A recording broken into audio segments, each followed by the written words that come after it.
better with what I've been working on for the past week and sometimes writings about video games that I played.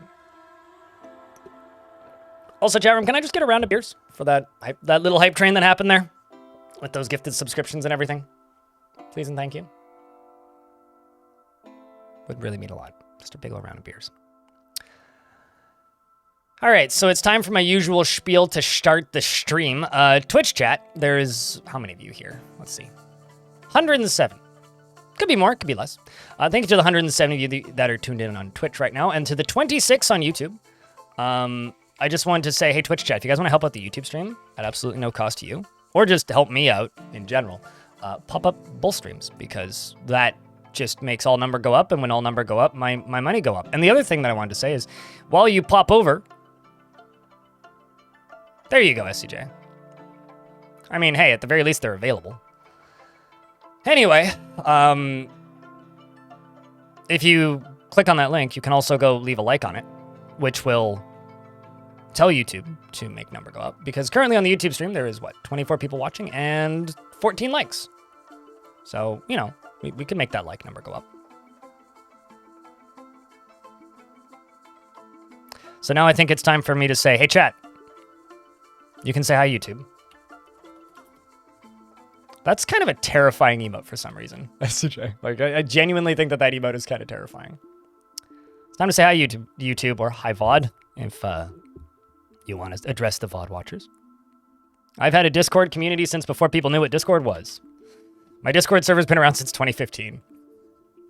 Like, I made a Discord when Discord was in beta, before it was publicly available. I knew a guy at the time who was an insider in Discord, and he's like, hey, you should make a Discord server. I was like, the fuck's a Discord server? And so I made the Discord server, and now I have a Discord server, and the result is now it's been like 10 years, and people are like, oh god, you also have a Discord server? Like, back in my day, people were excited when I said that I had a Discord server, or people were excited to learn what it was. Ironically, like, Discord was one of the first things that really gave me some success while streaming, because it was like a level of community that not many channels had at that point. It's like some streamers had like forums. Like I remember Co-Carnage back in those early days, and I think ItMeJP as well had like websites where they had forums, so they had like viewer forums that people would use. I don't know how much of that stuff still exists, but like pre-Discord, like there was like some people had TeamSpeak servers, but none of that really existed. And yeah, I when I made a Discord server, it was like, you know, I had like 20, 30 people in it. And when I would go live and I'd do that at everyone, like immediately 20 people would tune in. It was kind of wild.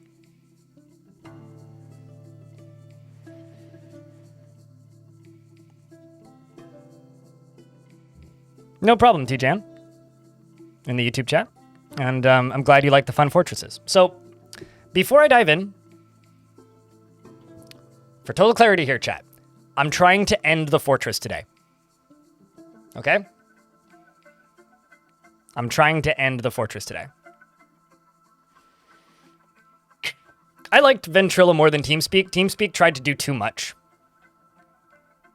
Ventrilo was just useful for what it was because it was just voice chat, whereas like TeamSpeak just I liked IRC and Ventrilo combo. That was my way of communicating with the people on the internet. But actually, okay, very quick aside. Does anybody here know anything about like pre-DOS internet? Does anybody know anything about that whatsoever? Because before I dive into Dwarf for today, I just want to click this link and show it to you guys, because I think this is wild. Some of the old folks in chat might remember this. I only know of this because of screenshots and like photographs and write-ups. Somebody is archiving and remaking Prodigy.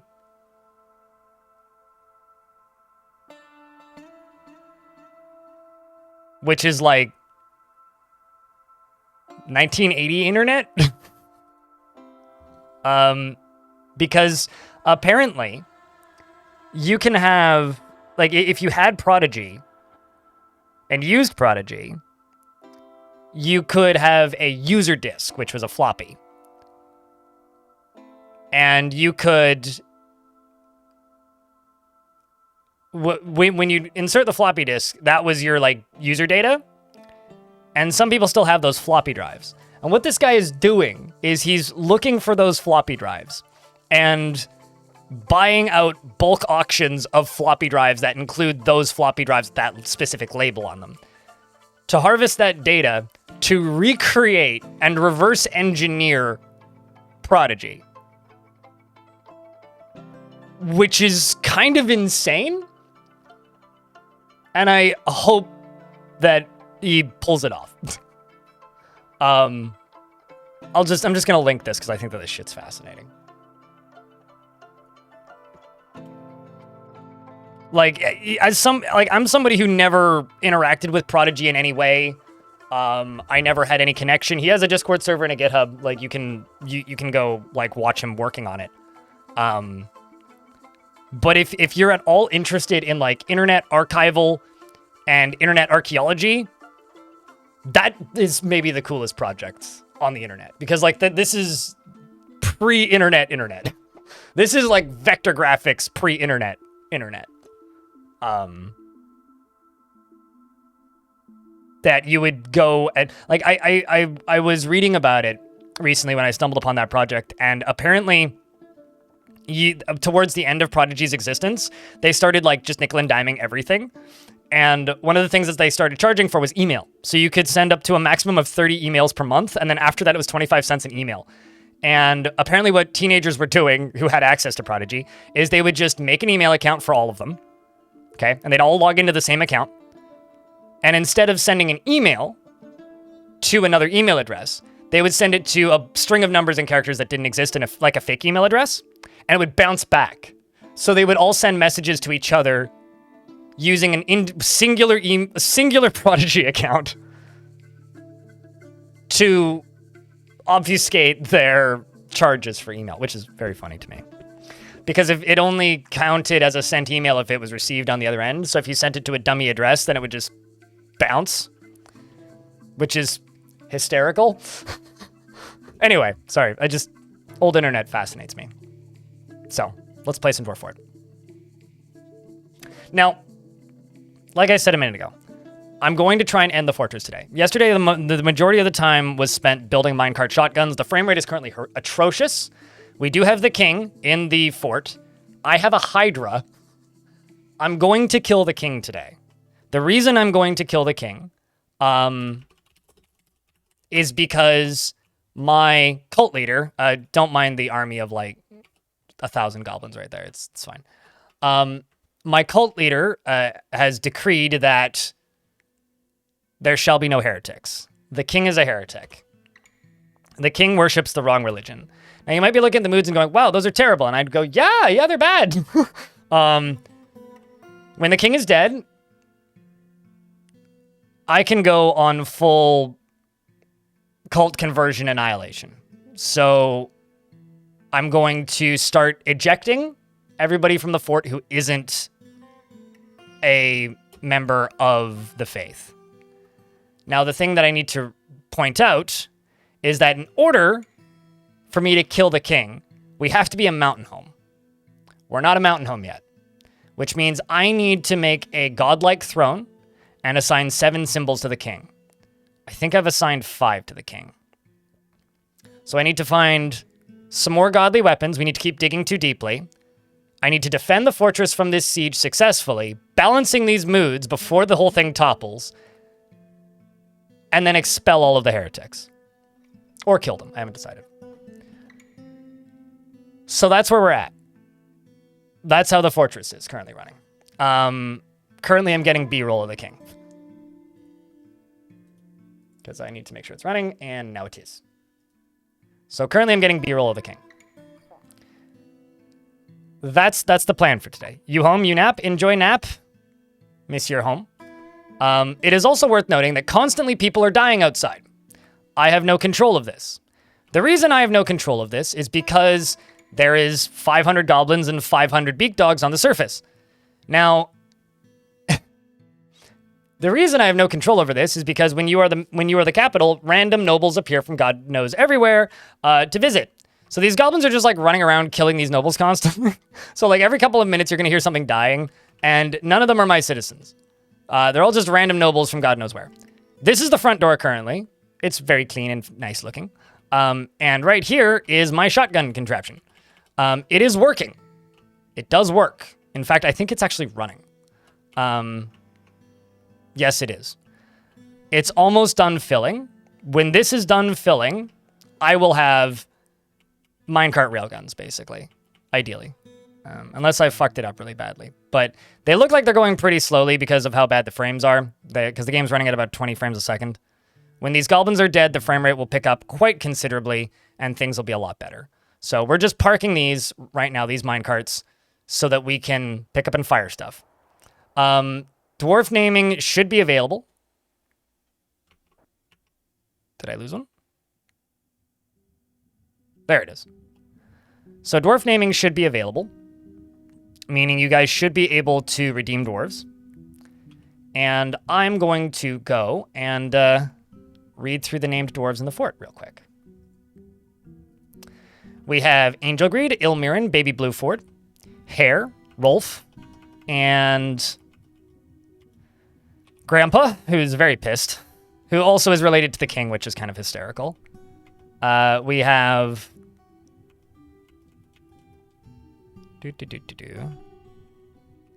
Calvin, Killer Spud, Indiridius, Lanix, Glass Half Empty, Zokman, It's Golem, Lily Jaeger, UGDPY, Salty Tempest, YouTube, Dominok,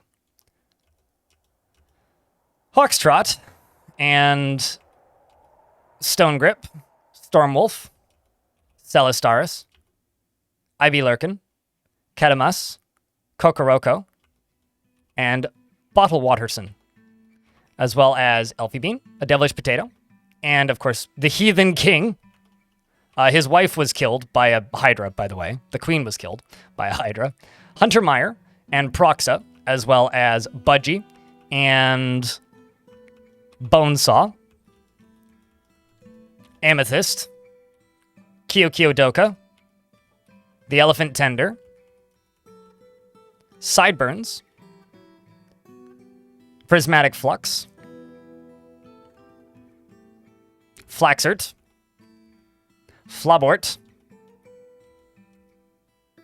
Nikola Tesla, and that is everybody.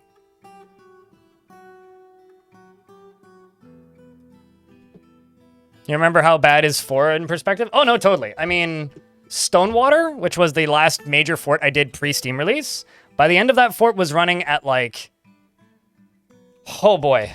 What even was the frames? Like 3 to 4 frames a second with 170 dwarves and a dragon on screen? No, like, it's 20... I mean, it's bad in what's relative in comparison to how the game generally runs these days. Can you have a Fisher Dwarf? Do I have a Fisher Dwarf? I have a singular Fisher Dwarf. And a Tavern Keeper. Would you prefer Onul the Tavern Keeper or Id the Fish Cleaner? Sartha.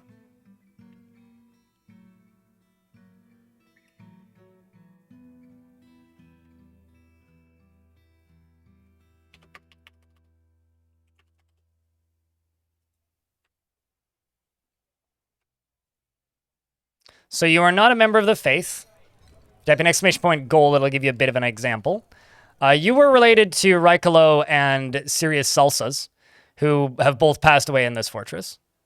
You do actually worship the correct god, but you're not a member of the right religion. Actually, you're not a member of any religion.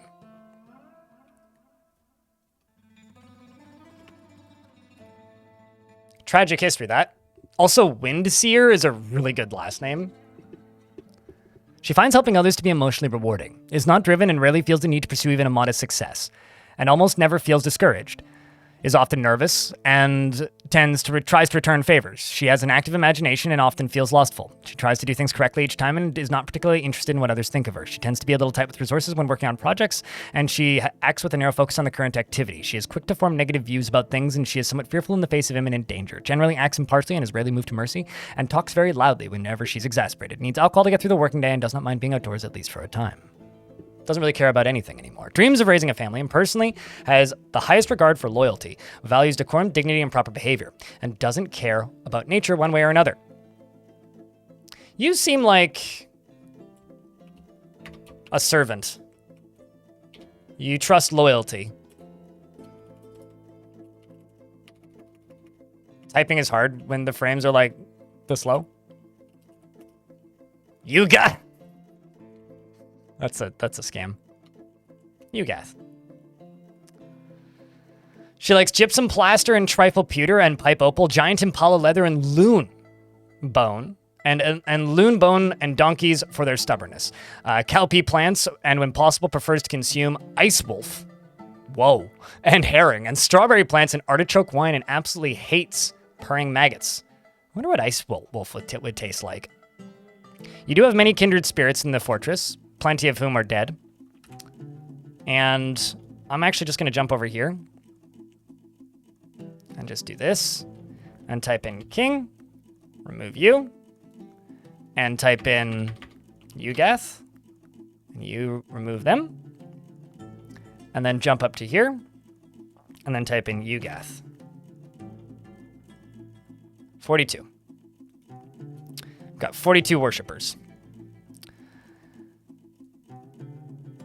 And as for this dwarf, as you've never killed anything, you are not a member of a religion. You are a member of 2 of my guilds. You're going to go drink right now. You do have plenty of other family that don't live here. And like I said, you do have a very large group of friends. 14 frames a second. That's horrific for today's day and age, but it's fine. We'll make it. I'm just waiting for this to fill. That's it. So the more this fills, the better off we'll be.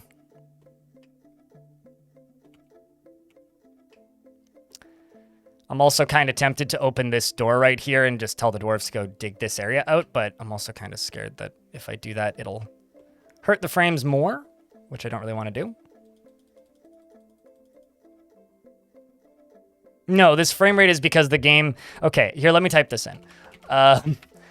It's this frame rate because there's 496 goblins and 492 beak dogs on the map. That's why the frame rate is that low. It's got nothing to do with footage. It's just the game has been running at about 50 frames a second, but when sieges are on the map, they're so big that the frame rate just tanks. And that's currently what we're in, is just this tanked frame rate state. Although I think I can turn these off to make the frame rate a little bit better. But I had those turned on so that they didn't get squished by these minecarts. Because these minecarts are really dangerous, turns out. And even though this is the one of 2 ways in, I think? Yeah.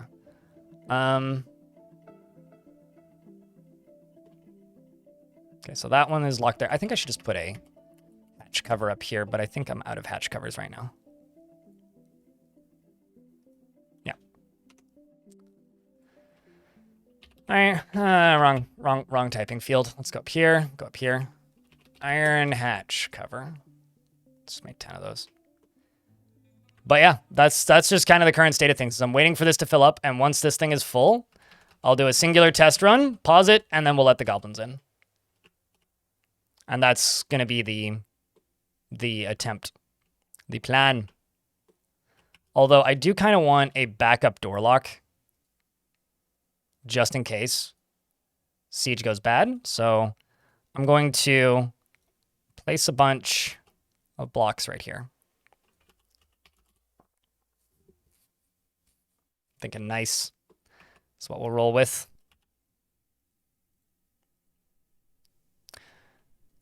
Nebble Snarf, hello. So chat room, what have you been playing? Have you been playing any games today? Or what are you playing right now, if you're playing games? And also YouTube chat, I do need to find a way and figure out a way for you guys to redeem dwarves. I think I'm going to work on that while I'm at PAX. I might just end up going with, like, putting Moobot in the YouTube chat or something. I don't want to use one of those third-party bots if I can avoid it. But it may end up being the only real logical option. So we may end up doing something like that. I'm not sure. I need to look into it a little bit more first. See what the options are. See what the best solution is. That sort of thing.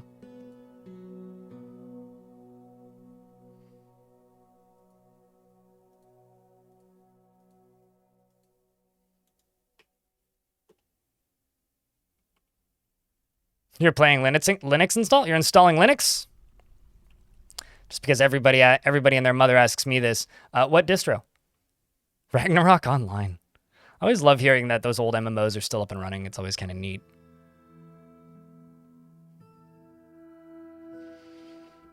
Lethal company with your family lately? That's good. Can dwarves go blind? If they get their eyes gouged out, yeah. I've had dwarves that have had both eyes missing before. You can pop eyes out and pinch eyes out in adventure mode, which is quite disturbing, if you ask me.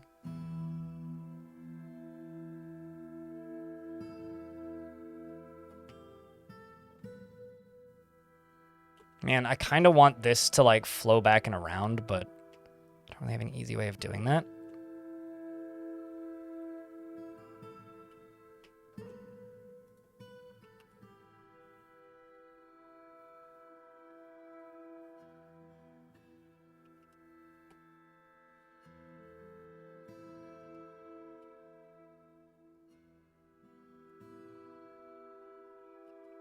This will help this fill up way faster.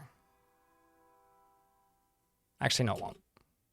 It's a waste of time. Don't do that. Bad idea. Playing Elden Ring DLC? Gotcha.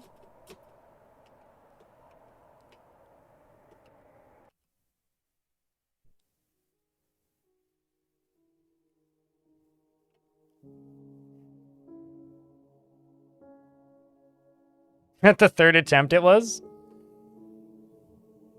Ay. Mint on an old PC. But you have Arch on a stick. Reading Arch on a stick is just funny to me. Because I read it in a kind of a shitty accent.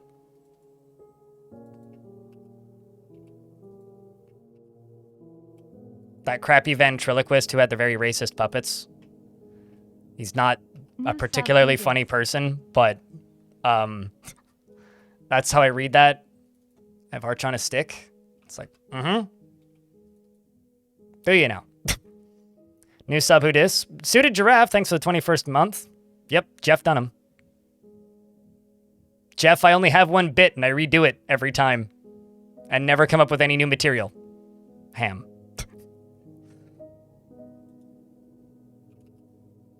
Trying to let this flow a little quicker.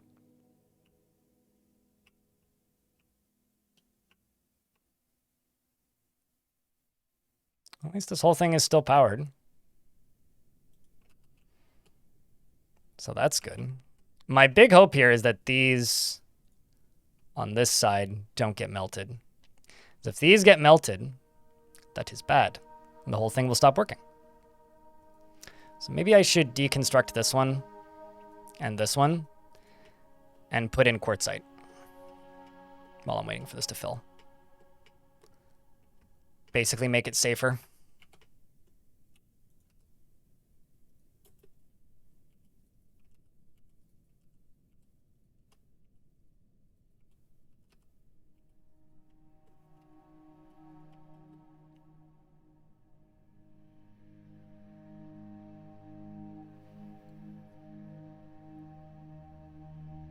Oh yeah, no, for sure.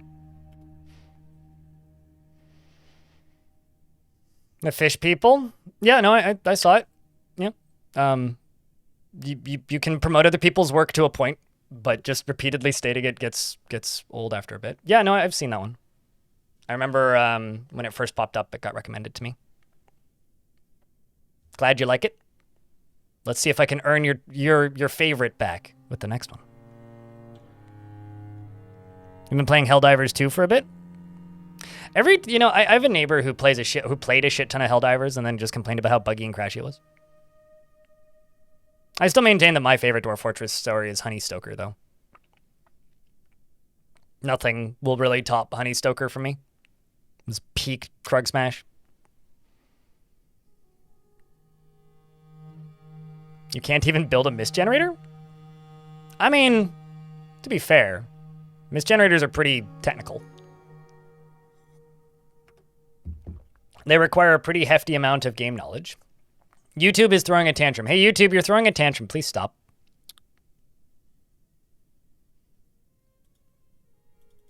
Have I played Quasimorph? Unfortunately, yes.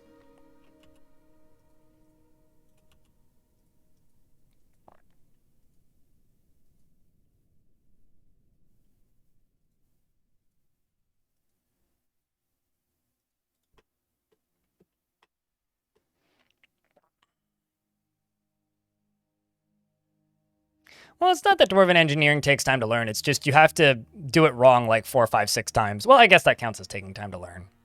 It's just, the learning curve of a lot of Dwarven engineering is just doing it wrong and then doing it wrong again and then doing it wrong again. And then after you do it wrong again, you do it right. Finally.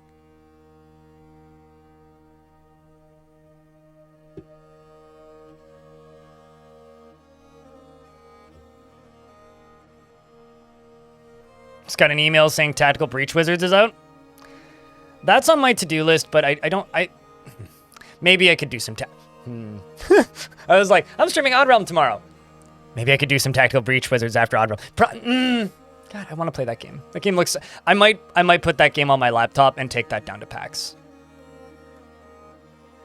That might be my train game.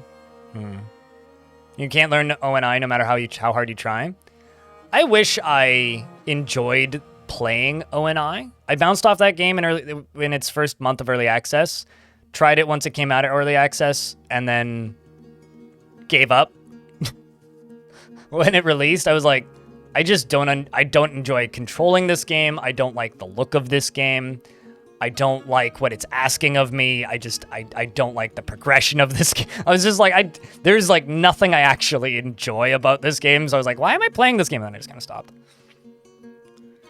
Yeah, no, I mean, for me, it was, ONI was very similar to,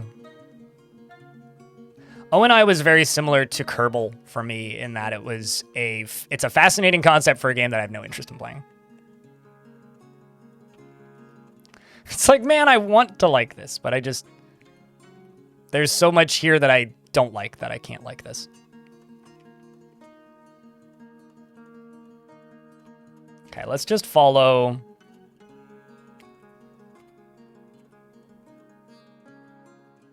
You. As she makes her rock figurine.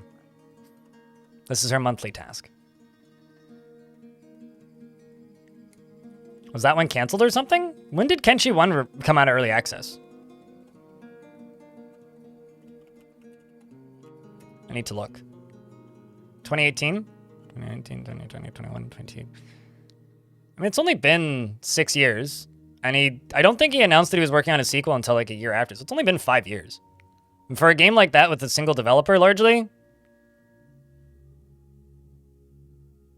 they'll release eventually. Dude's got, like, unlimited money.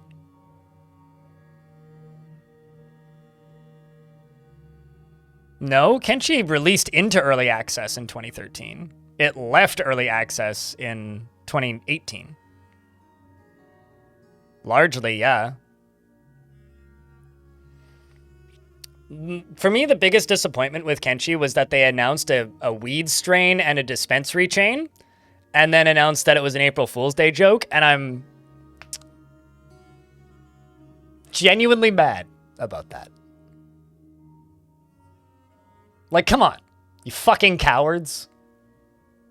Jesus Christ. Yeah, I'm also looking forward to Ulfsire's new game. I'm really curious to see what... the reason I'm looking forward to Ulfsire's new game is because I really like the game that he is, like, loosely inspired by for that one. I really like Conquest of Elysium. And he's just like, I want to make a Conquest of Elysium. I'm like, ooh, you got me there, man. You got me there.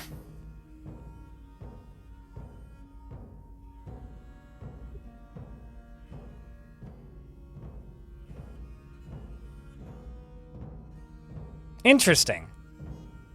Got yelled at by somebody in charge and improved persuasion.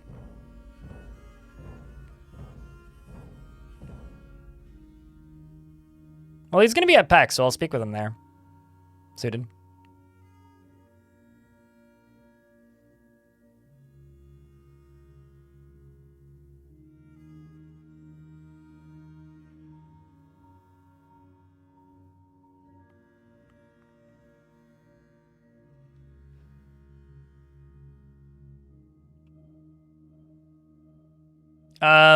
Both of us, I think, Nebel Snarf. Dot Age is a really cool game. It's just really difficult to stream. That's one of those games that's really hard to explain why it's interesting while you're playing it. But it's a really cool little game. I hope that Dot Age did well. I didn't actually follow it much after release. I played it for a chunk, enjoyed it immensely. Okay, yeah, it's got 1,800 reviews. I'm sure that game's done fine. Because that game's more like a board game than like, you know, an active viewing experience. Celis is tantruming, of course. No crimes, though. Oh, somebody's reporting a crime. Got attacked. Ah. That's unfortunate. And this is why I need to build a drawbridge here.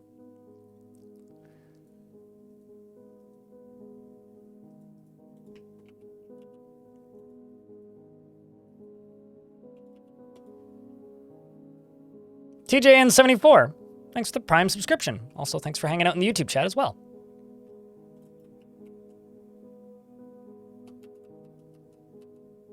Okay, how's the filling doing? It's like, it just needs to be 5 deep, but it needs to be consistently 5 deep.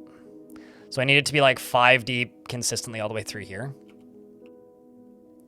But this is all that we're getting right here. But I'm like scared to let too much more lava in.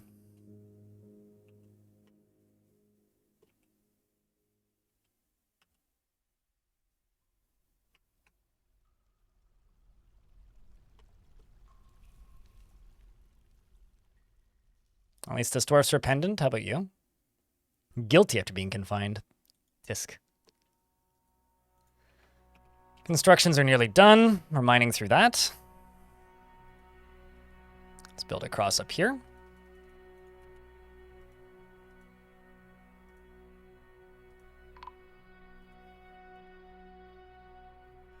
Is that another visitor that died? Seems like it.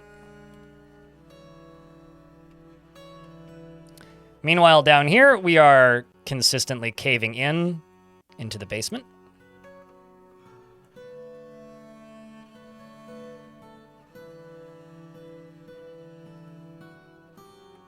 I think I need to go into my cut gems job and just like remove the restrictions on them. Draven, what's up? It's good to see you, man.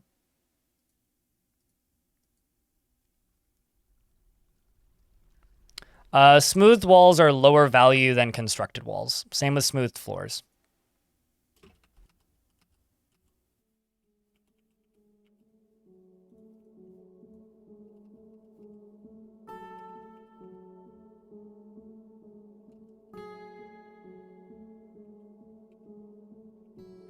That's fine.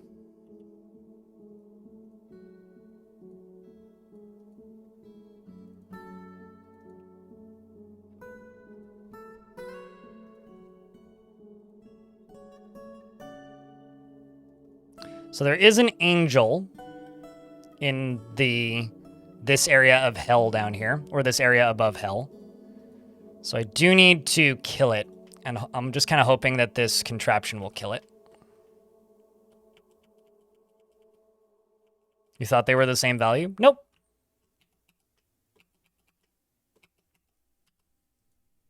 In fact, I would actually go so far as to say that constructed walls have the potential to be significantly higher value because some materials are worth a lot more than others. So because not all materials are made equal, you can have materials that are worth significantly more.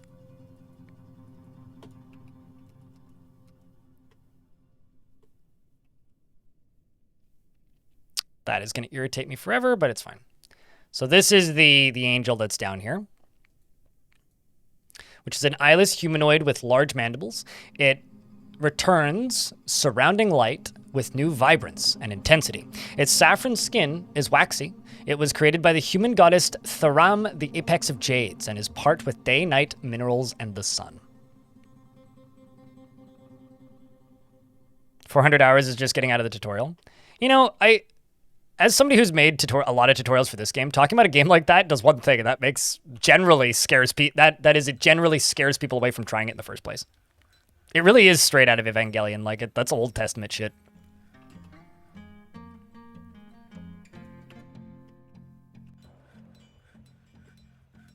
Okay, I'm going to expand this stockpile to out to here and increase. Yeah, perfect. Just max out the bins even. And you cut gems. How many gems do I have? Quite a few. Let's just eyeball that. Let's just say 200 gems. And you cut gems, we'll say 25. And encrust furniture with cut gems. We'll say 25. And then these two will just kick up and into gear as these ones get dealt with.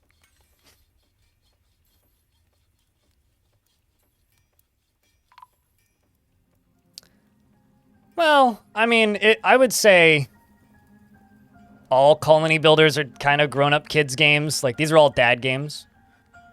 Celistaris has committed the crime of tantrum.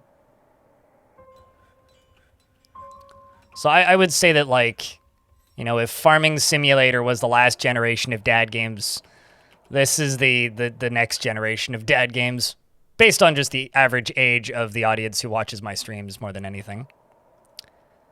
And I need to throw you down. Well, no, I don't. Actually, I need to go down to here. It's this one, right? That I ripped out? Yes. Quartzite and quartzite. How's the depth? Okay, so once these have been plugged in, I can probably just power this on.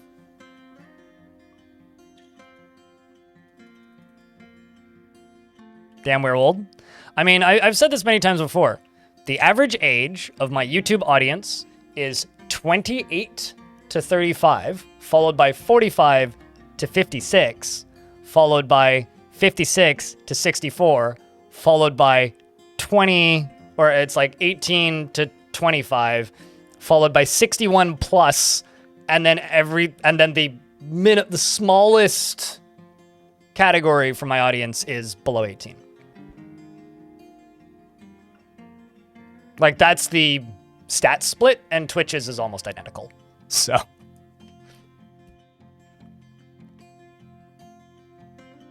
So if you're under the age of 18 and watching my stream, one, please don't tell me, because it means that you are watching this stream illegally, because this channel on Twitch is labeled as 18 plus, because I say fuck sometimes. And the addition to that is, so whatever you're doing, whatever you do, remember, you are in the 0.2% of my YouTube stream. I think it's 0.7 on Twitch.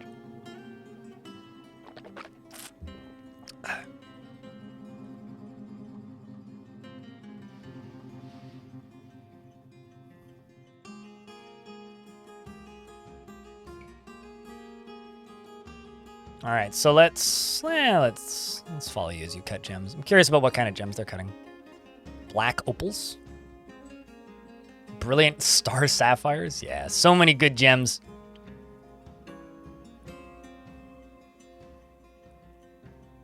We'll just set up a work order here.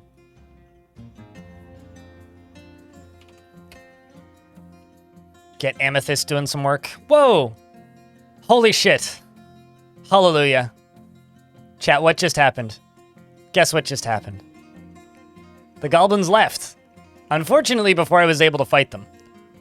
But look at the frame rate now. Praise the fucking sun. The game is playable again. It's unfortunate that they left, because I did kind of want to kill them. But the good news is I can just get back to work now. Okay, so let's check the king's bedroom and everything. This is the king's bedroom. In order for this to be a mountain home, the king must be fully satisfied and have 7 symbols. So I'm going to give them a bunch of these, which are pedestals. And I'm also going to tell the dwarves to get in here and remove the these boulders and stuff from his bedroom. Just because I want it to look proper. And then there's this. This is a cage. This cage has a Hydra in it. I'm going to go over to here, and I'm going to put a lever into this bedroom. This lever is going to be connected to that Hydra.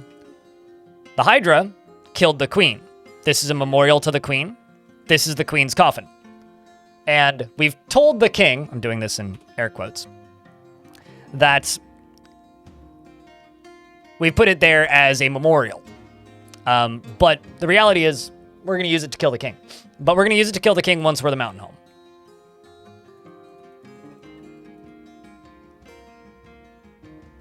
So sieges will eventually leave. So does it count as a victory? No, they just decided to leave. They'll be back.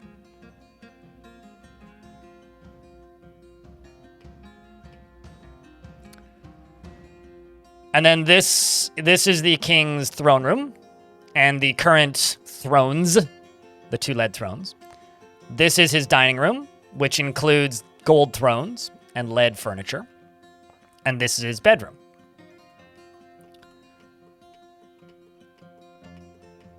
And just checking this, we are still making lots of rock blocks.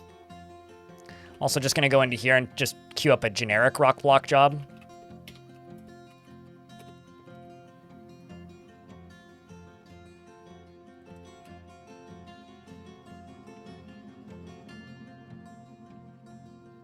And also,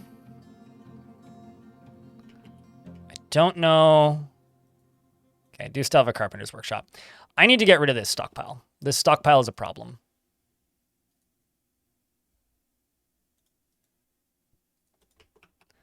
This stockpile is ugly. This stockpile is a mess. This stockpile needs other things moved here, or moved away from here. So let's just put finished goods into this stockpile and jump up to here. And I'm just going to smooth all of this up here. Maybe not back behind that door. And I'm going to put another stockpile into here. I'm just trying to get things out of there. I want this fortress to look nice. And there's areas right now in this fort that bother me. So we're going to put cloth. I'm going to put sheet. I'm going to put leather. I'm going to put furniture. I'm going to put empty cages. Not ammo. I'll put coins, even though I don't think I have any.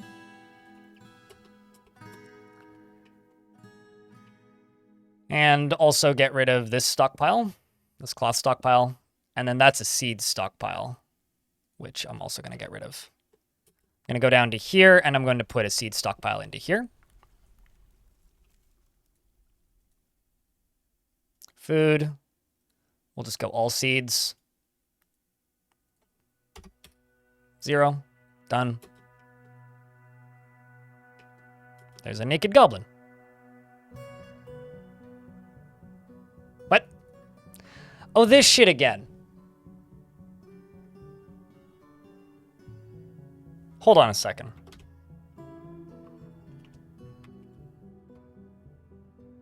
I had this happen once before, where a bunch of goblins showed up, listed as tame, with no faction, no assignments whatsoever, but they were part of my fortress.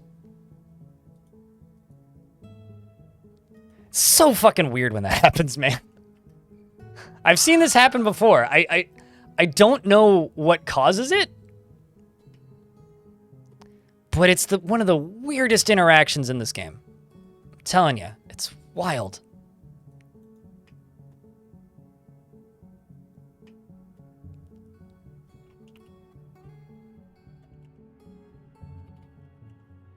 Can you farm them for goblin meat? No, because they're citizens, right?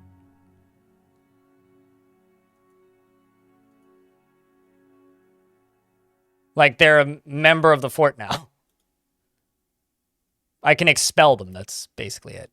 Like, they're not pets, they're goblins.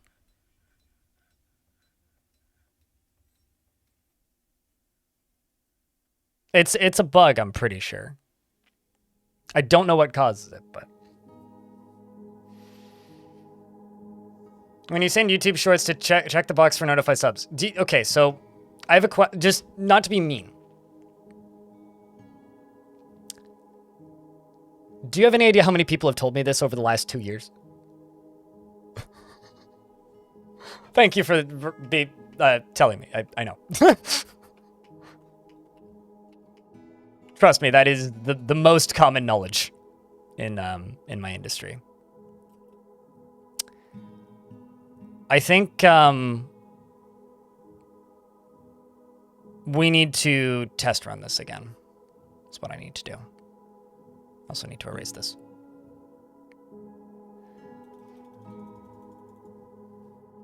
But I get told that maybe once a week in comments, and I haven't sent shorts to subscribers in years. Okay, so I think like the first 6 weeks of me uploading shorts I did, and since then I haven't. So, and an item immediately goes missing. Go figure. Is it you?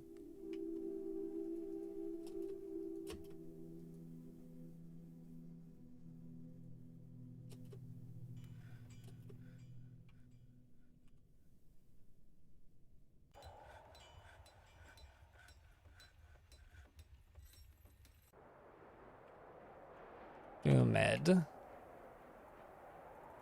Apparently, Doomed admired the object.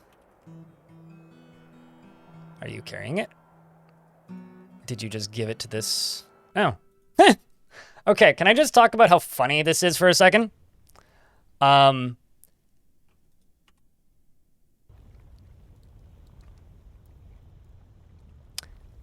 This guy is reporting a crime because this person just gave them an item. So this zombie walked in, stole my spear, and now is going to go report the crime of the spear being stolen. I guess he values the law. I'm going to lock the door before he leaves.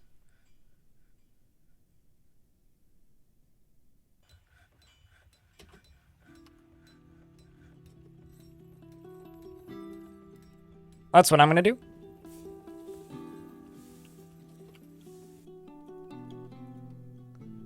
Sorry, guys. I have to lock you outside for a little bit.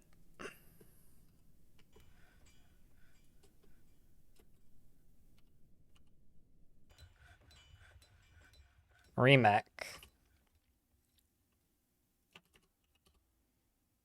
What kind of zombie are you? Lost Butcher.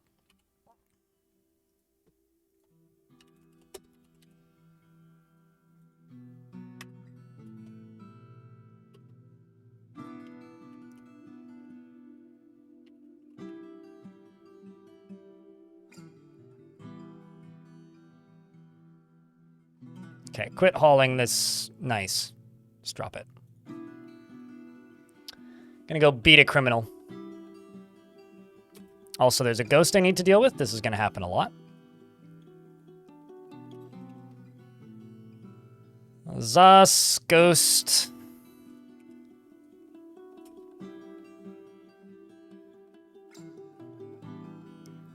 But first you're gonna go unchain somebody? What? Okay, I guess it's somebody's time to be let out of prison first.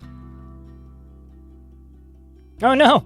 You don't like the fact that a guild hall for one of your guilds got abandoned. What guild was that?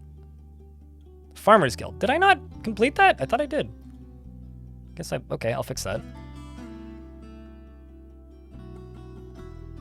Called law-abiding citizen, you got some vibes now? Certainly happens. We also missed talking with a diplomat, probably because we were under siege.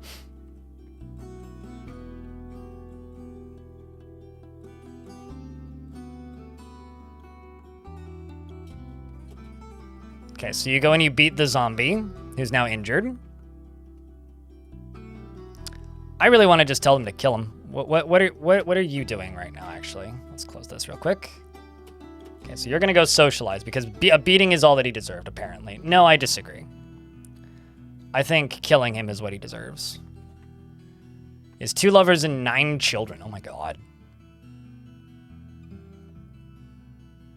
He's a member of the Symmetric, or former member of the Symmetric Realms, which is a human civilization. He was a member of the Infallible Fellowship. That's just funny.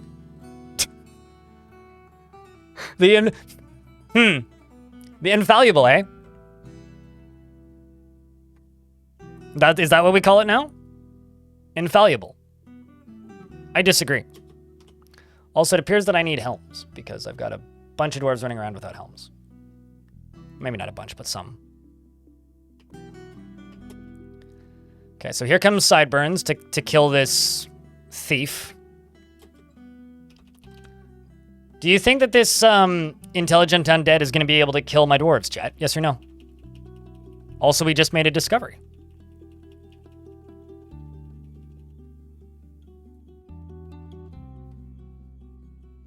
Also, it was right as an ad hit, so I will pause for a second and click this. UGDPY has discovered discourse on the relationship between wholes and parts.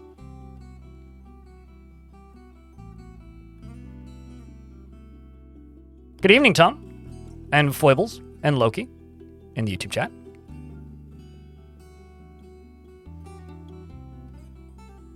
You're rewatching Road Torch, considering how I run a toaster and the new DF keeps crashing. You're playing the old DF and still getting back into it? Oh man, that's unfortunate that it keeps crashing. Remember to send in your crash logs when you get them. Road Torch is pretty old, though. Not really representative of the current state of the game, but... Hello, Duskill. Duskull.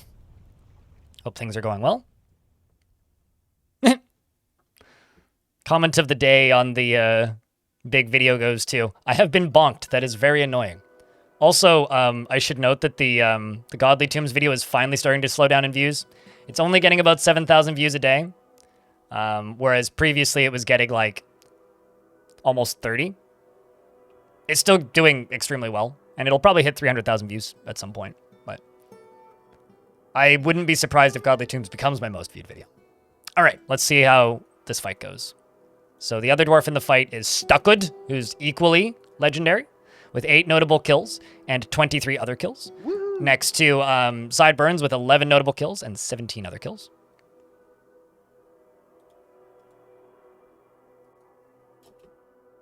The Lost Butcher attacks the Disciple of Yugath, but he jumps away. The Disciple of Yugath bashes the Lost Butcher in the upper arm with his named lead warhammer, fracturing the bones through the large alpaca leather dress. The two dwarves made them drop their spear, so the spear that they had stolen, which I'm going to unforbid. And another dwarf shows up, and the fight is over, as the Disciple of Yugath punches the Thresher in the throat, and the injured part collapses. My god, did you punch him in the neck to death? I've improved my wrestling. That was satisfying, he says.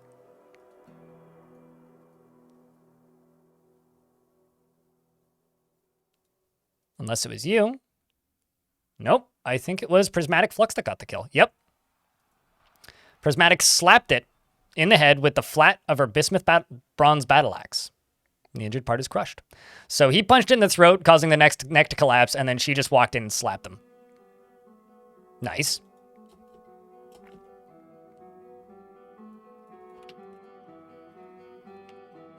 I'm just going to go into here and type in iron. Oops, wrong screen. Right here. Iron held. And we'll just do 10 maybe. Also just going to go do this. Pop open all these squads and click this. Some migrants have arrived despite the danger. Well, let's see how many of you are of the faith.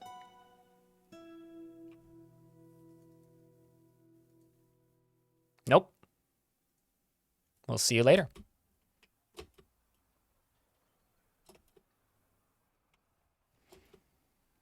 Five Finger Death Punch. There's one song by Five Finger Death Punch I like. That's Wrecking Ball.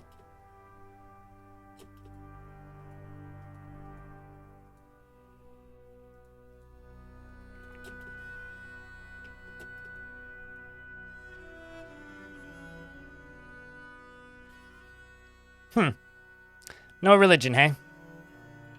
It's not good. Still can't take you. How about you? Sect of Coasts. Wrong god, wrong religion. You like their covers? Yeah. Intricate Sect. Wrong god. Wonder if we'll get any more loyalists.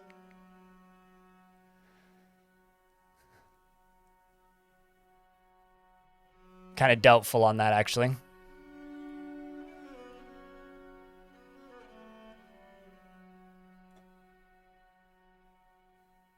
I think Stackhood deserves their own squad. So we're going to put Stackhood in charge of the Warrior Sisters.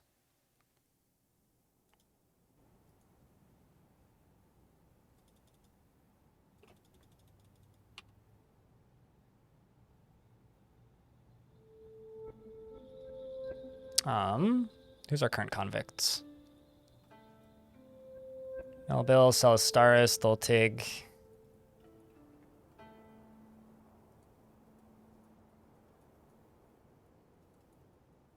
Oh. I guess the dwarf that did the stealing didn't get a long-term sentence. Implicate somebody.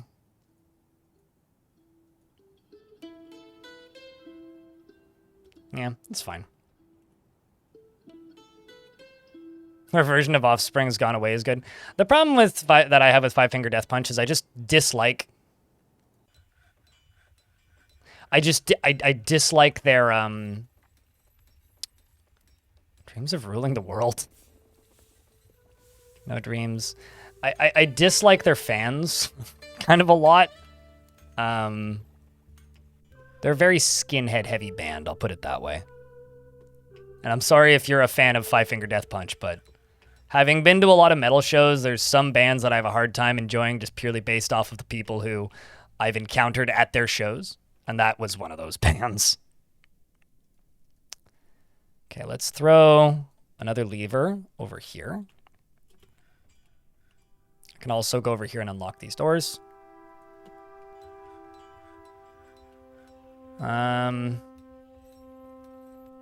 This is the one that's hooked up to nothing, and we're going to call it End of the King. Again?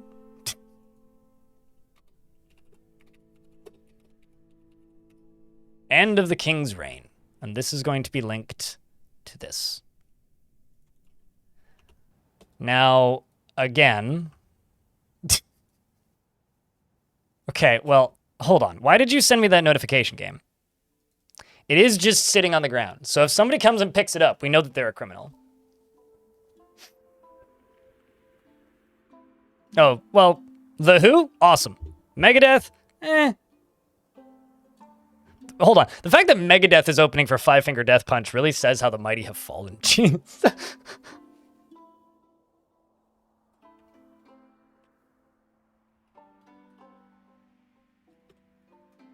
So, okay, you're putting it back on display. Why did you send me a secondary notification for that then? Oh, maybe it was just like a late notification.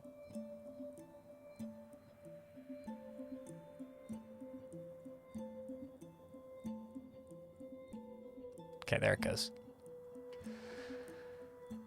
Okay, let's go collapse another layer, shall we? Because this should be good to go. Yep, it absolutely is. So I'm going to wait until some of this stuff gets taken, and then I'm just going to go down here and forbid everything that's down here.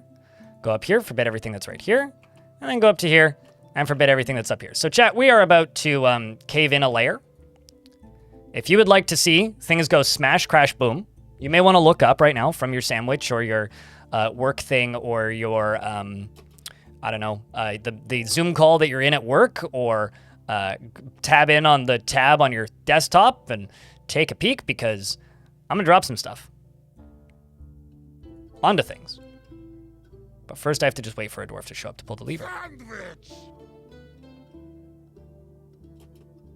Okay, so it seems that Aerith here, the outpost liaison, is getting the honors, who I also need to figure out a demise for, which I haven't even started working on yet.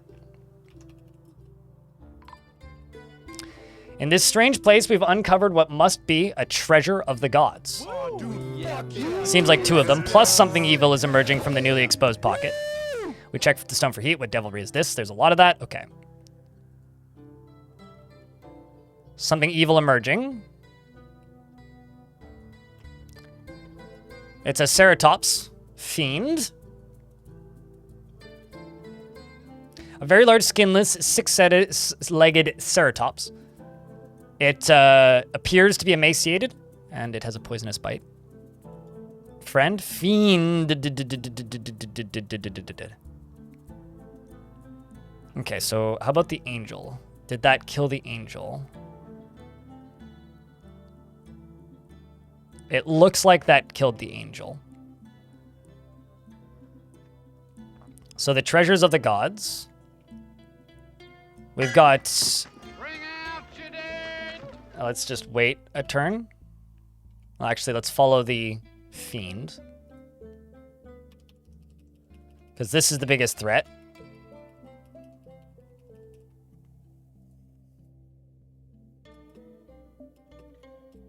It's still healthy. Ooh. But he's still a threat. Okay, so this is a glowing metal pike. All craftsmanship is of the highest quality. I'm going to give that to the king.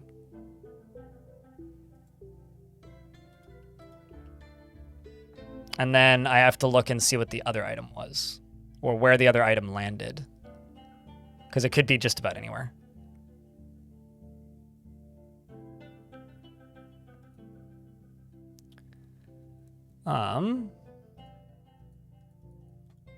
They both here? It could have just been in that steam wall. I didn't see what the other one was. Okay, so creature can come out here.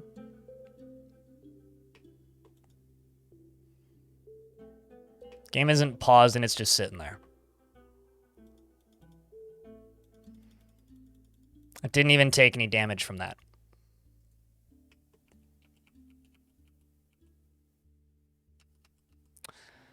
So the smart thing to do... Actually, I can't cave anything in on it. Tisk. Would just be to tell a dwarf to go build something on top of this.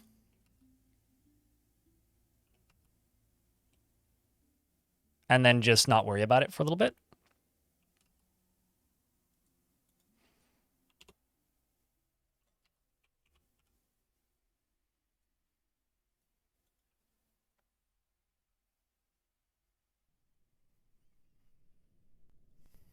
It's emaciated but fat. It's got a lot of rolls.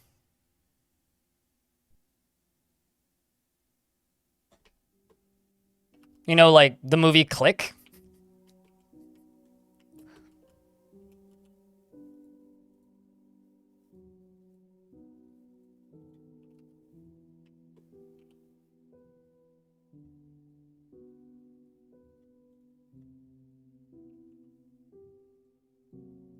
That's how I read it anyway.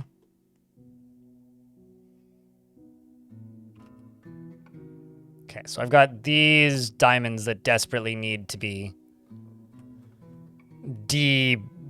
burned, unburned, or whatever. I don't think those are words that work in that order, but the other thing I could do actually is I could just drain the lava out this way and then drain the water in. I think that's what I'll do. So I will let the lava out on this side. It's just going to flow out. Then once this is all flowed out, I will let water in here. Even though that makes it 10 times worse initially.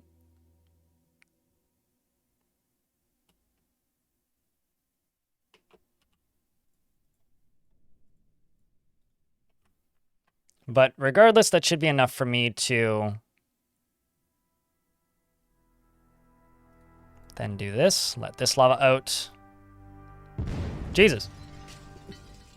Thanks for the $14.69, Vanori.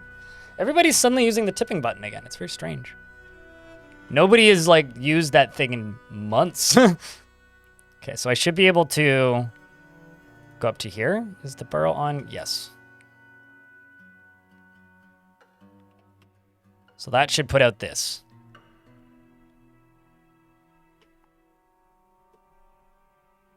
No, it didn't. Cool.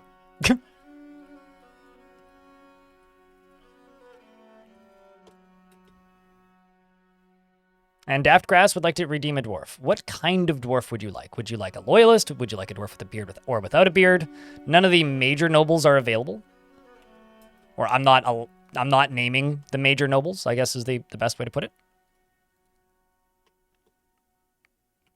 So if you want a queen, please select somebody else, basically.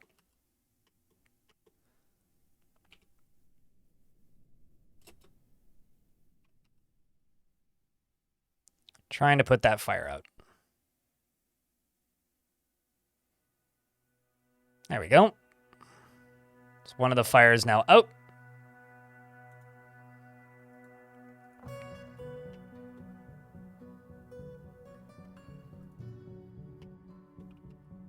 This is the area that I have to be careful with. This area is fine. You'd like a loyalist. Okay. Do you have preference of jobs? Or beard or no beard?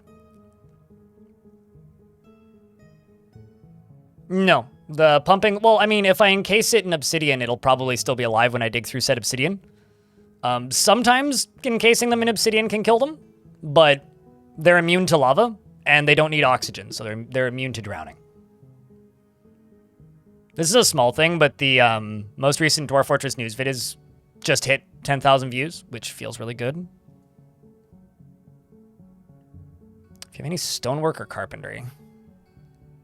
I do not. I have mechanics, I have metalworks, and I have ranged, and I have a singular miner. I do have some crafts dwarves, which are probably all clothers.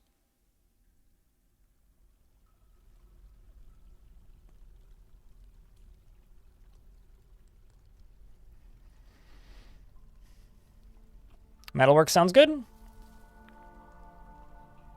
Do you have any preference? We've got Reg, we've got Ton, we've got Atir, we've got Zon. Those are all your options. This list.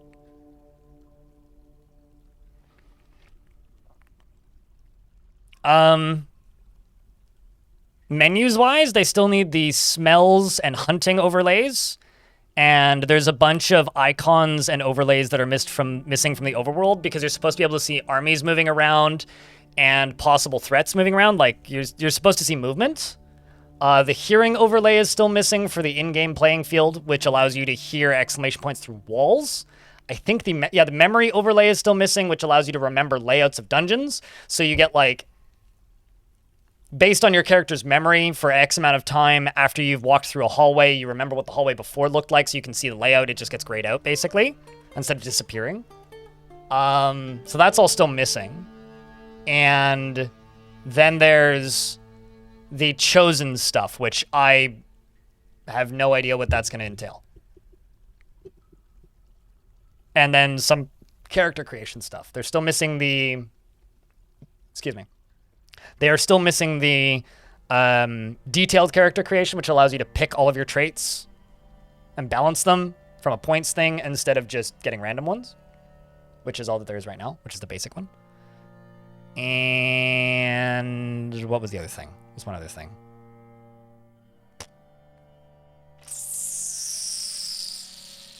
There's probably other things, actually. Sounds like 10 months. I mean... No. And I'm not going to say I know things. I'll just say this. It won't take 10 months. Because the reason it's taken so long is because Tarn has been working on the chosen stuff quietly. Because that stuff's fun. Tarn likes working on new things and doesn't like rebuilding old systems. I mean, anybody who's worked on any sort of long-term project knows what I mean. Tun's also very angry, but you can absolutely have Tun. He's one of my Marks dwarves as well. He's upset after sleeping in the mud. I mean, I would be too.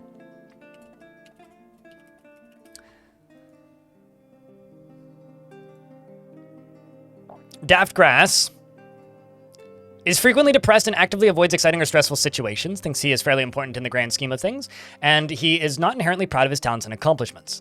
He tends to avoid any physical confrontations and works to square this natural tendency with his respect of martial prowess. And he lives a fast-paced life, and he takes offered help and gifts without feeling particularly grateful. He tends to be swayed by the emotions of others and is not particularly interested in what others think of him. And he likes to keep things practical without delving too deeply into the abstract. He tends to hang on to grievances, and he tends to be a little tight with resources when working on projects. He often feels lustful, and he needs alcohol to get through the working day and does not mind being outdoors, at least for a time. And he doesn't really care about anything anymore. He dreams of crafting a masterwork someday. Personally, thinks that the entire concept of sacrifice for others is truly disgusting, values honesty, and finds introspection to be a waste of time.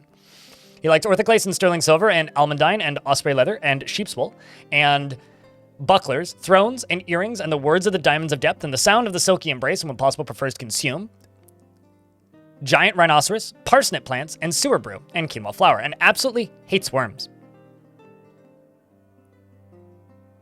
Did you miss anything fun already? Yeah, Collapse killed an angel. And didn't kill the brute right next to it. His narrow ears are fused-lobed. He is a former member of the Geared Lens Silver, and a former militia dwarf of the Trampled Machine. Then left the militia and then rejoined the militia, because he's a member again. And he's a member of the Guild of Tempest, which is the Weaponsmiths Guild, and the Metalsmiths Guild. And I'm going to do this. Bed. 50. Making 50 beds.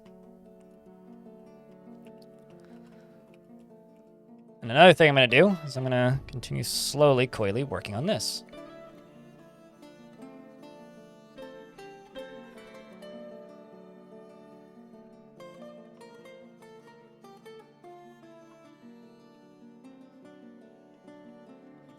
And I think I'm actually just going to go all the way across here and just do this.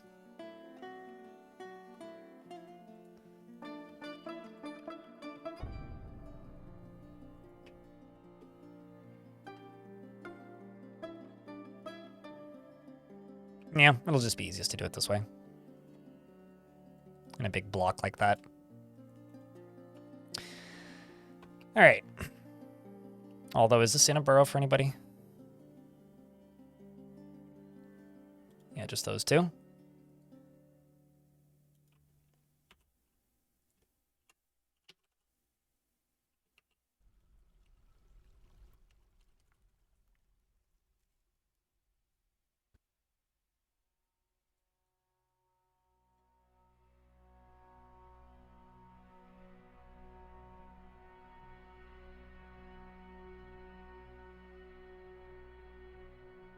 Just giving some extra dwarves picks so we can get stuff done.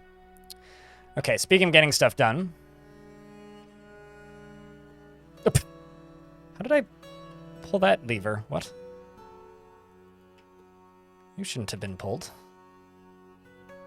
Well, actually, let's cancel this. Let's test the minecart shotgun properly.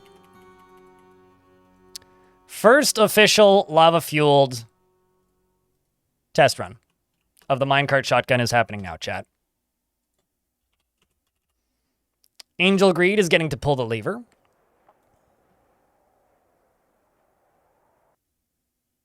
Did you miss anything fun already? Like we just answered, we killed an angel by dropping a bunch of floor tiles.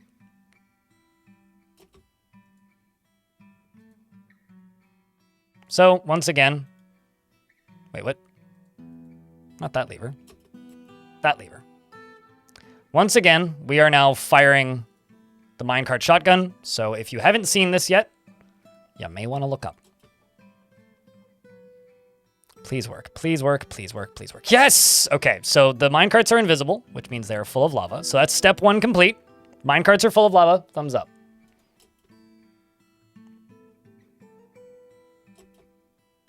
And this one is up in first, so we'll follow it. I'm actually following the lava inside of it. And then they fly down here. And there goes the lava. So I can safely say, motherfucker, it works.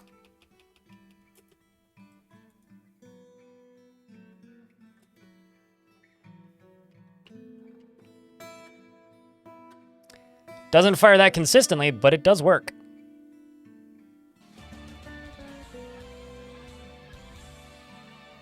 Woohoo! The only problem is I think it may melt my upright spikes. Maybe not, actually, because they're mostly obsidian. But yeah, they set the grass on fire out here. They... Ooh. There's a ghost there. Yeah, not bad. All right, it's time to pause this sucker. Because we are ready for the next siege.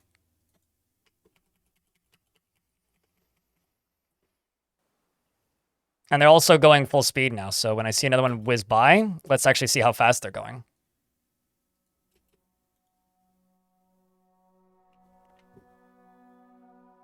Because before they were running like this without lava, now they're actually going full speed.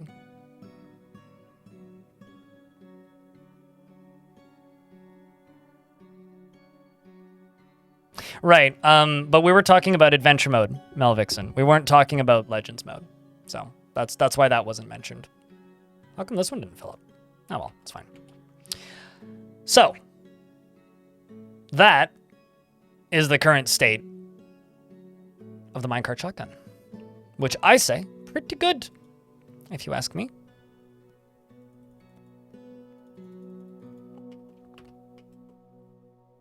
I say pretty good. I'm going to close this, and I'm going to close this, and then I'm going to go over here. We're going to open up the front door. Fortress is open for business once again. I doubt we'll get to trade, though. I can also turn off the burrow for the time being. That, or I'll leave the burrows on, but I'll hit this button, which will allow them to leave the burrow to go get items that are needed for jobs. I will go down here, and I'm going to unforbid all of this. And I'm going to go over here, and I'm just going to build a wall along this. And because of the way this is now on this side, I've got this area sealed in here. I'm just going to... What you carrying? Obsidian? Okay. I'm going to remove these walls.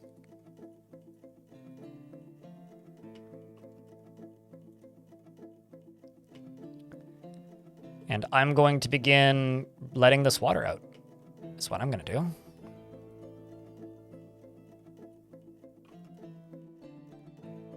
Although I can't go all the way to the end because that will break me into this section of the cavern, which, well, I mean, I guess I could just... I'd need to wall this off. Up here, basically. And it's fortunately only 1Z level high. What do you think, chat? Take the risk and wall off the cavern or dig around it?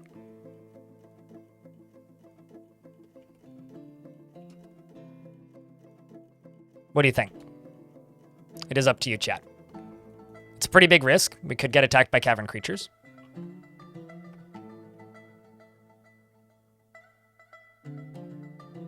Extra risk? Okay. If the cult demands it, we'll do it.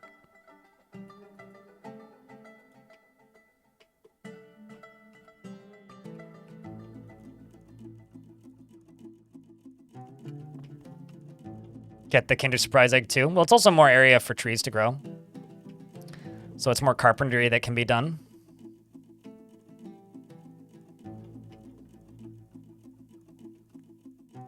I really need this done. I'm going to make a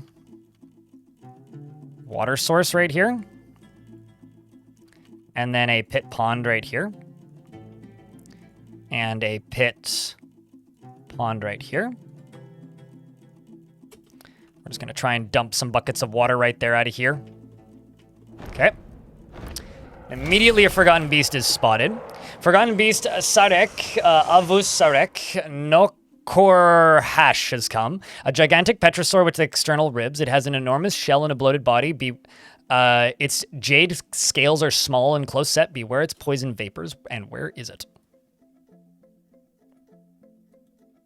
Okay, so it's in the middle layer. It's seriously injured. The Dead Hell. What a name. It's got 12 kills that it's killed here, and it killed a different Forgotten Beast. Well, good luck. It can't get to us, I don't think, so.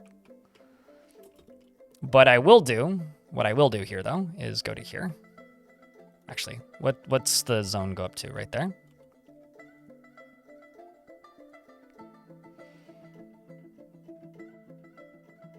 Let's just extend this burrow out to here and just go along here. Go quartzite. Go along here. Go quartzite. And go along here and go quartzite. I'm going to check the burrow. Expand the burrow. And then go along here and go quartzite. We're also in an ad, so I won't unpause until the ad is done. So since we're doing all of this and we're in an ad, I will go up to here and designate a bunch more quartzite constructions. Just so that nothing notable is really missed. What's up, Kicksandra? Most metalhead name ever. Dwarf Fortress is kind of a metal band name and metal album name generator in a way. It's got enough words in it that, like, it just works like that a lot of the time. I do really like that about this game, though.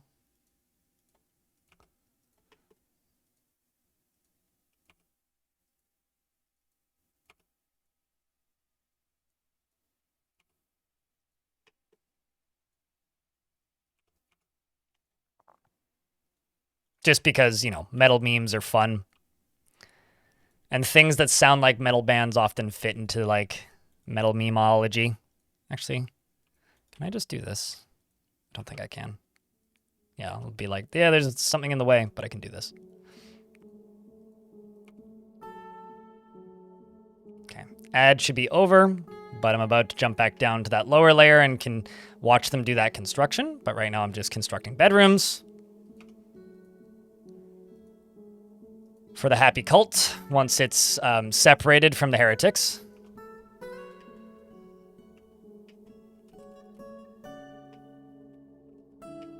Okay, so this is what needs to be constructed.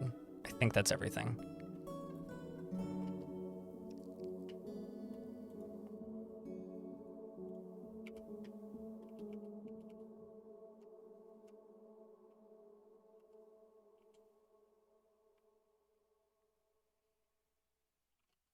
Got you into the game? You've been having a good time with it? You figured you'd stop by and hang out? Well, hello. Welcome. It's good to have you. Yeah, I've been in this weird point for a really long time where I've just kind of presumed that everybody who was going to find Dwarf Fortress had found Dwarf Fortress, which is a very nihilistic way of covering a game.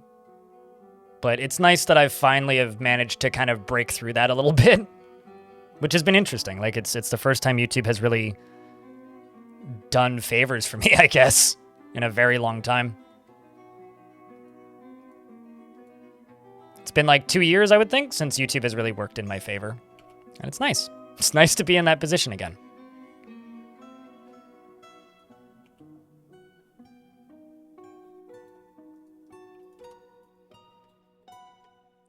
All right, so this area is now walled off. And thus we can continue the deconstruction. There is a bit of threat here, but it's not huge. Main threat is this guy, which is breaking into this. Oops. So do not, under any circumstance, break into that. But I can go around it.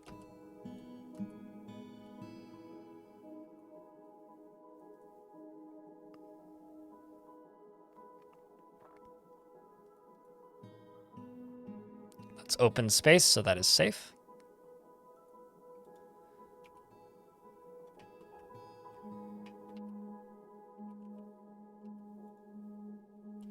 Now I just need to do this again, but for this location right here,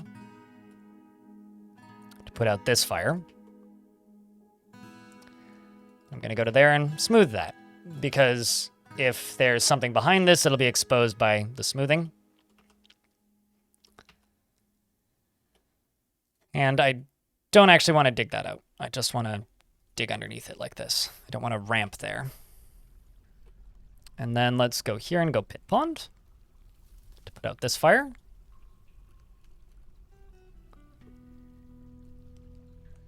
You know, I've never actually used this tool for what it's intended to be used for.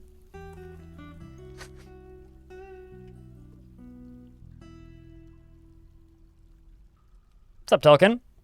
I'm doing all right. I'm definitely more awake than yesterday. Yesterday, like, I took my insomnia pills the night before and was really groggy when I woke up. So I'm less groggy today. Which is really nice, admittedly. Okay, maybe we should do this last. I don't actually want to kill my dwarves. Let's go up above this and channel down. Just let it flow down into this water, maybe. Probably a good way to do this.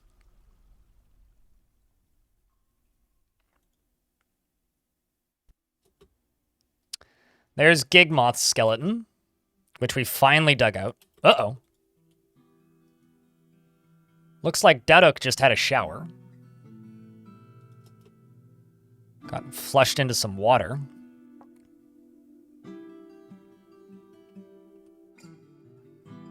So this will hopefully just pour down into this water and deal with a good chunk of this.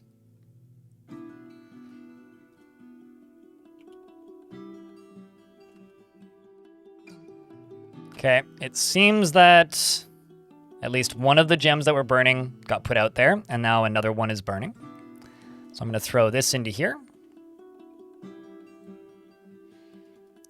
Because turns out, making these dump zones is actually helping. That's the wrong zone. And it's in the wrong place even. And then these I can just get rid of.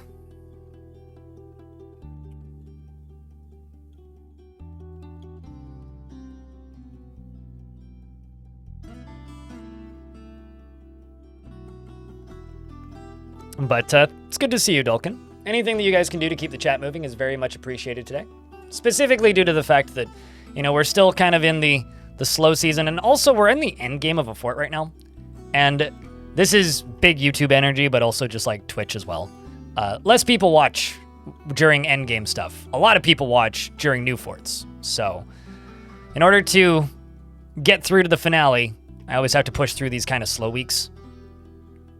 So thanks for hanging out for the finale, guys. You were the real ones, if you know it or if you realize it or not.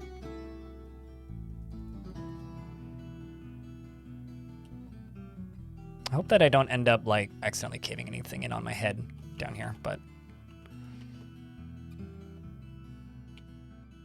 okay, so you right here. This is gonna be a constructed stairway from down here up to here. But I think to do this, I need a place to stand. So I'm going to construct a floor right there. I'm kind of curious about how much deeper I need to go before I hit adamantine. Oh, there's another item. Which one's this? Oh, shit. It's a turban. Where is it? I saw it for a second. There it is. A large slick metal turban. Must be metal cloth, like woven metal?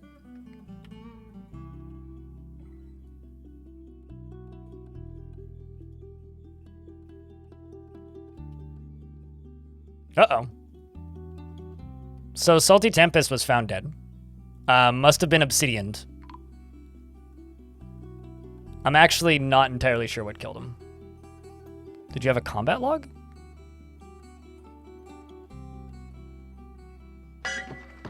Bring out Okay, it looks like there was a brawl of some kind on the surface just now, but like... Yeah, he must have just been, like, obliterated by obsidian. That kind of sucks.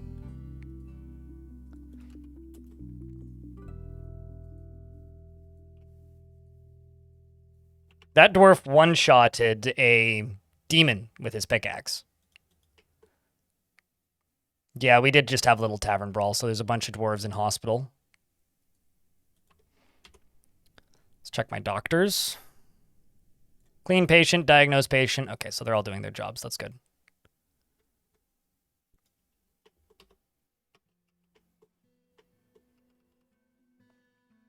I don't really use mods, so I'm probably a bad person to ask. Because I like total overhaul mods. I've talked about this at length many times. I don't generally play, like, mods that just add a new faction or add some new graphics, because to me it doesn't really change the gameplay experience. And the reason I like total conversion mods is because they do noticeably change the complete experience of the game for me, and that's what I find interesting about mods. So most mods don't really do much for me. And because of that, I don't really use them.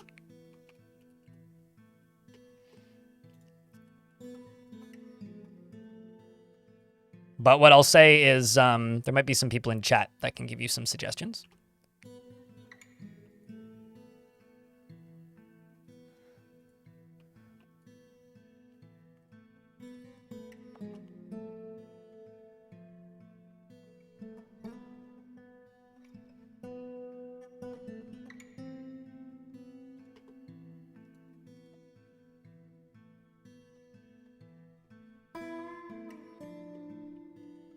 And then right here is where I'll put the support. Oh no, that's not accessible.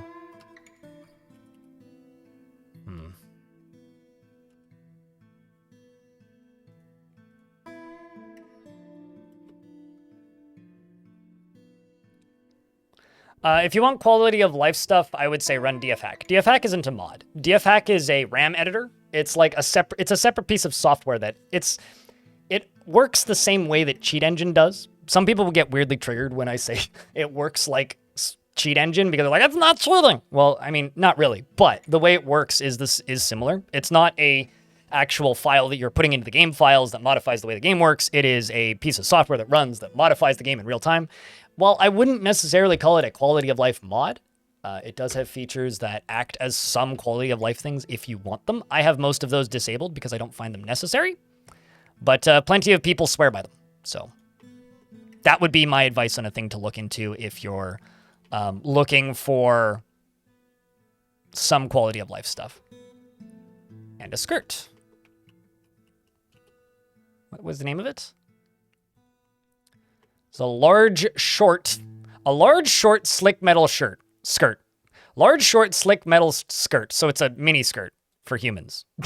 Human-sized mini skirt. Okay.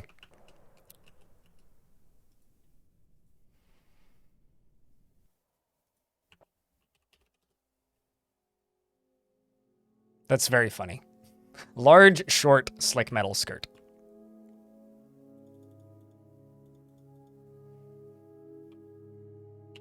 Well, here's the thing. It adds a lot of optional overlays, right? Which modify the way the UI work and like give you extra digging tools and such. So it is also very much a like quality of life addition to the game if that's something that you value. It's just not something that I value, so I don't use it.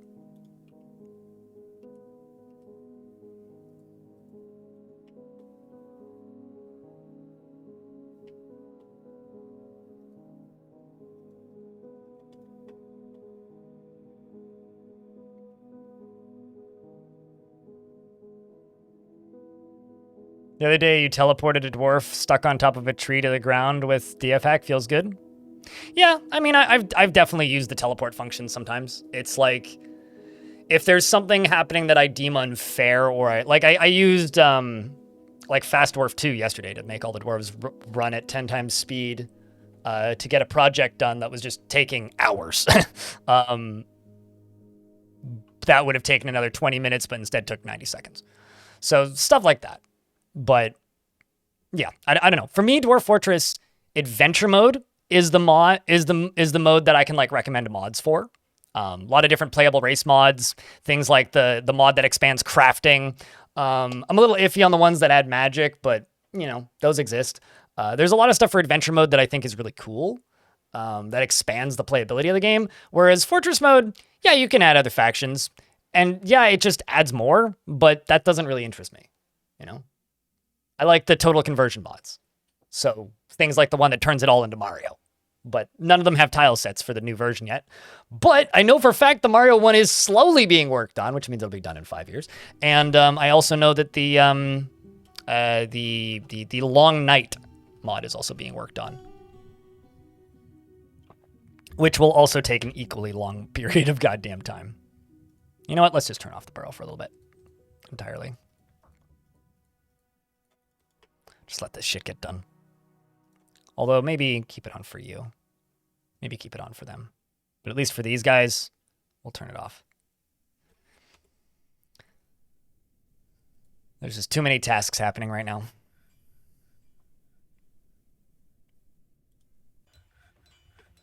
A lot of stockpiles getting filled, a lot of beds getting dealt with, rooms getting built, a lot of this stuff. Oh no, I screwed one up. Crap.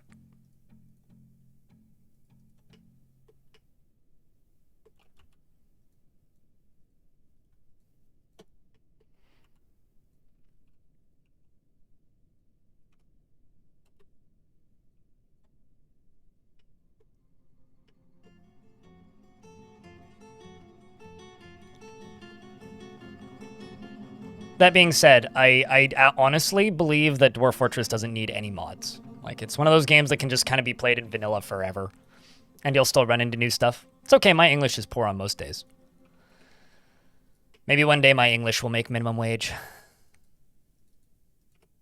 Currently, I'm not even paying it a salary, so it's just there. It just exists in my brain rent-free. This is a weird joke that probably isn't funny, so I will leave it there.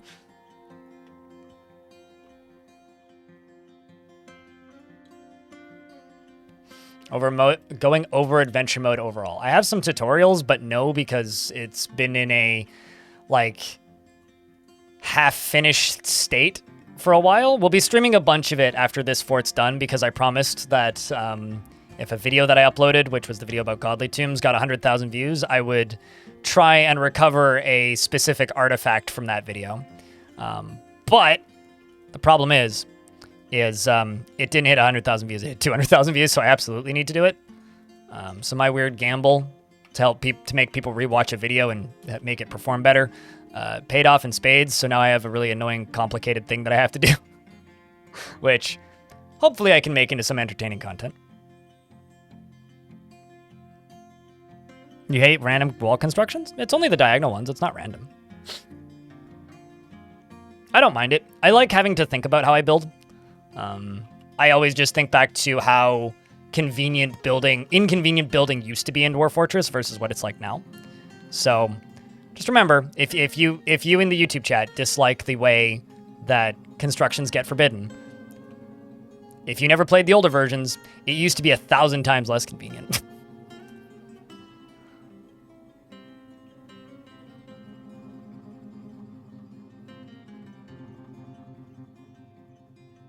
I think I just need a bunch of pickaxes. Actually, let's just go bars.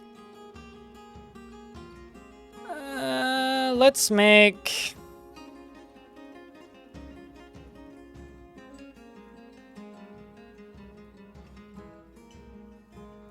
silver picks. Let's just make 30 silver pickaxes. Can I not make silver pickaxes? Iron it is then.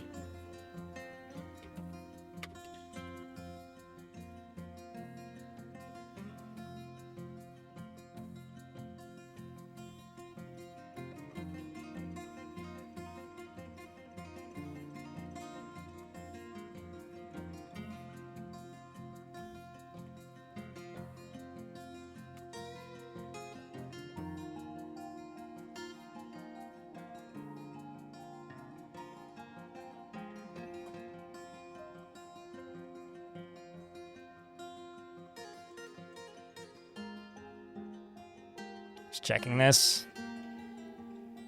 Actually, I have a decent amount of copper. Why don't I make copper picks?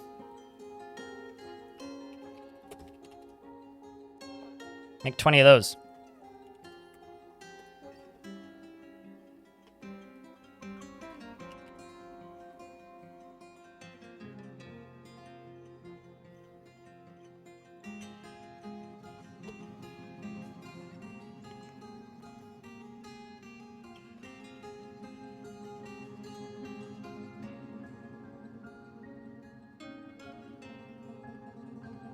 All right, so far so good.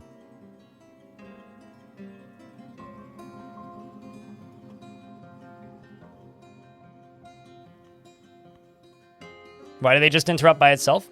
If something moves the item, then it'll cancel itself. So if if a item is sitting in a workshop and it's designated to be constructed somewhere, and then the workshop gets deconstructed, that can cancel the job. Diagonals get canceled. Inaccessible items cancel or pause. But they're pretty easy to fix. I don't know. It's not something that really bothers me. It's something that like people get unreasonably mad at, and I just go, okay. Fine. Get good, scrub. Druid Fiegler, thank you very much for the 16th month. And Dogadude, thanks for the Prime sub. Appreciate you guys. But we have a siege, and this time I have cannons.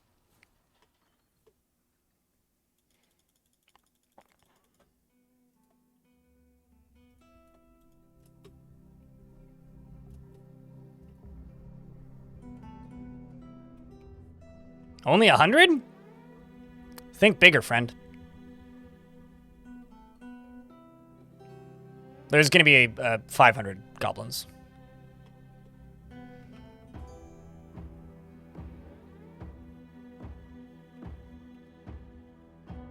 Okay, so I'm going to go down to here. And I'm going to pull this lever. And I'm going to pull this lever. I'm also going to go to this and pull this lever. I'm also going to sit here and wait for those levers to get pulled. So that should send these 3 minecarts flying.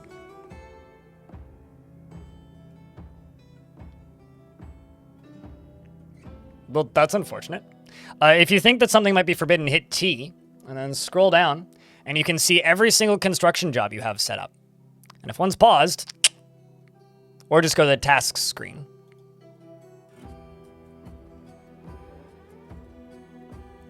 I'm going to deny their request.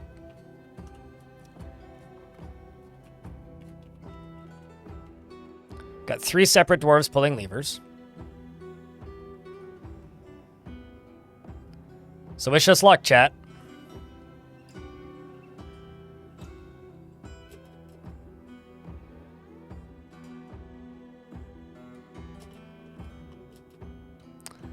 So those are just doing their thing now. Doing laps. The spikes are working as well. I'm going to go up to here and forbid all of this. The military. I'm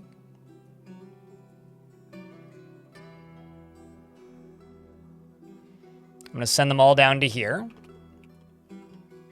The Marks dwarves, I'm going to send up to here.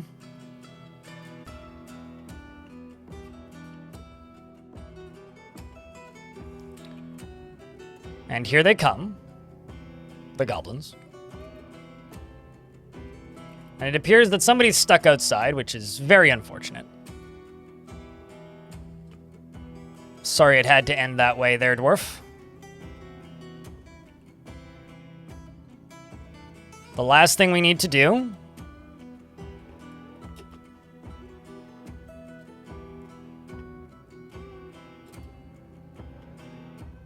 is turn on the cannons.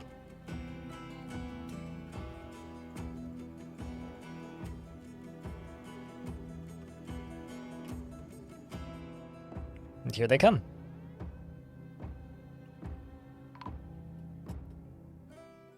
Well, that one dwarf was found dead.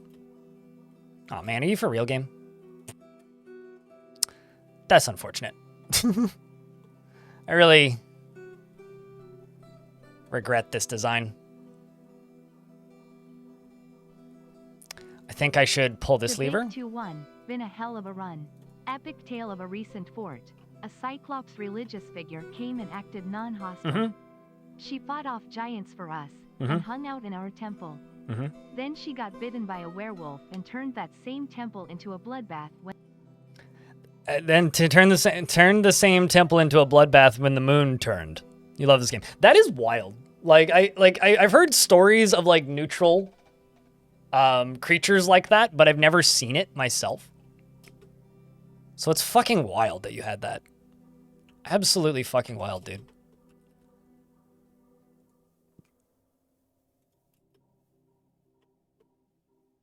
So this should just get pulled before they get all the way out there. Cart grinder on. And the minecart shotgun should be turning on in a second. So the cart grinders are currently malfunctioning, but I can repair those.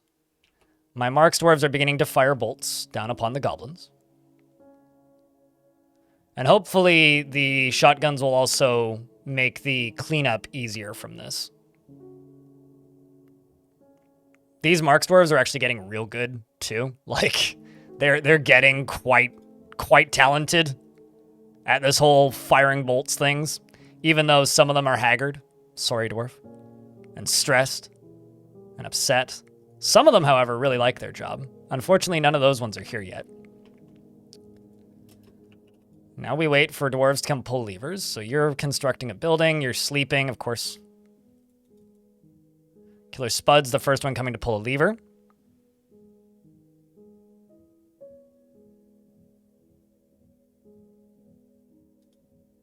Hey, chat room, can I get a big round of beers for Clayborn, longtime member of this channel, keeping the subscription alive for a 21st month. Also, he streams. And thanks for sharing that lovely story with us, dude.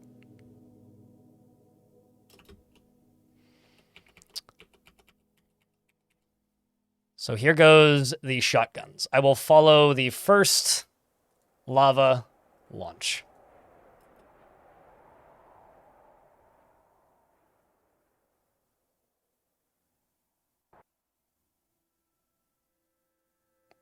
What? Did it not get pulled? I thought you just pulled the lever. Oh, nope, they pulled the other lever. Well, game, come on. You left me hanging. Why would you do that to me? Okay, well, okay, who's pulling the next lever? Not you.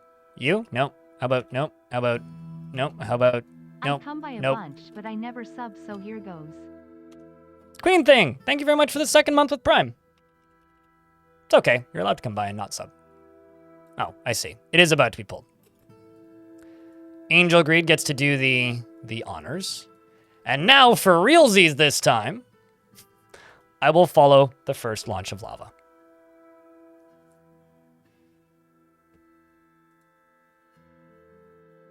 Come on. The cannons fly. And the lava soars. Oh, are we going to hit something? Okay, we did hit a goblin. And it falls perfectly into the pit.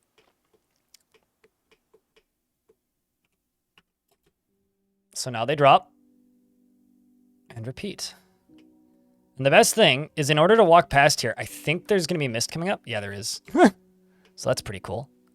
Problem is the first goblin is about to make it around the corner, which is not great for us.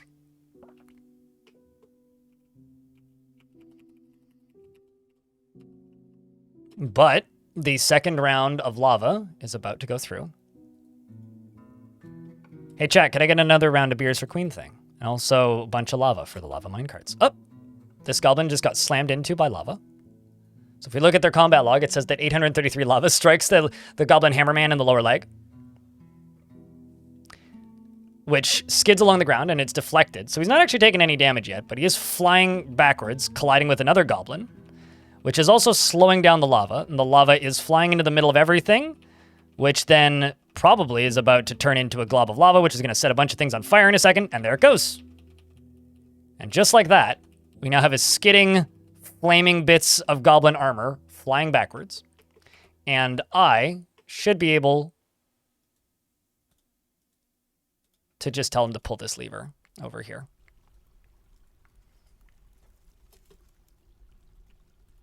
And turn those cart grinders back on.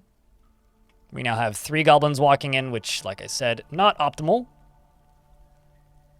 I do like that there's a couple seconds of magma mist back there, though. I do not like that this bucket is here.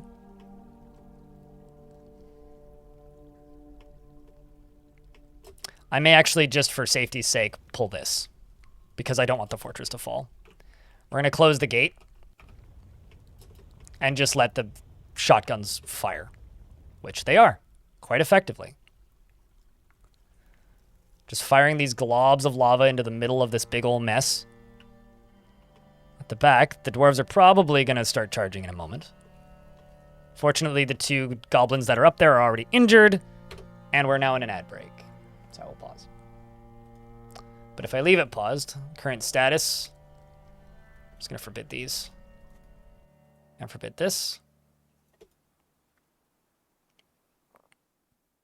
No, actually, I can't do that because they won't make it around. It's annoying. We'll leave that one forbidden.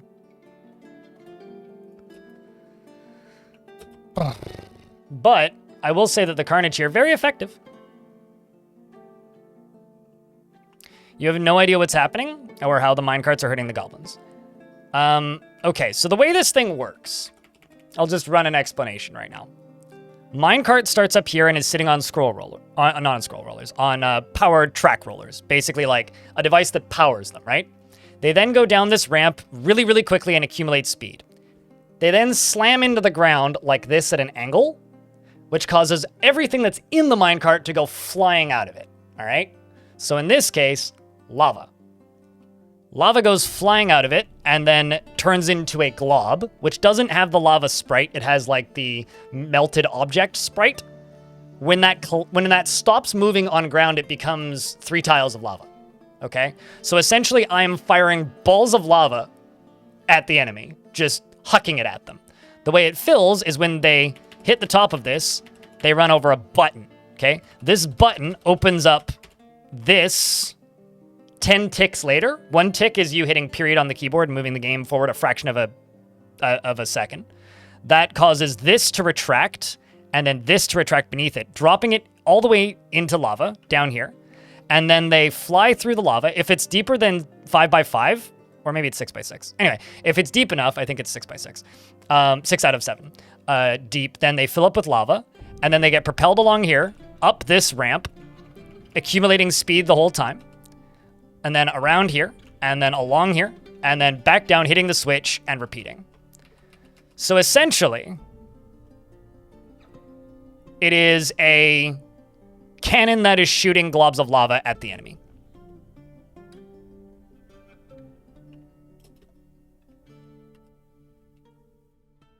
And if we sit here and wait, in a few seconds, shouldn't take too long. There goes a glob. I'll also just swap into ASCII for a second because it's actually easier to see it in ASCII sometimes. See, one just goes flying. One should show up here in a second. See, there goes one. It flies and then it drops down a layer. This makes me an ordnance wizard. Master of Dwarven Engineering, maybe. And because there's so many goblins, it's very hard for them to not, like, stumble into their ultimate demise. The problem is, it doesn't really care about friendly fire. And so I am waiting for a dwarf to go pull a lever right now, and I don't know who's doing it. Oops, that's not the screen I want to be in. This is the screen I want to be in. So currently, this dwarf, Cyril, is going to go pull that lever to go close the drawbridge, I hope. which is all the way up here, which is a ways away. So my military is currently right here, at risk of catching fire and fighting through goblins with Rolf, Shem, and my other hammer lords, Stackhood included, flying through these goblins. There's a very real situation right now that my dwarves could just end up in the line of fire. If we're not lucky or careful. So I do have to be very cautious of that. But I'm trying to get this gate shut.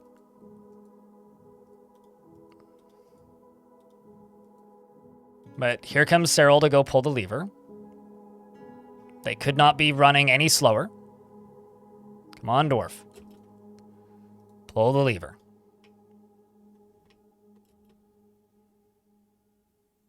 Got the dwarves down on the left side. We've also got Daft Grass coming in to go assist as the minecarts continue flinging lava. It appears that the... Oh, man. I may actually get to see something I really want to see. I want to see this goblin fall into lava. If a minecart lands here, goblin could very easily fall into lava. Dwarves are continuing to fight through the remaining goblins. Please don't fall into the lava, dwarves. Well, Arab, Moral Tad, the copper ghost of beasts, did exactly the thing I wanted the goblin to do. And also somehow this one managed to get up top. That's bad. Like, really bad. So that's really bad. Like, really, really, really bad. I'm just gonna go tell this squad to go kill this guy. Because he could break the whole system.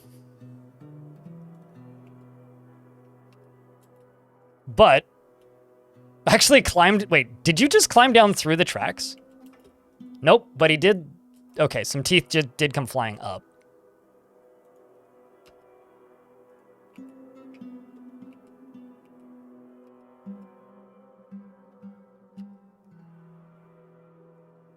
This could be bad. Frame rate is non-existent, and I've got a militia capped... two... Oh, I was going to say I've got two very valuable dwarves standing right there who are about to die, but fortunately they both sidestepped away before the minecart came crashing down. The amount of danger right there, man. Jesus Christ. Oof. But this goblin right here, walking up, just keeps getting missed by minecarts. I need to put more lava into this lower area. So I'm going to go pull some more levers. Specifically this one. Because there isn't quite enough lava in here anymore. Yeah. It's not quite deep enough because they're throwing it all this way, right? But this is the goblin army that's just getting slammed with globs of lava constantly. Spiked with spikes in the middle. And also... possibly getting hit by minecarts. Nope, they're not currently getting hit by minecarts. That whole thing got screwed up. But I think this is a pretty effective defense.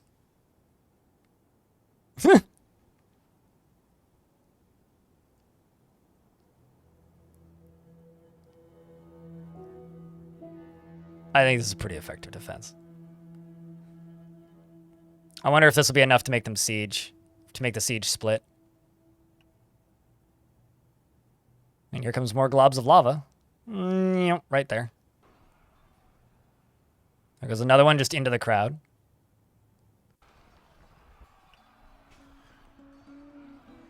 Dwarves are beginning to clean up the bodies on the inside. Problem is we have this goblin that is in the fort. Okay, we did lose a dwarf. That is a damn shame. Where is this goblin right now? Assuming he's gone this way somewhere. Oh, there he is.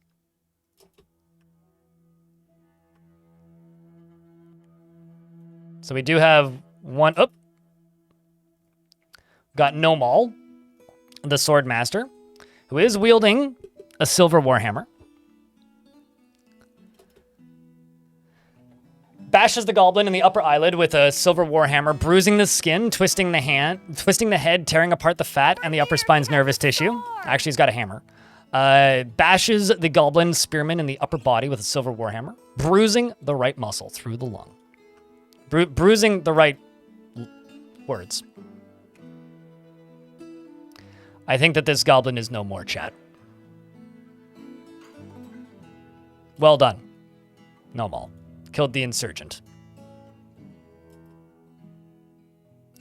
So what I think we do is, because the siege is still here, I'm going to turn off all these burrows. I'm going to let them fix this problem, because my god, it needs to be fixed. And I'm actually going to turn off the shotguns. And then we'll hit them once we've reloaded with a second wave. Which is probably the best option here. Ton right there. We lost one dwarf during the actual fighting.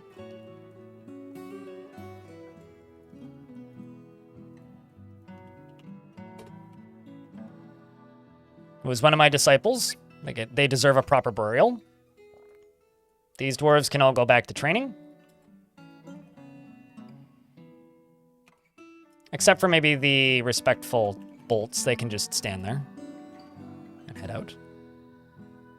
We don't need them actively training. We can leave the spikes running. One of my weaponsmiths was found dead? Oh, that's not even one of my population. Regarding sieges, how do enemies break walls somehow? They don't. They do not break walls. Dwarven constructions are currently, and I say currently, indestructible.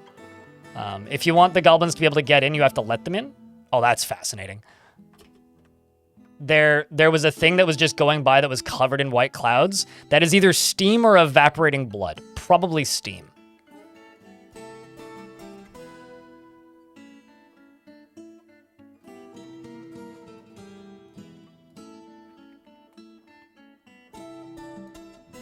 Can goblins get in through mist generators? I mean, if you let them into the top of your mist generator, sure. I actually can't do mist generators in this fort, because most places I would build it, they would immediately become ice.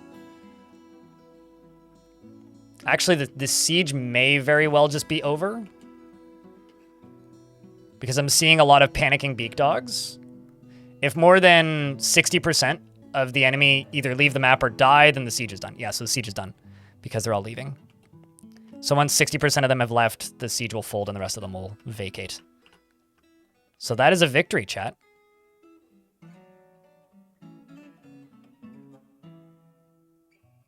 Not bad.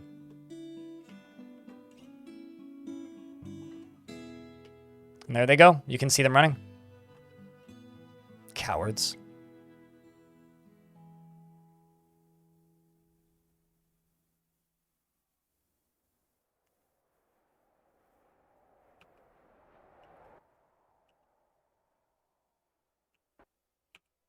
Pathetic.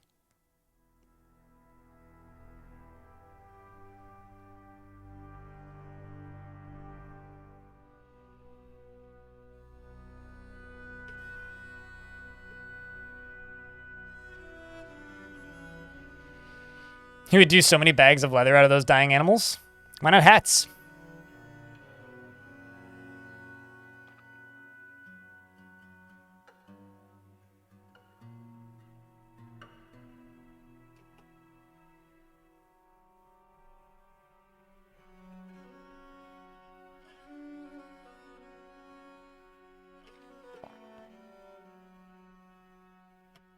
You know, it's funny. I haven't made soap yet in this fort, not once.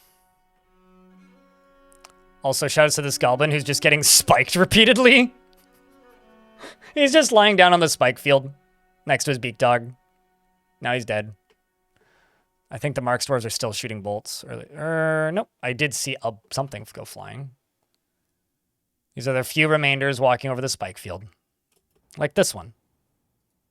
On his goblin mount going, "We shall continue the fight. It is not time to..." Splat. Goes to regroup with his friends. That's pincushioned. So another thing I could do is I could just keep the minecarts running for a bit. Are you stealing my shit? This guy's lying about his name. His name's in quotes.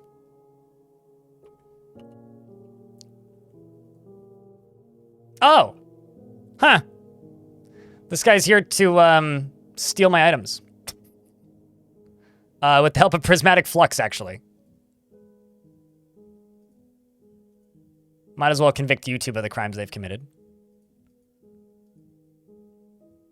Interview scheduled. And interview scheduled. It's time for Glass FMT to go to work. But he's currently sleeping, so we'll wait for him to wake uppy. Oh, he's up. Gonna go get provisions, then he's gonna go yell at somebody. But at what cost? 4 dwarves. And a lot of frames for a bit. Scratch that. 5 dwarves, because Arab's been missing for a week. That was the dwarf that fell into the lava.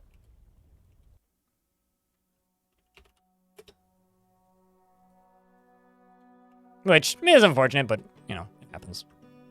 Happens to the best of us, I would say.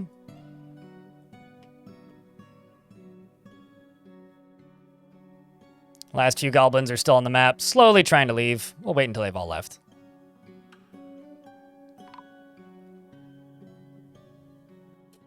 And then there's Zas, the ghost out here. Do I have any, like, slabs I could place? I could start putting them in here if possible.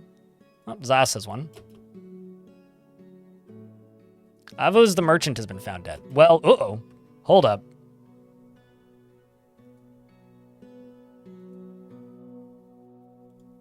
I appear to have a fight happening here between a merchant and my military. Bash is the diplomat. Oh. Did we just kill the outpost liaison?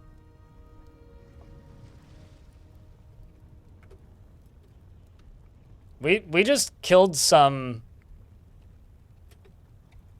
diplomat. I don't know who or why. We also have a count in the fort now. Who's Vaca Studio? Where's Vaca? Well, at least you're in the fort. I mean, I'm sure it's fine too, but like, I just would like to know why.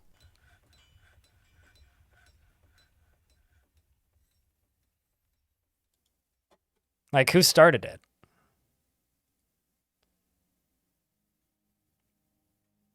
So it seems like these zombies all just like turned around and attacked the dwarf.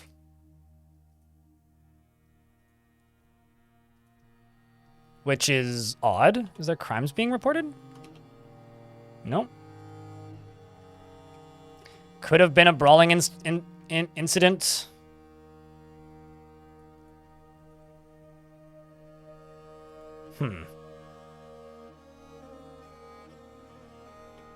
Goblin sympathizer? It's possible. Oh. Now this zombie is killing this goblin. I think this zombie here is a problem. I think we need to kill this zombie. You can't just be killing my guests, man.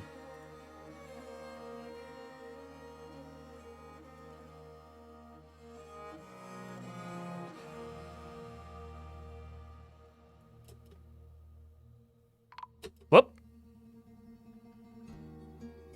It also killed an axe dwarf. It killed one of my soldiers, and now it's killed this person.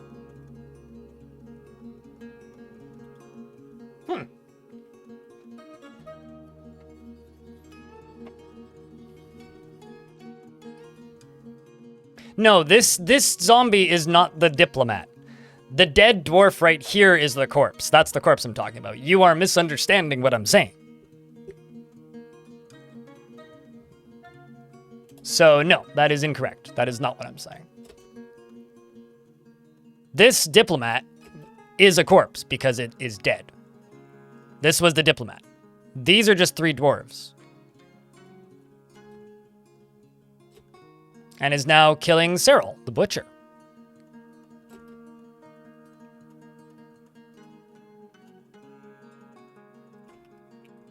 And has killed another one of my dwarves. And is now killing Olan, the disciple of Yugoth.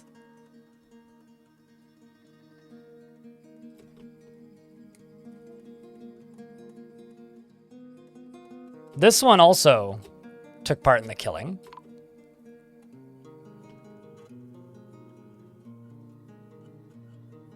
Olan was the last one to die. Okay. I like how the whole time this dwarf is listening to poetry. Okay. Only to be immediately executed by the militia captain, slashing the dwarf forlorn stalker in the head with an artifact sword. This elf took part in that fight and was actually a kindred spirit with another zombie. I'm gonna tell all of my squads that are right here to kill this elven zombie.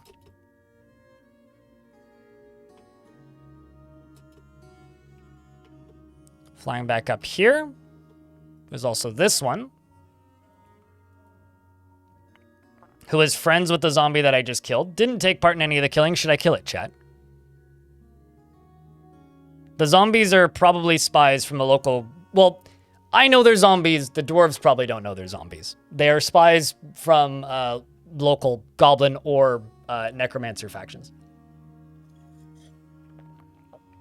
Exterminatus. Okay, we will exterminatus the zombie spius.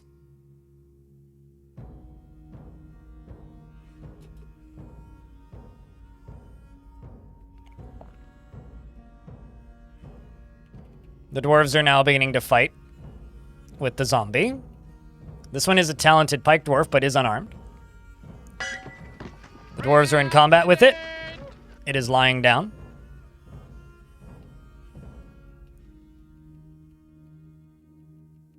Hopefully it doesn't go into a martial trance, and it dies.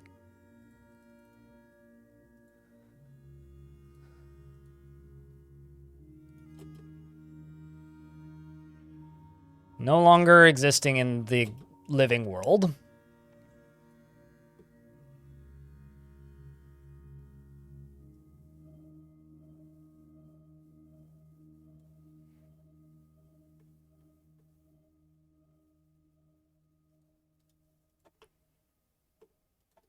How about you?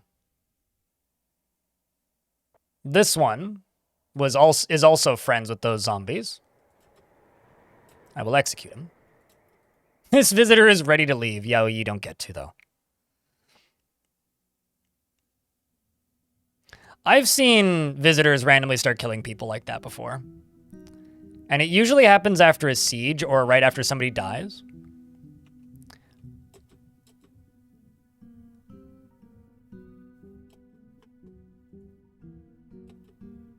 Dwarf runs away in fear. Zuklar the merchant was found dead. Oh, well. That should be a given. Okay, who's left? This one. Shotguns are not running right now.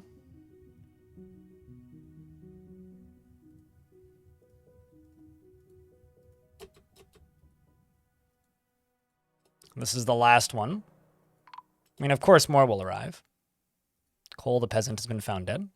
Man, so many died right there. Wait, whoa. I wonder. I'll bet you other executions are happening now. Oh, yeah. Oh yeah, no, this is causing a little bit of a loyalty cascade. Excellent. So dwarves that were friends with these zombies are also going to turn.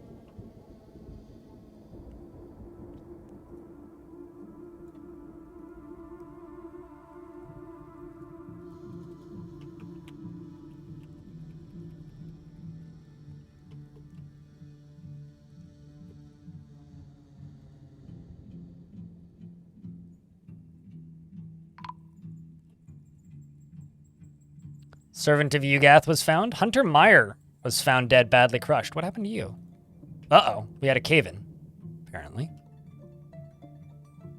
Rest in peace, Hunter. Truly a bloody shame.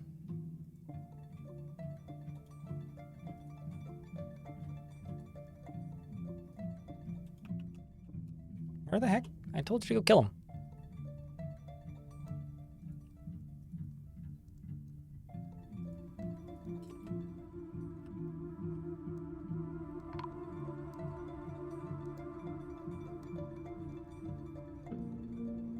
He's trying to climb out.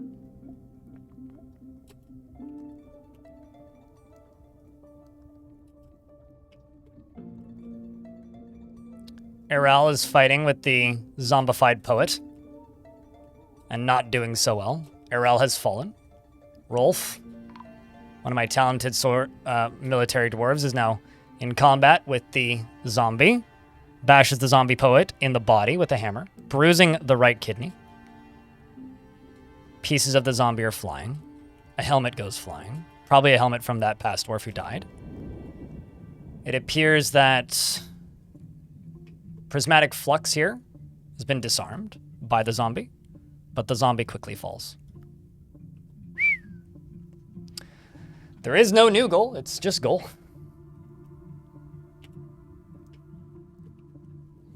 You were only one letter off, Butch.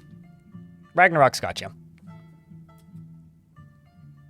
But the goal for today is to end the fortress. So this has me nervous. When I see the military just running somewhere. So I could type in fix loyalty cascade, but where's the fun in that? Okay, so who's currently fighting? Grandpa is fighting with a goblin bowman, apparently. Because there's still goblins here from this siege. Not many, though. Literally 5.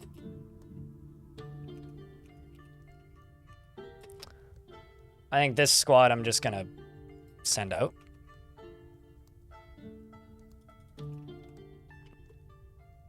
Let's clean up the rest of this. Also, AJCW, I completely missed that resub during the whole fight, but thank you very much for that brand new subscription. The hospital is filling up pretty rapidly once again. And it's time for us to continue digging out more tombs.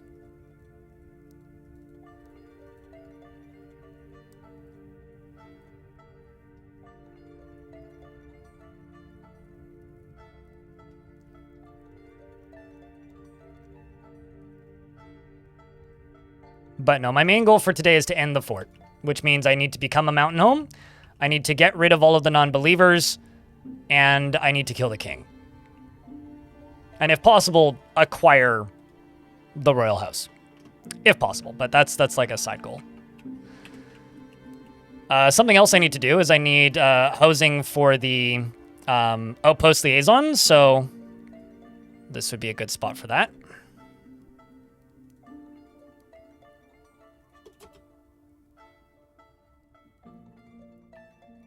Tis a damn shame that we lost Hunter Meyer, though, because what was your task? Yeah, you were my broker.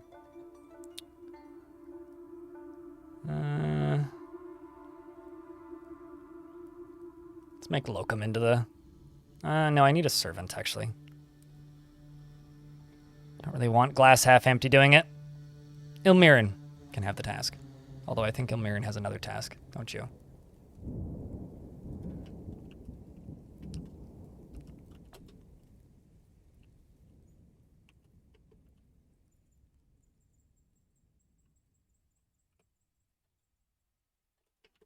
We are getting close to the end of this task here, which is the whole reconstruction of these walls. We can begin bringing furniture in soon. I just don't want to do that until the walls are all done, because that'll make things easier on me. Oh, sweet. We are in an ad break now, so I can just go through and do this. Why kill the king? Because they don't follow a specific religion. I roleplay pretty heavily in my forts, and that's what we're doing right now. So we've basically themed this whole fort around, if you don't worship the god of death, you're not welcome here.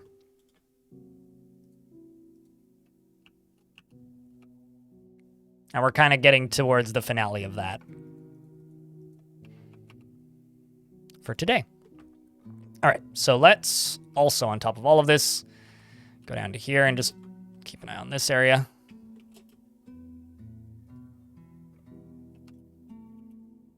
Just say, let's channel stuff out.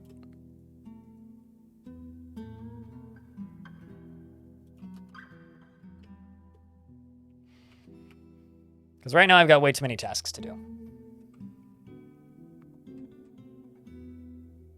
No, it is good that we don't get the full-blown loyalty cascades anymore. But it is fun when they happen with visitors.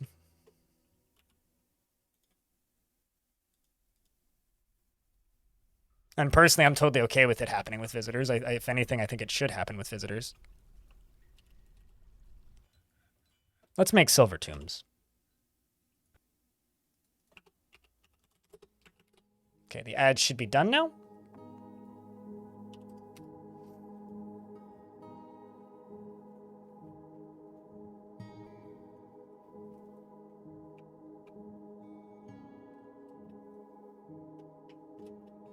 I don't know where these stray beak dogs came from, but apparently I now have stray beak dogs. I didn't think I had any. Maybe they've just been here for a while. Weird. But yeah, the only named dwarf to die in there was Hunter Meyer, and it was completely unrelated to the loyalty issues. Okay, this is weird. Why is there still 5 goblins here? Come on. I'm gonna just turn the... Well, Okay, yeah, we've got bits of this guy to remove. Oh, shit. Zokman has been missing for a week. So one of my named dwarves has been missing for a week. Probably lava, if I had to bet. That or died somewhere that we haven't found.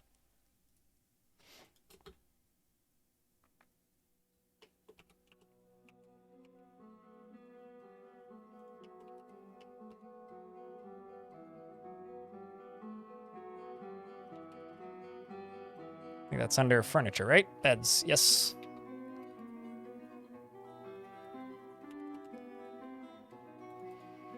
We'll put beds in there. Also, hello, Potato Godzilla. Thanks for keeping the chat moving for the first time in almost 5 minutes. This week has been like some of the lurkiest chats I've had in a very long time. So I forget to look at chat a little bit. I cannot designate sentences for criminals, so I can't just imprison somebody for no reason. I have to have a reason. And even if I do accuse them of a crime, presuming they've committed a crime, I cannot say whether or not the crime that they committed is a reason to be imprisoned. It might just be a beating. So, no, I can't. Is a simple answer.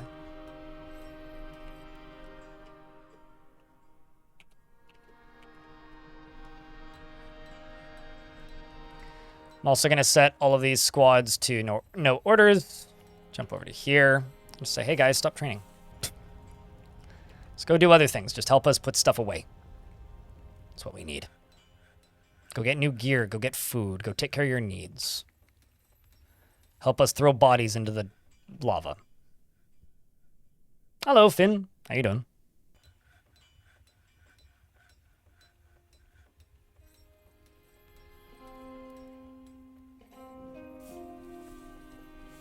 The log is from bottom to top, yeah.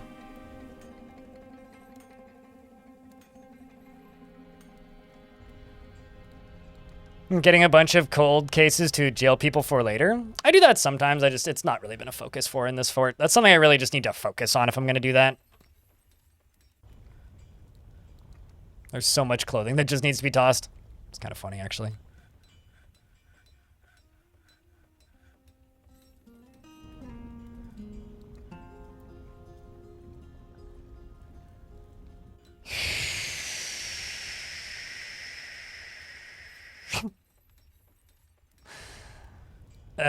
And then just like that, more zombies and random visitors arrive. I like the visitors. I wish they did more than just steal my shit. That's my big problem with the visitors, is that all they really do is steal your stuff. It's like if they had more meaningful interactions, I wouldn't mind, but...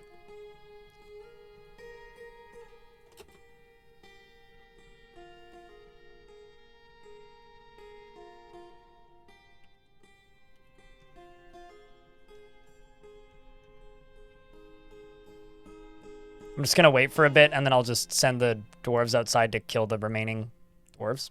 Or zombies. Or goblins, not zombies.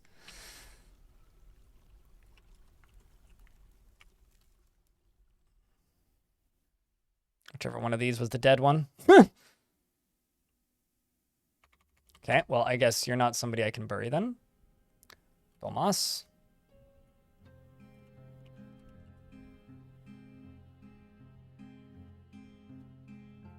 I think it was this one? Yes.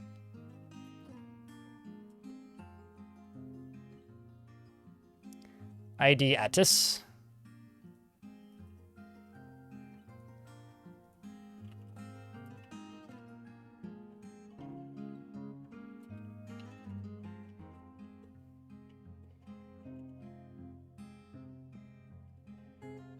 And Duskull, thank you very much for gifting a sub to Finian. It means a lot. I greatly appreciate that.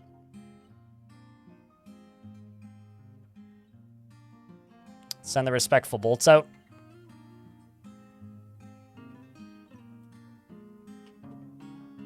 To try and finish the rest of these goblins off. Keyword here is try. You should have bolts, right? Yep. Lots of iron bolts.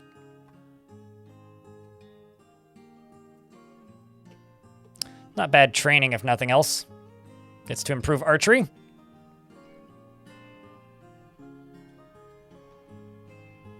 My favorite negative review for Dwarf Fortress of all time was a review saying this isn't a video game, it's just fantasy Mad Libs on crack, essentially. I think it was on drugs was the word they used. It's just video game fantasy Mad Libs. I'm like, excellent. Yeah, that's exactly what I want.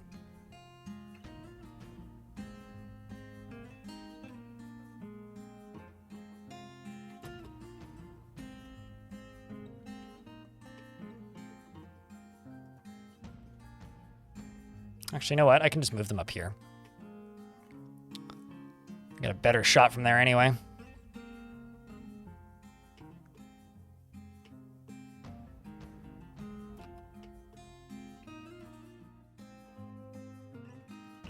I just need this siege to break. That's all I really need.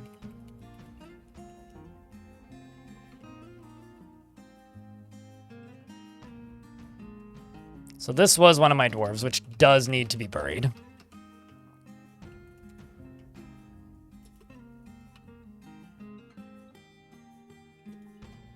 What was your last name? K. Okay.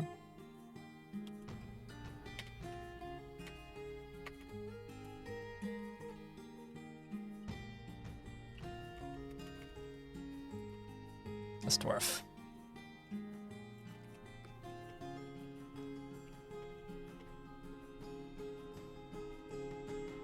I just saw a nose go flying off. Nope, it was an ear. They're just getting to play target practice. The siege is still on, and there's literally 5 of them left. I really should just open the doors and just send the dwarves to go kill them, but, like, to be honest with you, I kind of don't want to do that. But I guess what I'll do is this.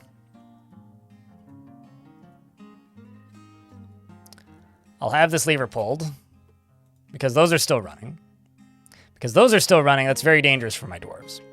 So I need these to stop spiking. And then I can send the military in to go fight them.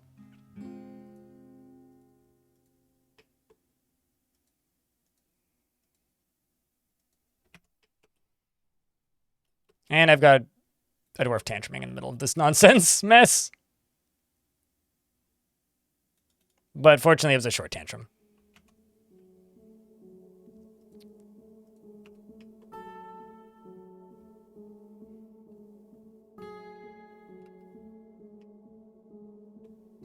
Okay, so has this stopped? Yes, it has. Now I can just do this. Pull this lever. Looks like you're coming to pull it. Nice and quick, nice and easy. And then we witness the finale of this goddamn siege. Got Regoth, who hopefully doesn't fall into the lava right there. Throws a bunch of blows with the hammer. Kills another one. They kill the remaining beak dogs. Or execute, more like. And now the siege is finally broken. And now I can truly tell the dwarves to just go do whatever the fuck.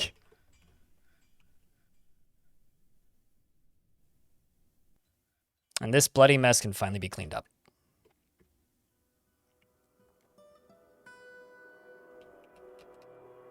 Miasma yucky? Yes, accurate. It is okay, though.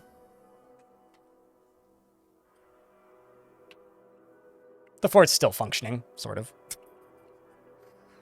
I mean, when you get to a grand finale like this, you need some friction. Like I was saying the other day. I like it when forts fall apart like this because losing is fun. Like, I've certainly had some people saying it's like, well, why don't you save it? It's like, well, I've been playing this fort for 100 hours. I've got 700 gigabytes of footage. Like, 800 gigabytes of footage, actually. So why not just finish it? You know?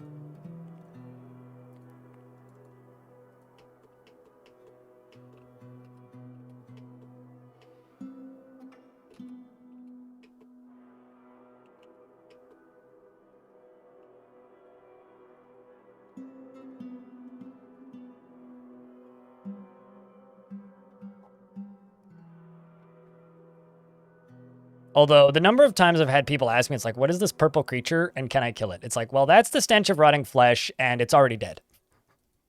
But it's equally disturbing.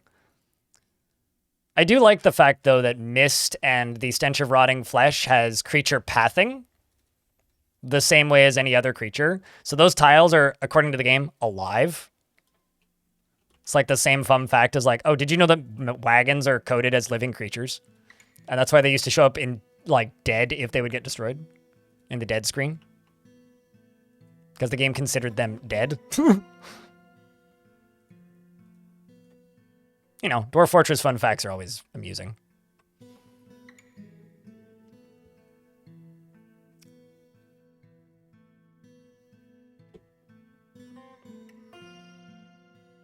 I will say that this whole thing is pretty spectacular.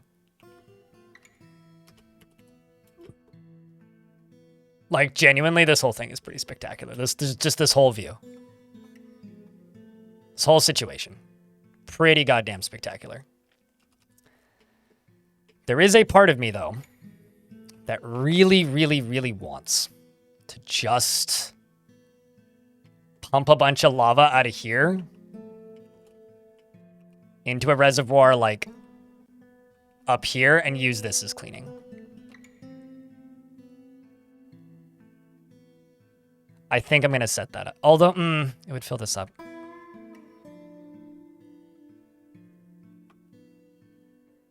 You know what? I'm going to go through here and do this. I'm going to claim all these. I'm going to deconstruct these floor grates. This is going to be way too much clicking.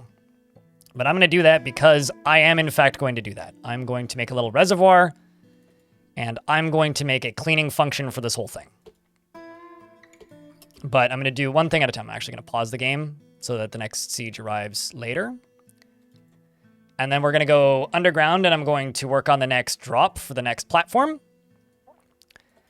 Make sure that things are getting dug out accordingly as they need to be. And I will then check in on the outpost liaisons' lodgings. And because digging is the thing that we need to be doing right now in order to actually become the mountain home. And then check in on a character that you guys want to check in on, or I'll check in on somebody I want to check in on, whichever one works better for you guys. And I'm also going to go designate a bunch of stuff for the bedrooms after this. So I'm going to go do a bunch of designating for the next little bit. So if you have questions about the game or just want to talk, now's a good time. The cleansing flames. Pretty much, yeah. I still want to use like all the machines that we've built, but like I do need a faster method of cleaning this shit up. And I don't need all this copper and like bronze and stuff. Okay, so let's go to bedrooms.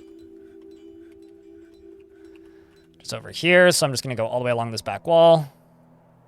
Quartzite. All the way along this back wall. Quartzite. All the way down this wall. Quartzite. All the way up here. Quartzite. Go to the deconstruct tool. Do this. Do this. Do this. Do this. Do this. Do this. Grab the erase tool. Boink. Erase it all. Let's press F3. Go down to here. These are all forbidden, as to be expected. I'm going to go fill in the pieces that are missing. I'll just use whatever bars are closest.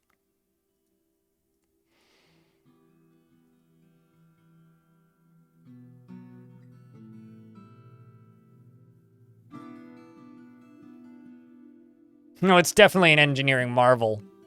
I'm just happy that, like, changing the game's difficulty sorted out the lack of goblin sieges. Like, the reason these sieges are so ridiculous is because I've literally changed the way the game works so that they're harder.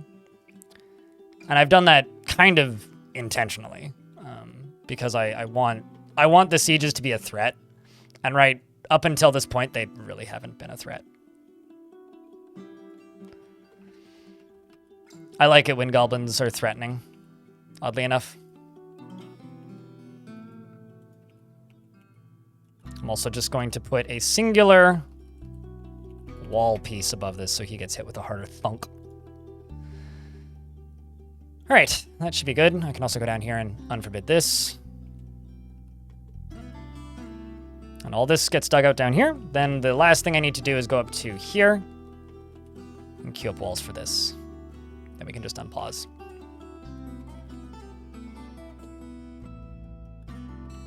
It's all day site. Well, let's use some other material. Let's use obsidian for these walls. Obsidian's nice if used sparingly.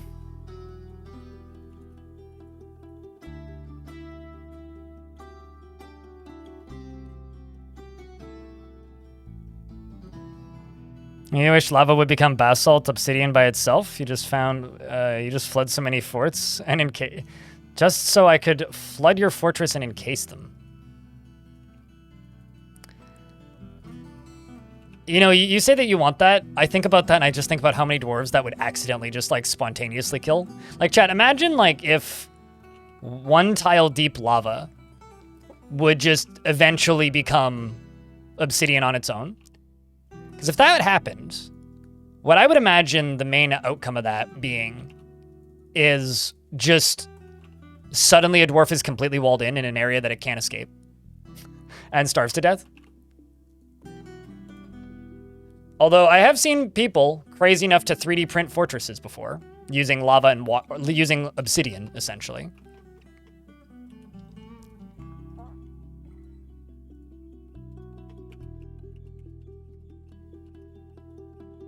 No, they just haven't started doing this. Okay, fine. Fine. Hasn't even been that much time yet. Do I even have a manager right now? I think I do.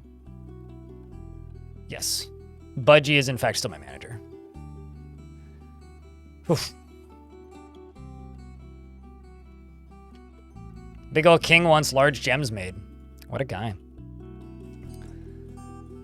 All right, let's follow the elephant tender who's making her rock figurines once again, and also having to cancel making her rock figurine because somebody wants to conduct a meeting. Tried casting a fortress once years ago, 3 layers later you just got bored. Yeah, no, I mean that's yeah. yeah, no, I would agree.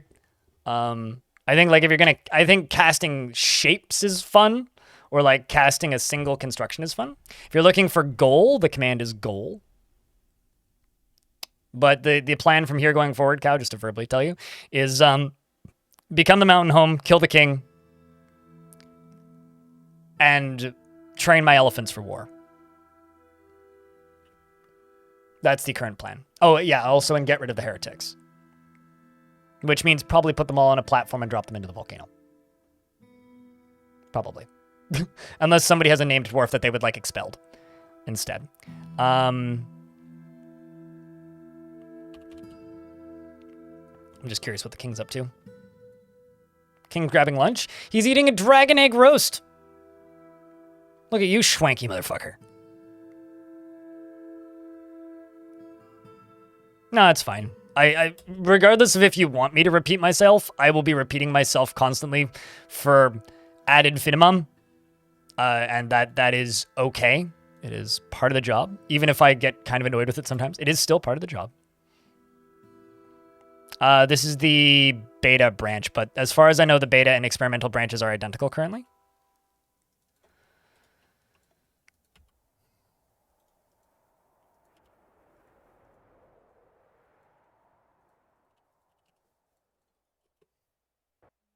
As far as I know.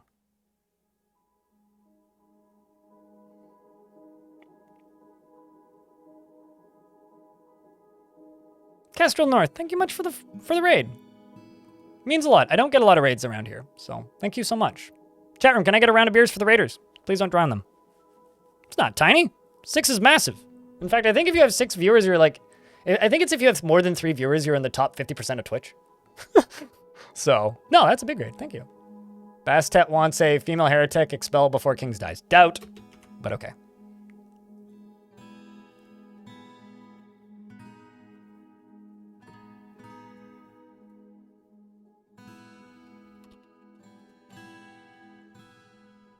Most terrifying thing about this dwarf is that they're not upset. Bastet is deliberately cruel to those unfortunate enough to be subject to her sadism. She finds something humorous in everything, no matter how serious or inappropriate. She is inattentive to detail and very impolite and inconsiderate of property. She greatly is pleased by her own looks and accomplishments, and she thinks that she is fairly important in the grand scheme of things. She tends to hang on to grievances, and she can handle stress. She can sometimes act with little determination and confidence, and can sometimes act without deliberation. She enjoys the company of others, and is somewhat quarrelsome. She is bothered by this, and she values friendship. She occasionally can overindulge and needs alcohol to get through the working day and doesn't really care about anything anymore. She dreams of raising a family and personally doesn't care about nature one way or another, and disregards tradition and doesn't care about dreams of raising a family and doesn't care about nature one way or another. She likes ilmenite and bismuth bronze and shell opal and giant snail shell and the color dark chestnut and warhammers and mittens and amulets and dogs for their loyalty and crabs for their sideways walk and the words of the diamonds of depth and the words of the diamonds of the depth and the sight of the sienna sweetness, and when possible prefers to consume cockatiel, hagfish, and blood amaranth beer. Hates fire snakes. She does have 2 friends in the fort, Sertha and Gashud. Mengreg. Mengreg? That's a weird last name. I've never seen that one before. And is clumsy, not musical, and recovers quickly. A bit zany and cruel. Welcome to the fort. It's accurate and scary. Often happens that way, eh?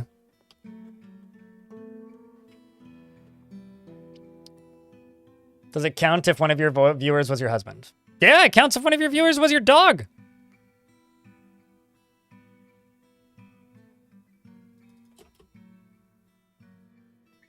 I would say it counts.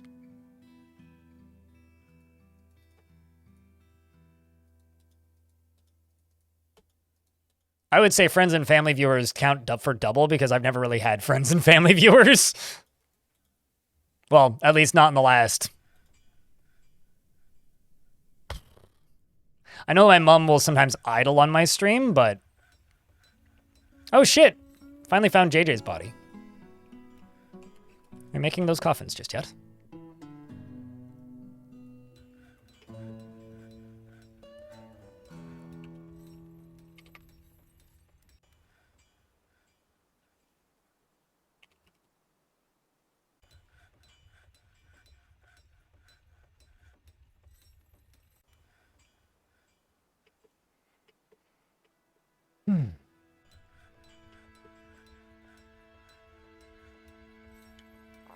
But yeah, I've never been in that position, so... Like, I know my mom will idle, but she doesn't really watch the streams these days. She used to back in, like, 2016. I used to have a friend named Bryce who would watch my streams years ago. Used to go by the name Hyperforce. But I haven't talked to him in the better part of a decade, probably. It's been a long time.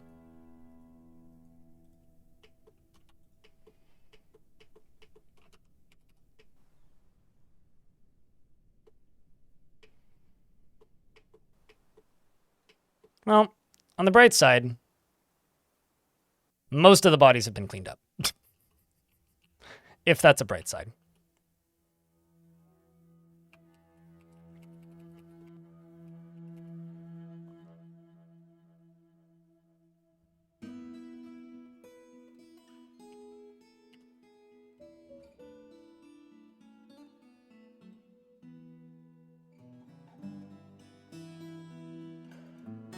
Just gonna get that Galena mined out up there.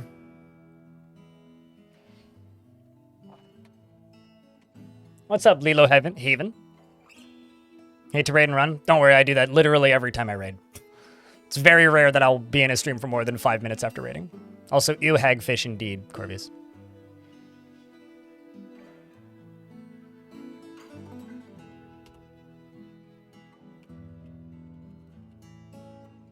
This poor dwarf is just trying to make her rock figurines. That's all she's trying to do. Is just make a figurine. In fact, I'm going to start filling up her bedroom with her figurines.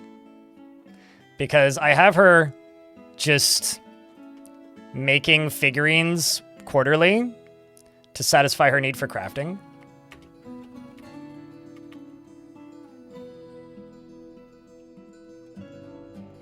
Or maybe it's monthly, I don't know.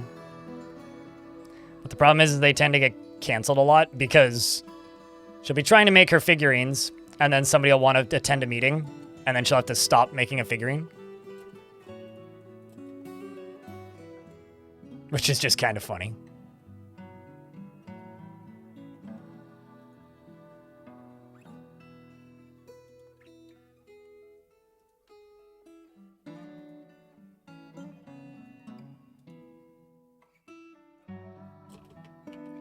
Although, personally, I think maybe we should suspend these jobs. Just let her have a break. There she is.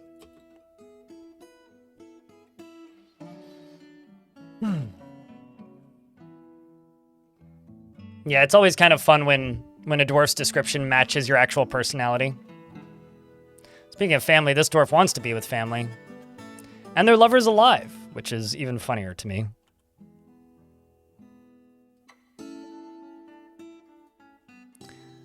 Wouldn't hanging out with your lover equal spending time with family, though? I wonder if I have any ghosts I can deal with. I do have some. Yep, I do in fact have more than some. Let's just make more rock slabs.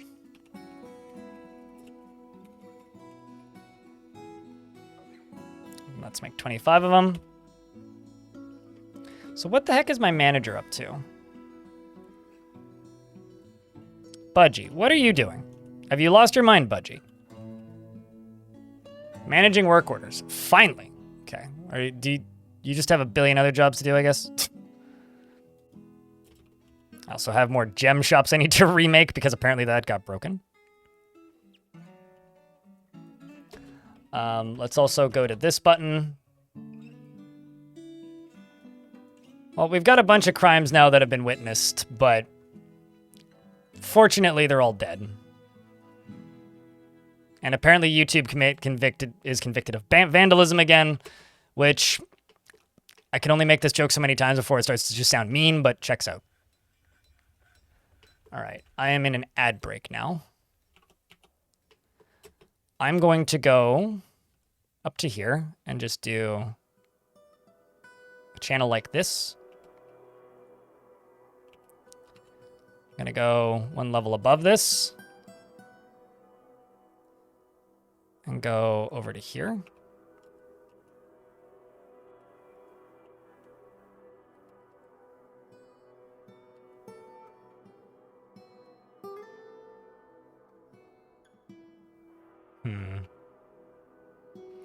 How many layers deep do I want to make this? Right here would probably be the easiest spot to put it, so let's go 1, 2, 3, 4.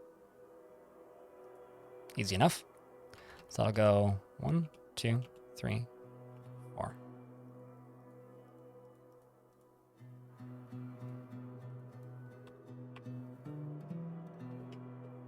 And up here, I will go down one layer.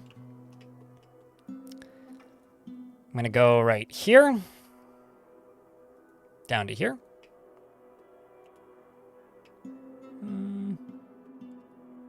You know, I actually don't need to go down this far.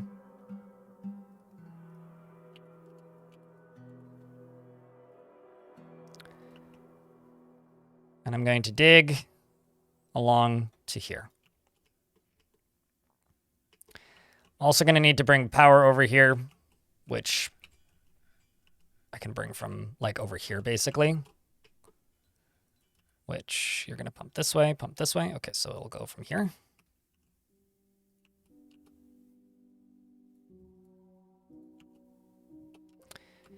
then go down to here and go all the way up.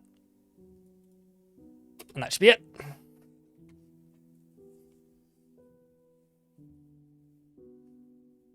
Seen some legendary descriptions with the description not musical? Well, I mean, it's a skill you can learn, right?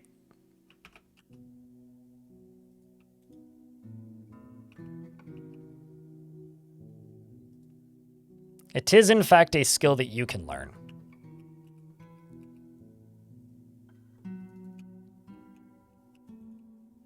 Mining out all of this extra magnetite. Still dealing with all these ghosts.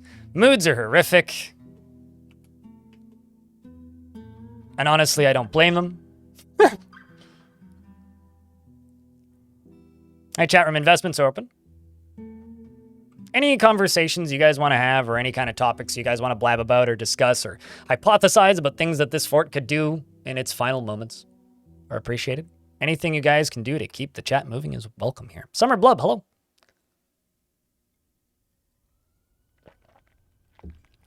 How it do? Okay. Getting by, trying to finish this fort up.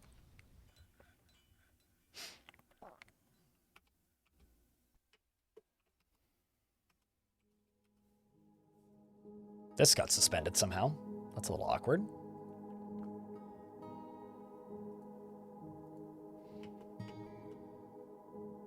Is this fort fucked? No, not really. I'm just intentionally ending it. There's a big difference between it's fucked and I want it to end. I want this fort to end. And I want this fort to end for 3 reasons. 1, I think I have enough to make it into a satisfying video for YouTube. 2, it's deep enough in that, and a lot of people are tired enough of the concept that views have tanked and very few people are watching in comparison to the first 4 or 5 streams of a new fort. And 3, I would like to do a new fort. Those are the reasons. So is the fort fucked? Not really. I could totally keep this fort going for another, I don't know, 30 streams if I wanted, but...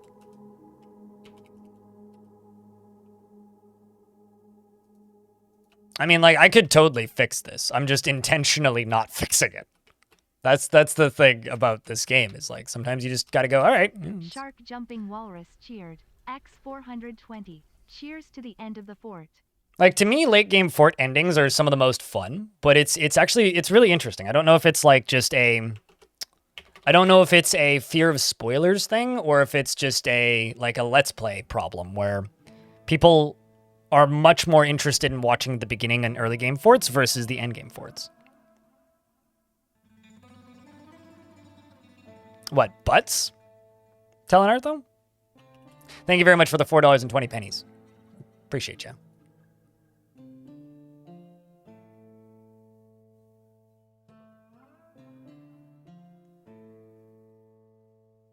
Well, I mean, that's not what I enjoy the late game of a fort more than the first few years. Like, playing-wise.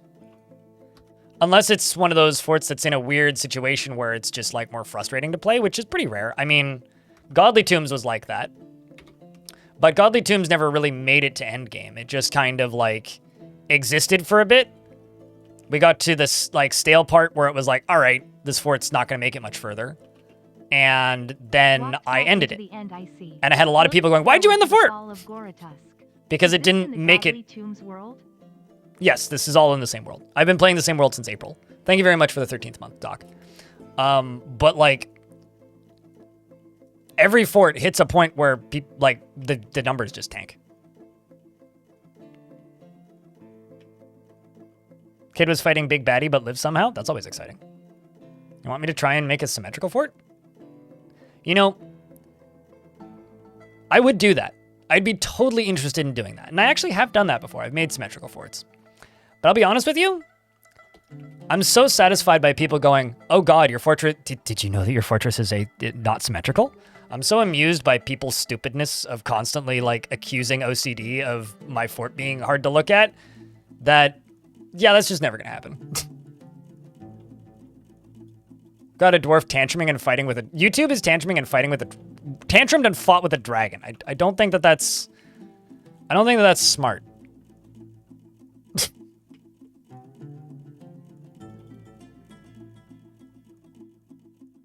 Just a...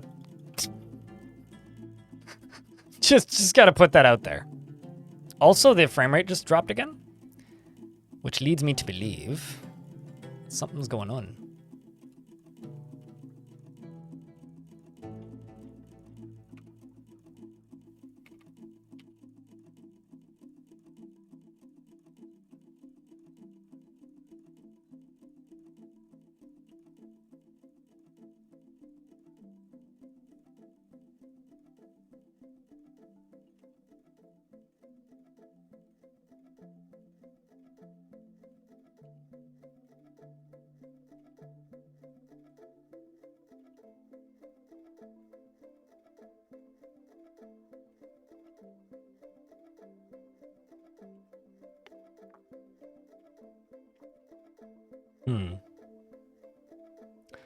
I think it was, last time I checked,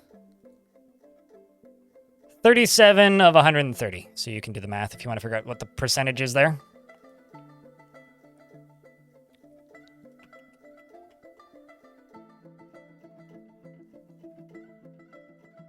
Just gonna place these iron grates on the ground over here because I think they look nice, even though they're not actually serving any practical purpose.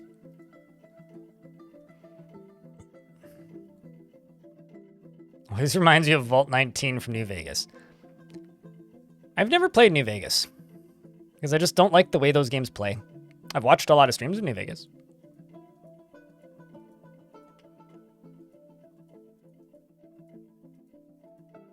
But I've never played it. Probably won't. Which is okay.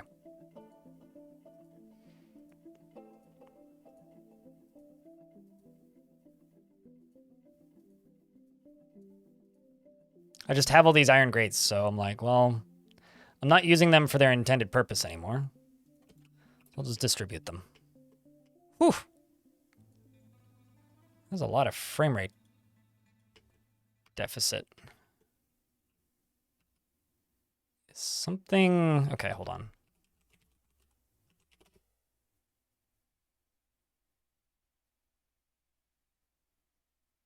Well, I don't think it's Cavern People, but something's causing some lag.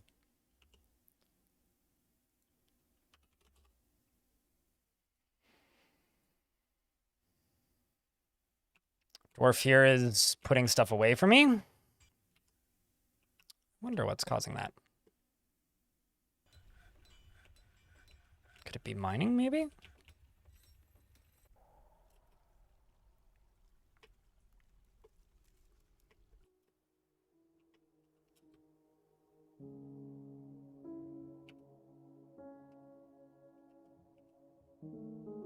So that's fine. That's fine. Actually not going to dig out this side. Actually, it's probably all the dwarves trying to path up here to collect all this stuff. If I had to bet. Let's just wall this off.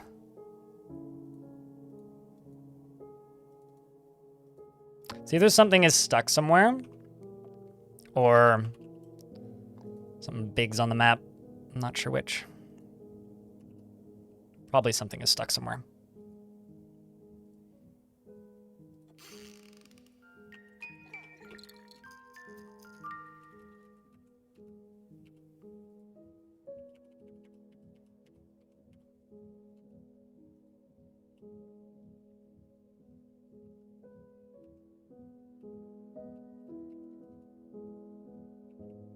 Question is why though?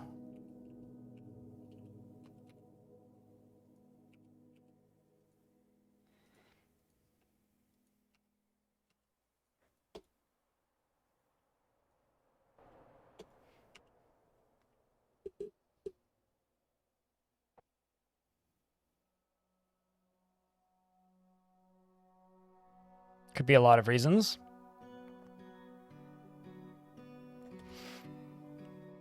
Let's see, is there a mass cancel somewhere? Oh. It probably needs empty buckets. Let's see this.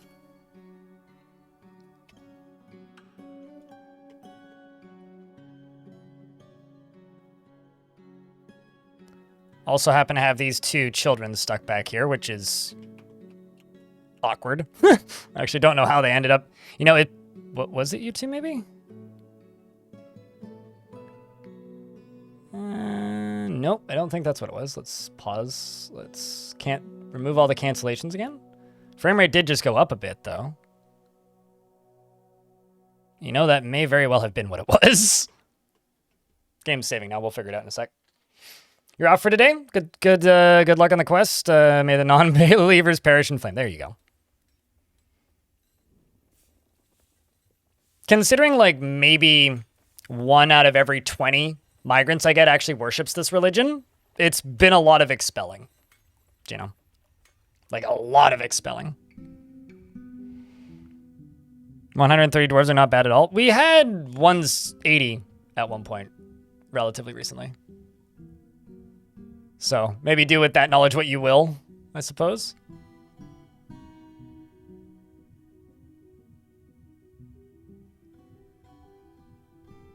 What would I change? I'll think about that when I make a cult fort again. Last time I've done cult forts before. I did the Spike of Zealots, I think was the name of it. That fort was fun.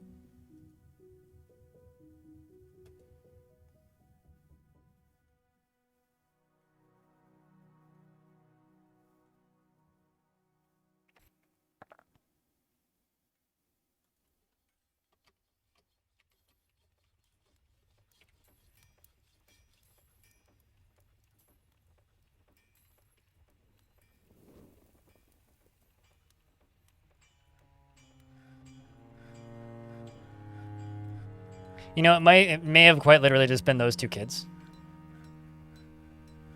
We've also, apparently, we are in need of empty cages.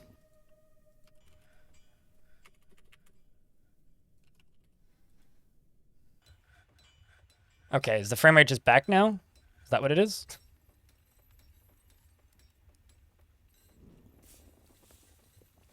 Seems like it's back now. Okay, cool. I won't complain about that then. If frame rate is just fixed now. How's this doing? Got a singular dwarf digging uppers. I'm just going to make sure that this is all in the burrow right here.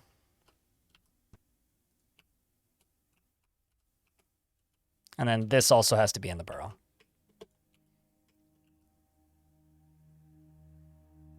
Can cult spread? Cult is not an actual mechanic in Dwarf Fortress. This is just something I'm doing for roleplay purposes, and that is it. So, no, cults cannot spread. Cults are not real in Dwarf Fortress, specifically. There is no mechanical allowance for what I'm doing. This is entirely a roleplay thing. Can the popularity of religions spread? Yes. But this whole cult gimmick I'm doing for this fort isn't real. That's the only way I can put it, really. Ah, crap. I did this off, didn't I?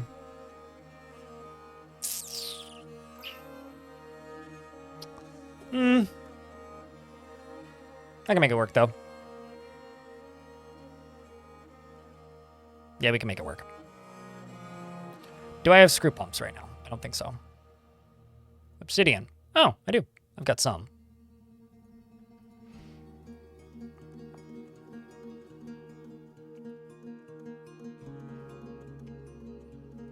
It's real to you? I'm just clarifying. What are we sacrificing the children to? Radu, thanks for the next 6 months of subscription. And also, the tier 3? Is that new? Did you just upgrade that? Holy shit. And the 14 months total. Also, thank you. What are we sacrificing children to? Why children specifically? Why not just sacrifice everybody? Why limit our sacrifices to children? Seems like a waste of good sacrifice times. How you been, mate? How's things? Low-key looking forward to hanging out again in a couple months, because I'll be in town.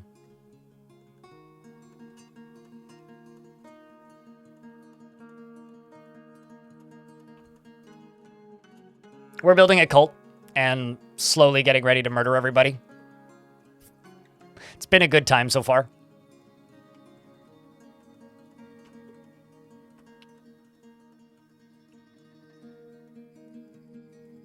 Slowly is kind of the key word.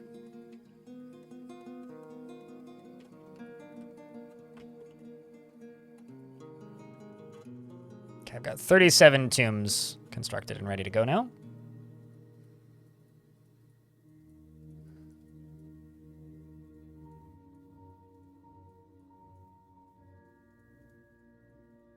Okay, let's just pause game real quick. I'm gonna go over to here, queue up more quartzite.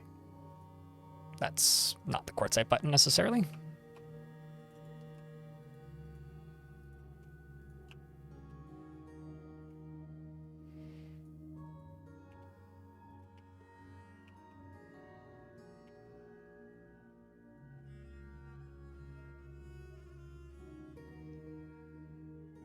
For a certain religion. Yeah, I think the thing that you need to remember is that there are a lot of crazy religious mechanics in Dwarf Fortress. And I'm not just saying that to, like, tease people. Like, they exist, except they only exist in Legends mode. But the way Dwarf Fortress development tends to work is something gets added to Legends mode. A chunk of time later, undisclosed, sometimes really quick, sometimes really long period of time, sometimes years, sometimes days, sometimes weeks, sometimes months. It then gets added to adventure mode, usually first.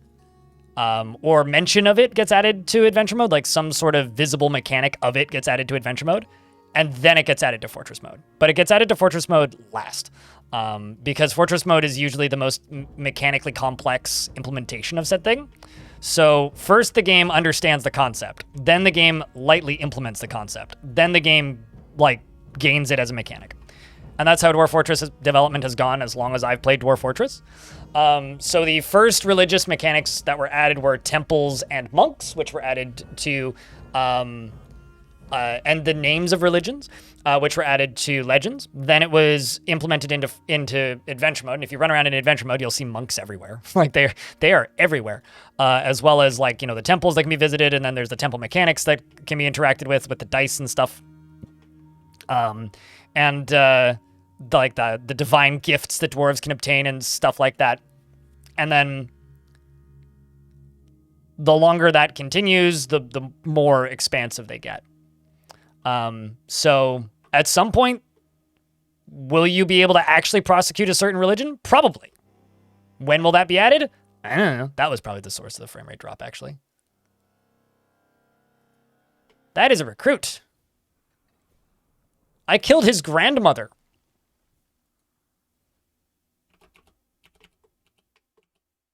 We killed this goblin's grandmother, chat.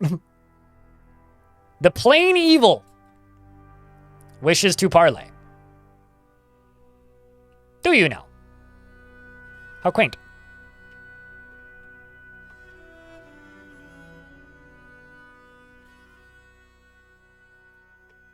Gobgram. He also has 2 lovers and a spouse, so he's clearly doing all right for himself. He's doing all right for himself. Although I'm not sure if he's counting the spouse as a lover or... This is a bigger army, but not that big. These guys are a much smaller goblin faction that we're at war with.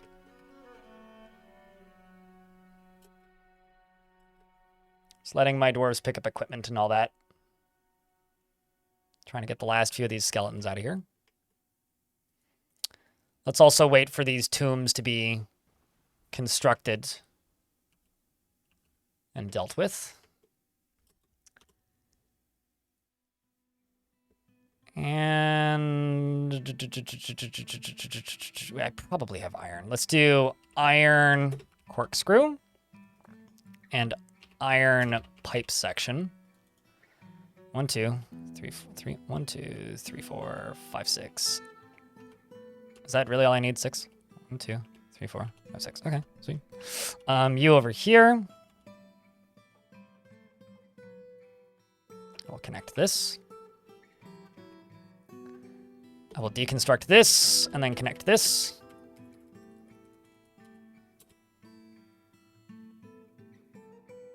Vile Force didn't even play?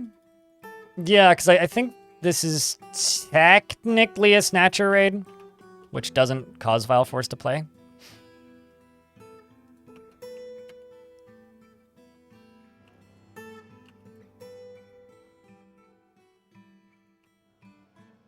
I feel like Vile Force shouldn't play until, like, the siege actually begins.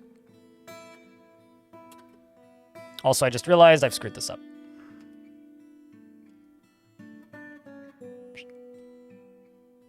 Yeah, okay, so I need this to be 1 further this way. Not along here.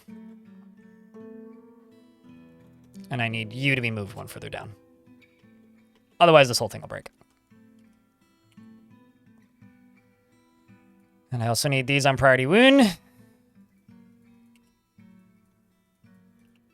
I also need to check the back here to make sure that I didn't accidentally dig through a wall anywhere.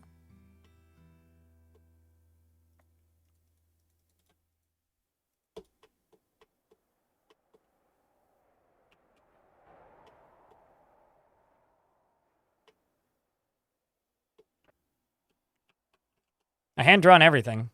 I don't use DF hack digging automation for anything. 'Tis not how he played the game. Let's check the stuff down under the ground is. Are you connected? Yes. So right here. This needs that, that, and that. And then we're ready to drop this, I think. Yes. Just about. I mean, I also still kind of need to do this.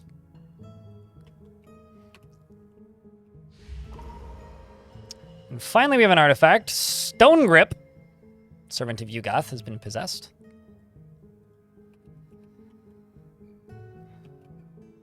Okay, that is down.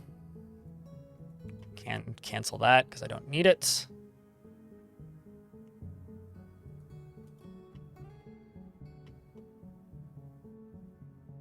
Helps to have the pencils with the toes. Well, like that one guy that played guitar with his feet. Burial -C. This is like one of the few DF hacks commands I do use relatively frequently.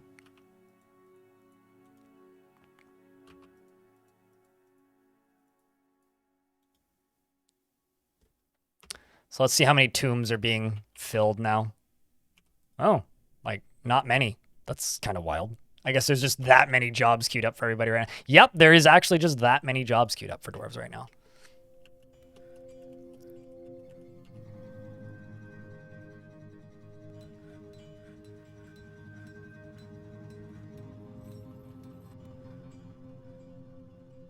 Low key, I would like to have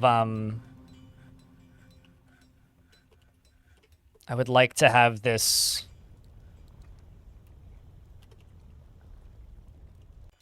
lava dumping system done before the next siege actually fights us. This thing. But this won't take too long.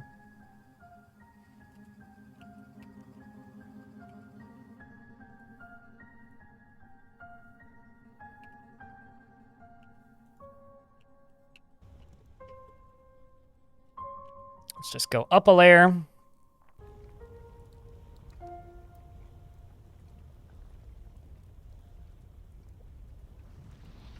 Oopsies. Misclicked. Why dwarves are so pissed. Have you been watching the streams, Glass Half Empty? Piles and piles and piles of dead, relatively constant ghost hauntings, massive enemy sieges, large numbers of dwarves dying in each siege due to, intentional neglect. Why do you think they're upset? Like, I am intentionally neglecting these dwarves in almost every way.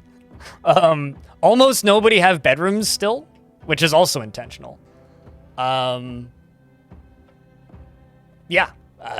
Mass separation, so some dwarves are... Well, currently all of the burrows are off, but for large portions of this fort's existence, most of the dwarves can't even access, like, the nice tavern or alcohol. So...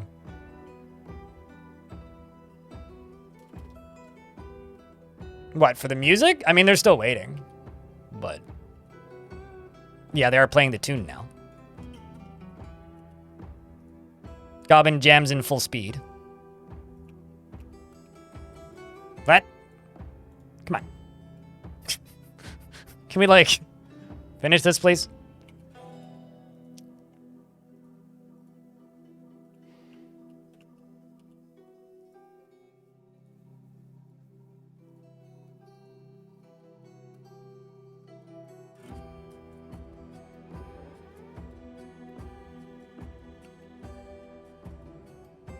I don't have 8 logs. That's a problem.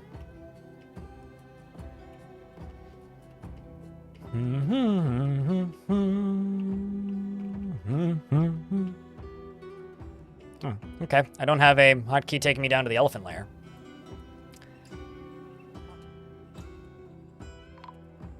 Uh-oh. Oh, we finally put JJ to rest. Well, that's good. After all this time, JJ gets his tomb. Speaking of, I haven't seen JJ in a minute. Hope JJ's doing all right. The committed YouTube mod. Yeah, lots of tomb jobs being done now, which is what we needed. How many of them are there, even? It's probably a lot. Woo! Golly! So you're wondering why the dwarves are upset. I might have an idea as to why. Oh, good God.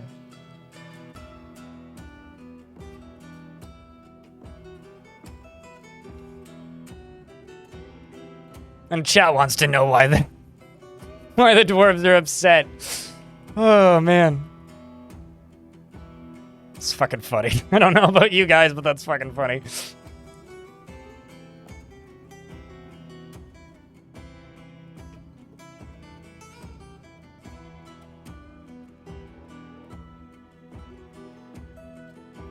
You know,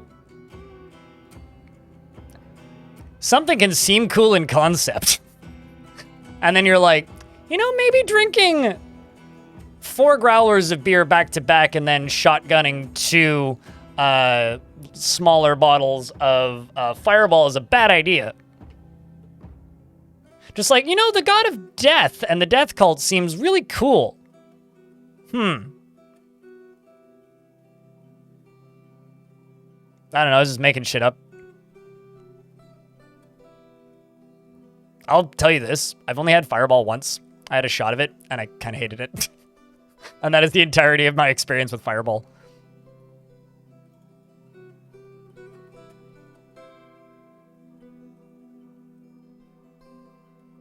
True story.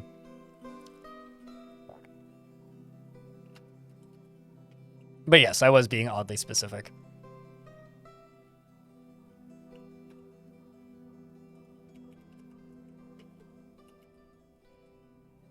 Okay, so this also needs to be fixed, or stuff will derail.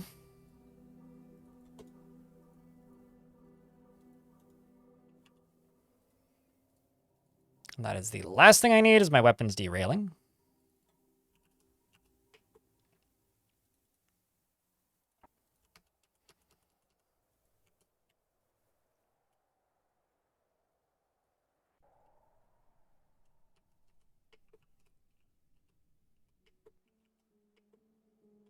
Stuff's getting built at a decent clip.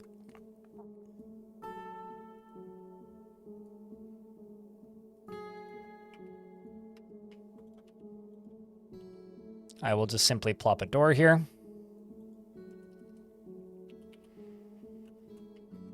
This up here hasn't been continued yet because they need this to be done. I'm just going to let them keep digging. I'll just leave the camera right here. What is Fireball? Cinnamon liquor. I don't consider it whiskey, but I guess you could call it whiskey.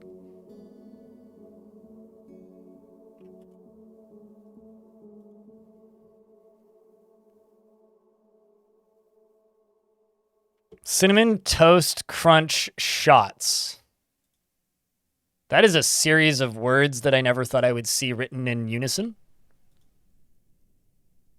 But it certainly sounds like something that a 22-year-old would love.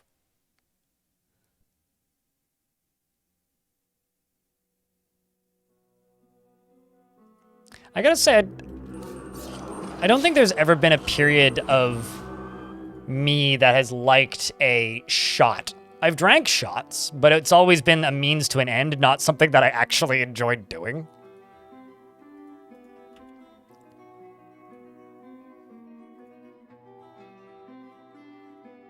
So this needs 4 blocks. Let's just use quartzite. There we go. They're getting this done. So I can connect all of this, and this currently needs an additional 60 power. How much power is this running? Oh yeah, tons. Tons, tons, tons. Not a concern. And I don't have 8 logs. Is anybody felling a tree, please? Yay! Got a dwarf felling a tree. Stone Grip, the servant of Yugath, has created Legunvod Mat Rust, a frilly cave spider silk skirt, and offers it to the trampled machine. Well, how kind of you. The hell does it look like? Invisible. This is a frilly cave spider silk skirt. All craftsdwarfship is of the highest quality. It is encrusted with rectangular quartzite cabochons and decorated with beak dog bone and encircled with bands of cave spider silk. It is made from cave spider silk cloth, and this object is adorned with hanging rings of magnetite and menaces with spikes of galena and birch. On the item is an image of Vukar inked dwells and the dwarf and dwarves in copper. Vukar Inktwells is speaking with the dwarves. The artwork relates to the impersonation of the dwarf Moma's portal fealty by the dwarf Vukar Inktwells before the Iron of Power in the early spring of 185. On the item is an image of sunberries and muskox leather. That's an odd material to make sunberries out of, but I'll add it to the king's treasury. It is called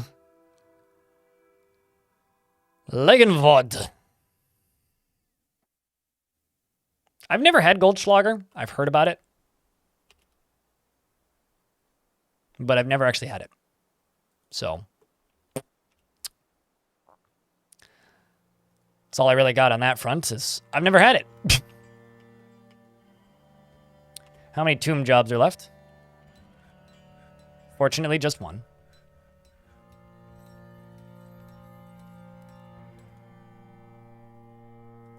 I don't even know if that's all of the dwarves or not. Probably not.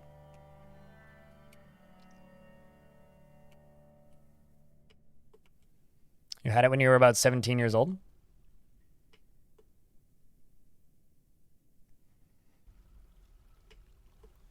It's awful. It's good. I mean, people are allowed to have bad taste in alcohol, okay? I mean, I've had people, like, condemn me and say that I, like, don't deserve to exist because I like barrel-aged beer. I don't know. I think it's tasty. So, you know, different strokes for different folks, I guess.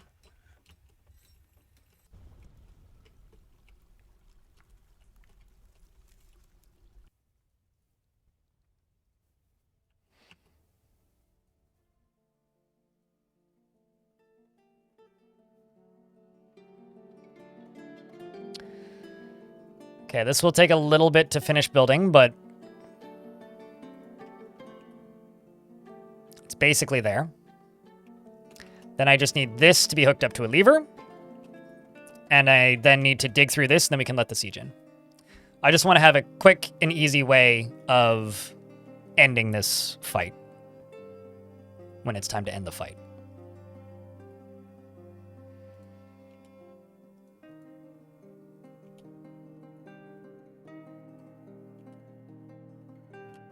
That's literally all I want.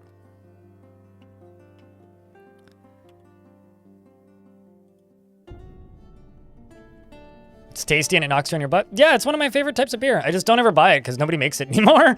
It used to be something that was like really easy to find here during like peak craft beer, but now there's like it's like Innocent Gun, I think, is the only import that I can get for it, and everything else is just like kind of not great and sucks because it was one of those things that just didn't sell super well, so people stopped making it because it was expensive to make, which, you know, I get it. If something's expensive to make and doesn't sell well, yeah, don't make it, but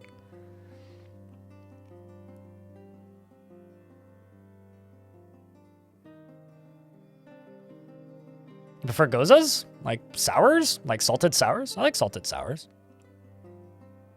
I've never seen it. I've only ever seen that written with an S though, so I'm wondering if we're thinking about the same thing.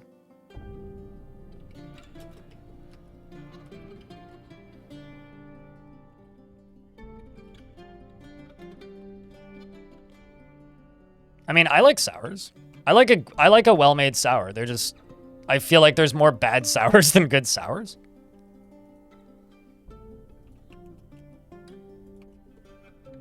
Which, again, kind of frustrating, actually. All right, so this thing is all dug out. It's just a matter of getting this bridge built and hooking it up to a lever.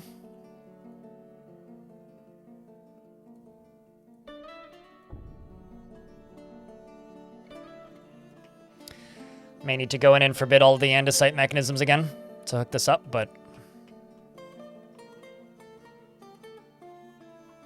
to me, most sour beers just have to be drank cold.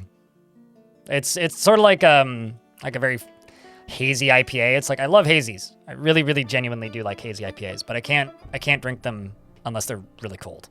Because if they're not really cold, they just kind of taste repulsive. That's like a temperature thing for me.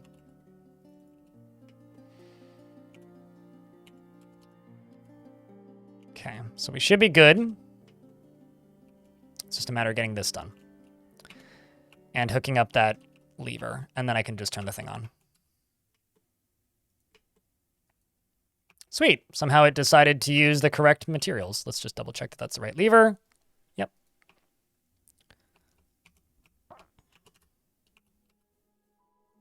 Except I just hit a hotkey that I didn't need to hit.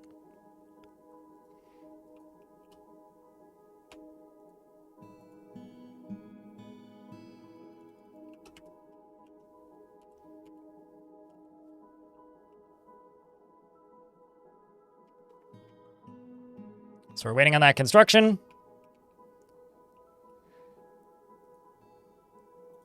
We are putting all of these blocks in, filling in these walls. Let's just follow the dwarf who's going to go link it.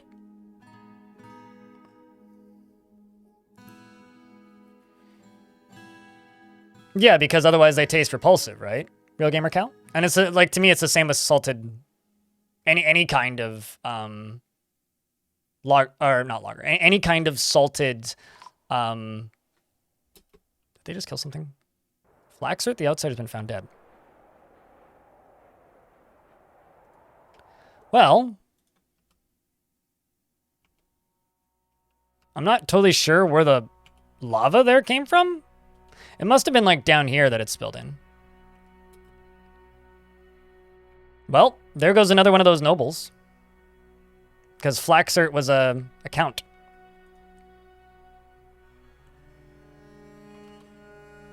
Rest in peace, Dwarf.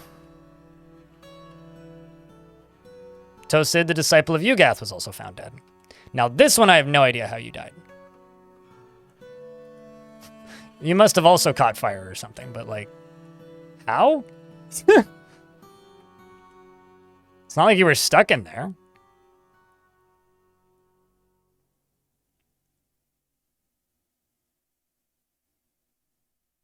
That's a strange question, Oblivion. Do I like it more than the old one? I mean, it's very different. I don't necessarily think one of them is superior, and I don't necessarily care. It's both still the same game to me.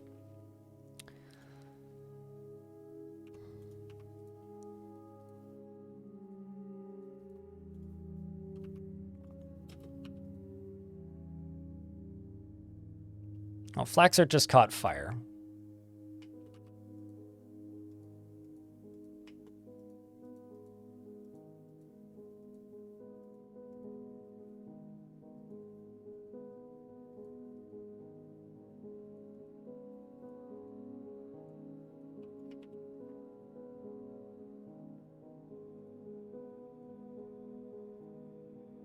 We'll just do this.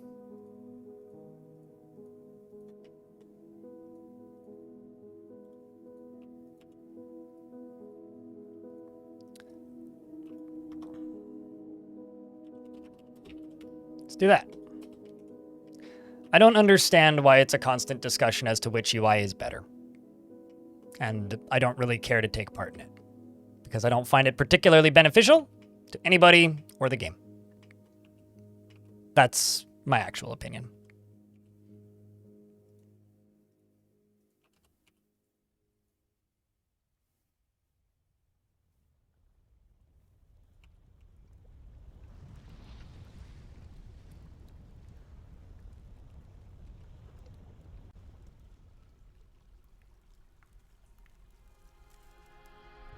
How the miner casually looted the corpse.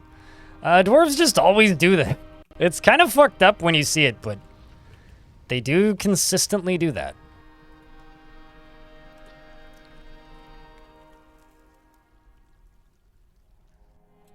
Is this linked?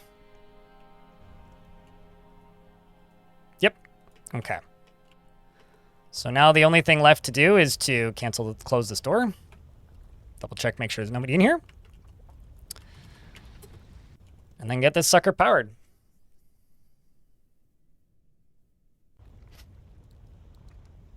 No, they're looking for one or the other answer. Is what they're looking for, Yo Gamer Cal. They want me to sympathize with the fact that usually when people ask that question, what they're looking for is they want me to state that they fucked up by removing the old UI. And they want me to state that the old UI was better. And they want me to agree with them. They're looking for yes men, essentially. Which I am not. And will never be. Also, I'm fucking this up real bad.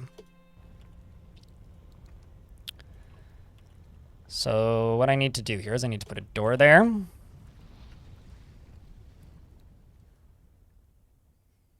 And I need to put a grate here. Sure, basalt's fine.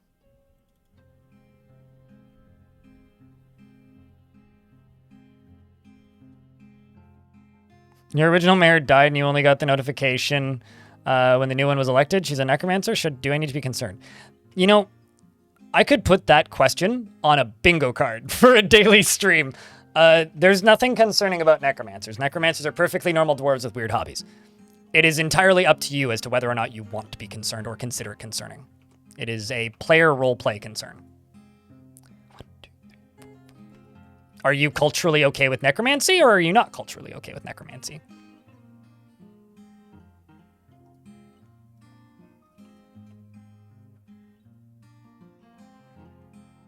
Just a very late healer. That's funny.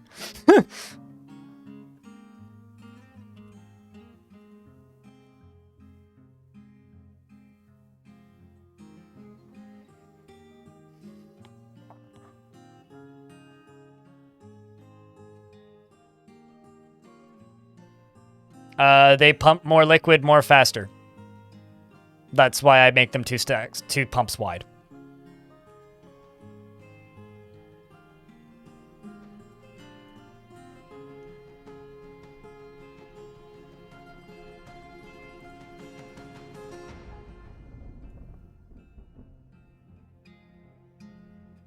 It's literally the entirety of the reasoning behind it, is they pump more stuff more faster.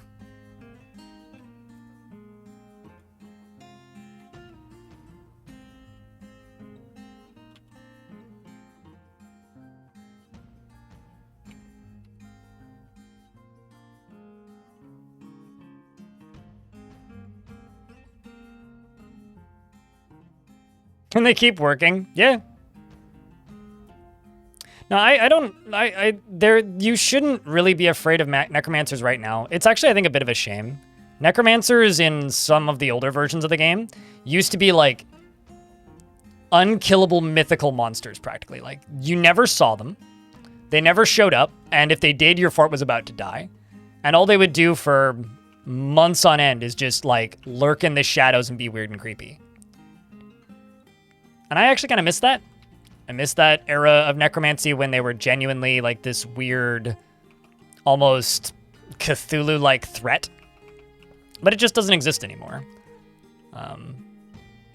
It's just a non-issue now. And it's just no longer the way the game works.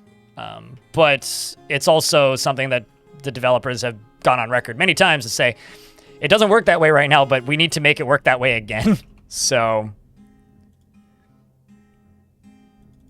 take that, do with what you will with that knowledge.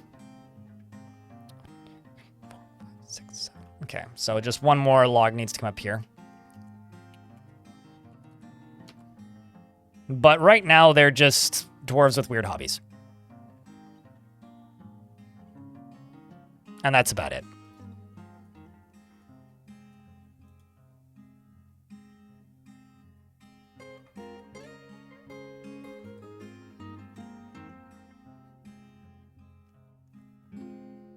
In theory, a lone necromancer is a walking apocalypse. Depends on whose theory you're talking about, I guess.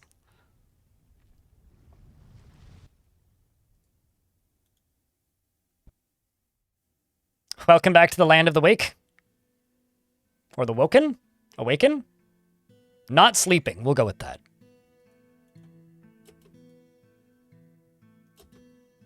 I love how the king is the one building this axle. Shoutouts to the king.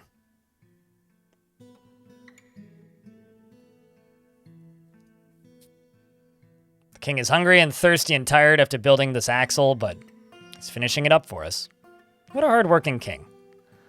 I think that this king deserves to have his labors removed afterwards. We need the guy to take a break. After all, I think he's earned it. Go get some drinks and relax for a little bit, king. The pumps are flowing, which means now I can do this.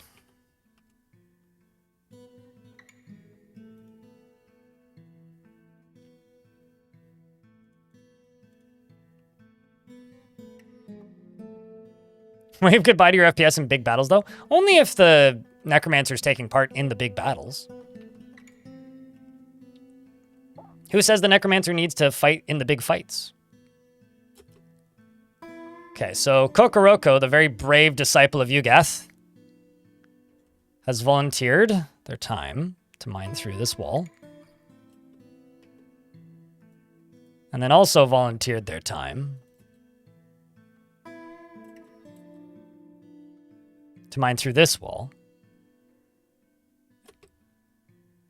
And unfortunately, it wasn't meant to be. Well, that's a shame. You were a good dwarf, Kokoroko.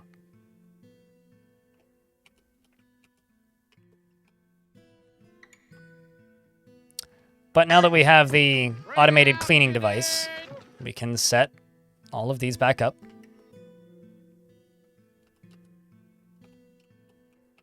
I can go pull some levers. Specifically this one.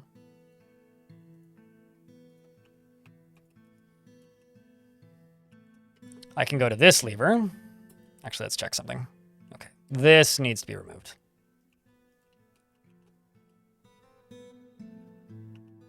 All the way up to there. Same with this. And this needs to be removed from here. And, so like I said, we can pull the lever to open this. Right here. The other lever I'm going to pull is the lever to start up this, which pulls these down. Those are both being set to run.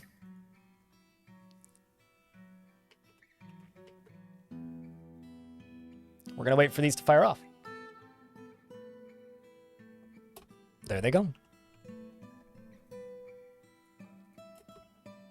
Let's hope that this works. Yep, seems to be. Excellent.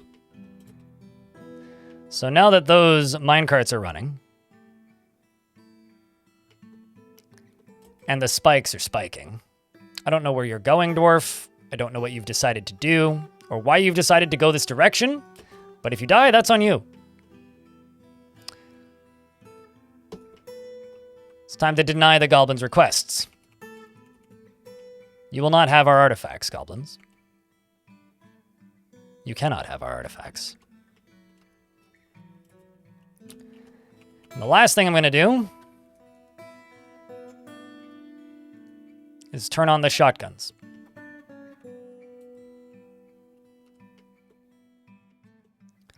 Spikes are running. Shotguns are firing. Check. Can I get a Vile Force of Darkness, please? For the equivalent of a Dwarven hoorah.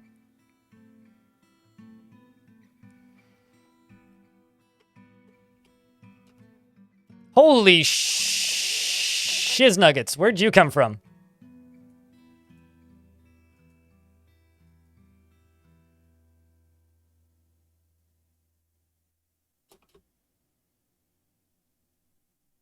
Huh.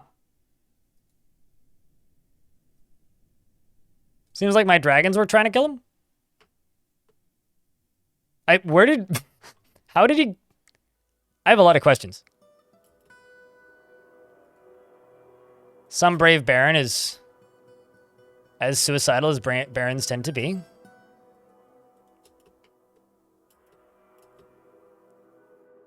Goblins are killing the Gorlak.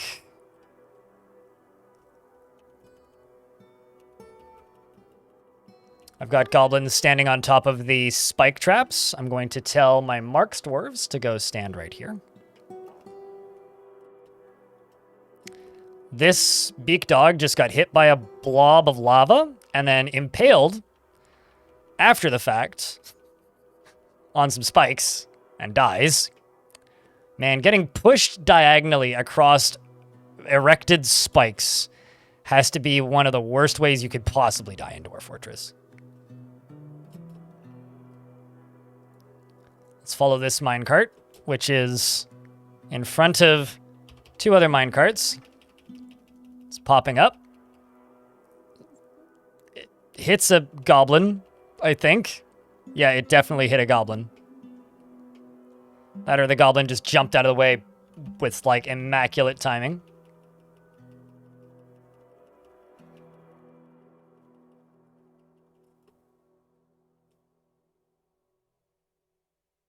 Just minecarts everywhere, spikes everywhere else. Random goblin recruits regretting their decision to join the military. More shotgun bolt blasts flying out. I take my military squads and station them down here.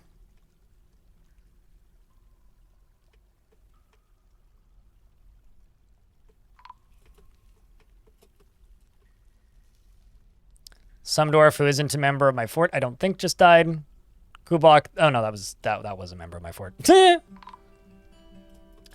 Goblins are moving up and towards the fortress. Heading towards the library, but the siege has been broken. There's no need for us to fight. The respectful bolts are letting it rain from above with bolt fire. As the goblins run like the cowards that they are.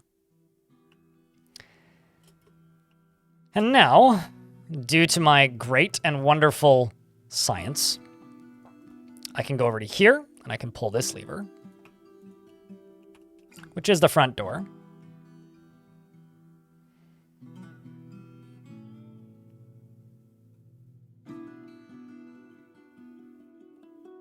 Watching this goblin as he tries to run. Oof. There's nothing better than just seeing some burning ball of fire go flying through here. Like, regardless of what it is. There's nothing more satisfying than that. I can now go into the respectful bolts and remove them. The gate is shut. I can go back into the burrows and re-enable these. Or re-disable them. Ah, Kokoroko did die. That's unfortunate. Wasn't Kokoroko, or was it Kyokyo?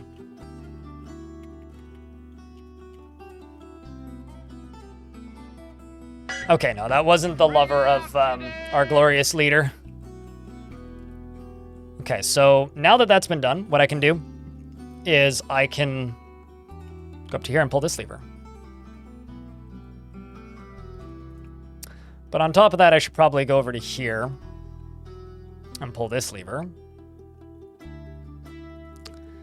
And also go over to here and pull this lever. So this is going to do some, hopefully, effective cleaning.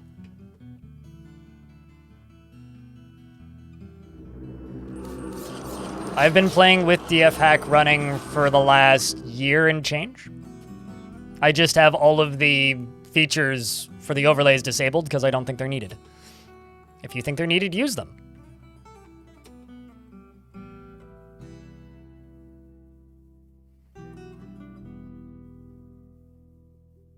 And before you feel the need to tell me all the features that they've added recently, I'm aware. So I'm now also going to go up to here and slam this shut.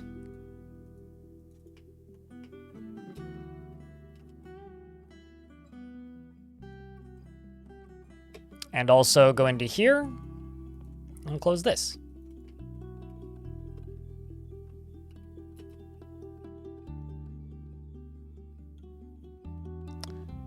The lava might push the minecarts away from where they need to be, but it's okay. I mean, I have the icon's been disabled itself at some point, and I don't recall doing that. So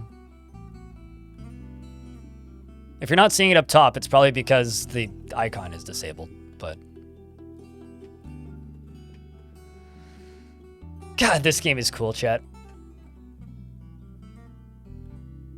This game's really cool.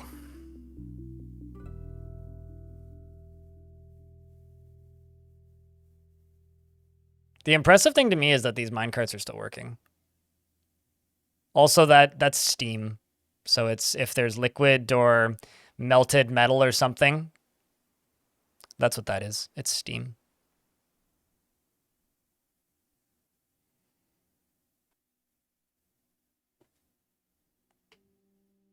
I'm kind of amazed they haven't pulled this lever yet. Oh, it's because the dwarf is pulling it isn't able to walk. Go figure.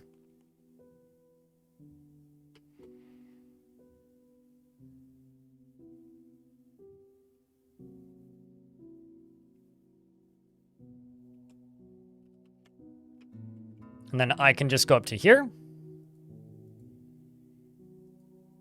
Pull this. You like how the snow is melting? I like causing snow to melt too. The lava cleaning mechanism just got finished, so there's nothing to forget there. It like wasn't there a minute ago. So now this just fills back up, which shouldn't take long at all, because it's just filling from this volcano. And then this will just drain out the front.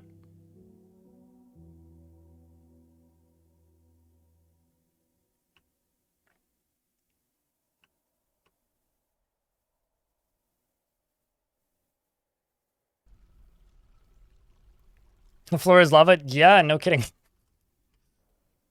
That is a glorious gradient. This is one of my favorite visuals in Dwarf Fortress, is just lava running down snow-covered hillsides. Sorry, I just have to sit here and enjoy this for a little bit. Actually, I can make this even better. Yeah, I'm gonna make this better.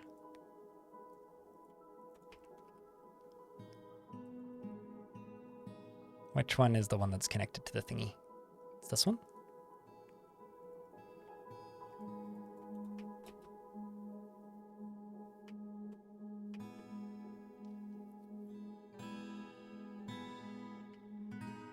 I just added way more lava flow to it.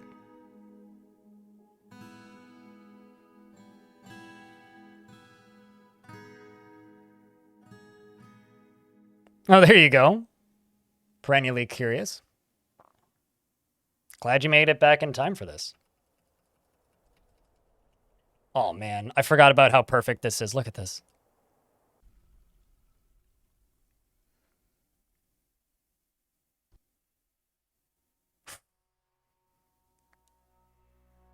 As a dwarf runs away from it. Okay, that's funny. I don't know who you are or why you're running. What are you? Oh, you're Jurist? Of course you are. Sorry, Jurist. You'll have to walk around this on the way back in.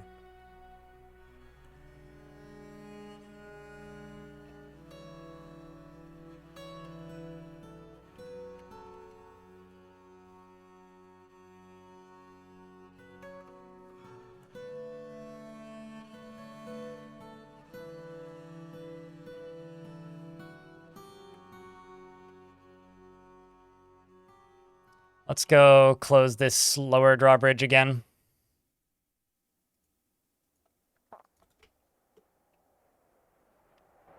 And this upper one is already doing the thing.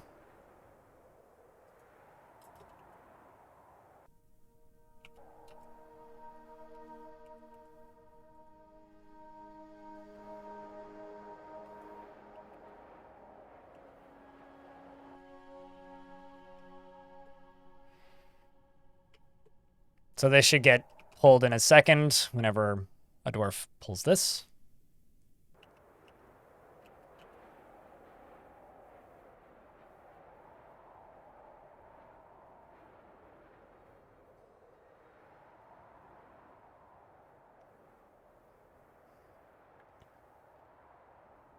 Also, hey, Ben. What's up, dude? And Hexaploid?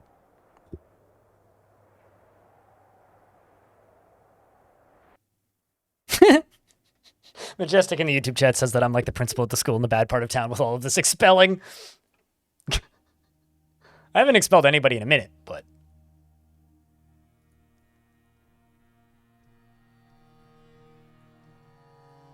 Also, chat room, I just wanted to say a real quick thank you to the 213 people tuning in on Twitch, the 45 on YouTube. And also a thank you for, you know, I know a lot of it was Lil Jaeger yesterday, but thanks for letting us get back above 800 subscribers here on Twitch. It's what gives me stability to do this.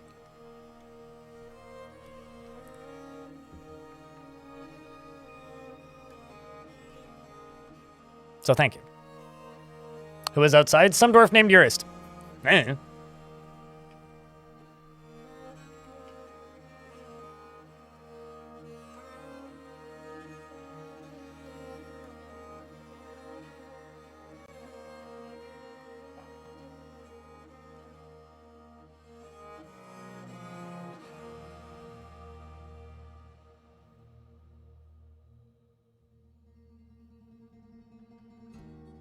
Why am I flooding the world? I'm not.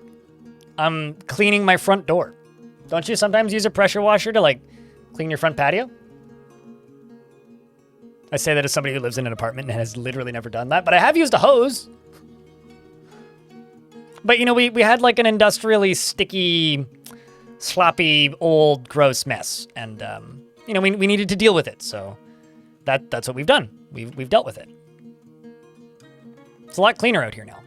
There's no more noses. Like, or ears. I guess that's an ear. Swiggity McGee, thanks for the Prime, and Maverick Johns, thanks very much for the Prime as well. Thanks for the 2 Prime subs. Appreciate you guys. Claiborne would like to be the Urist. Hold on, is the Urist still there, or is the Urist on fire? The Urist may have died. Oh, okay, well, there's several. This dwarf isn't a member of my fort, but I could give you the general. That Urist might be dead, actually. Hold on. It's one of these two, probably. Okay, so it's not you, because you're inside. Ah, would you like... You'd like this Urist? Or I could give you the general who isn't a part of the fort. They just come and visit occasionally. We'll probably die in a siege. But this is the Urist that you wanted.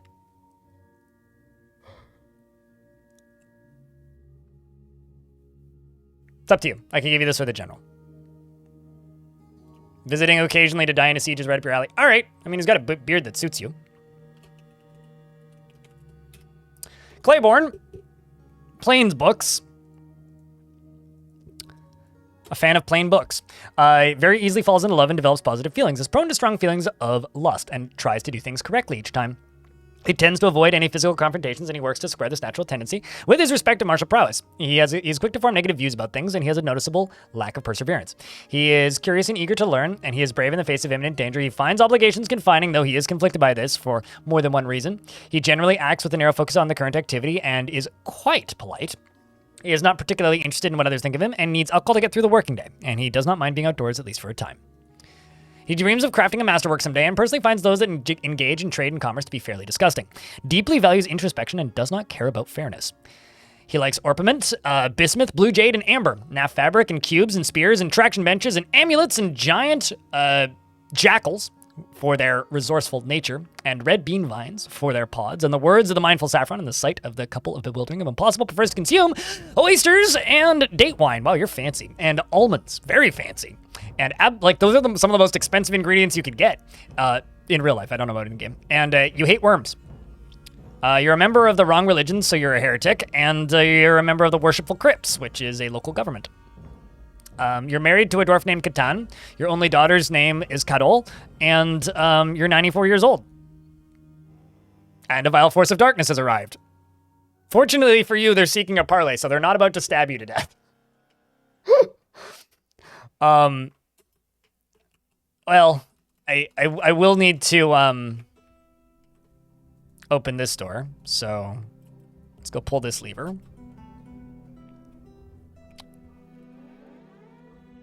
We're gonna have a little bit of backwash from this lava, but it's okay. It'll probably just get rid of some of this stuff that we don't need anyway.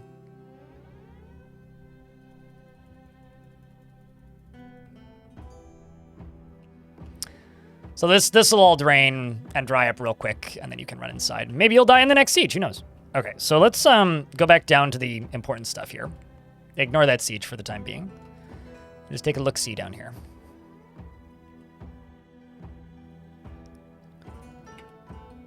Okay, so you're gonna fall through most of this. If I just dig out all of this, oopsies, that's not the tool I wanted. This is the tool I wanted. If I dig out all of this, it's not gonna cave in, which is what we want.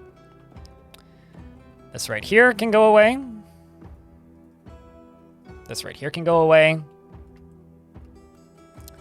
Demon is still right there. Perfect. And you're all hooked up. So yeah, I just need to dig out all of this down here, and then we can just drop some stuff on a demon.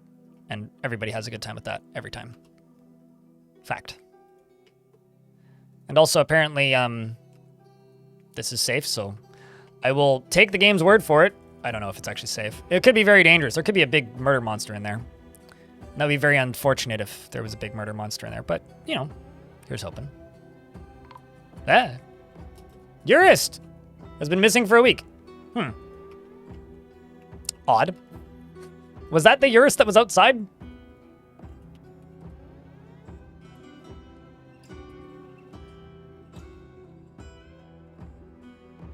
Because I don't actually know.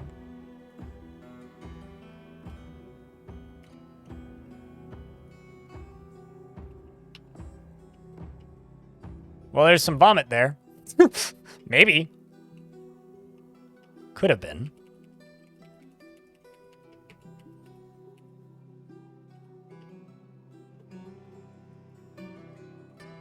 We'll get there. Yours took a shower. It's possible. It is, in fact, possible.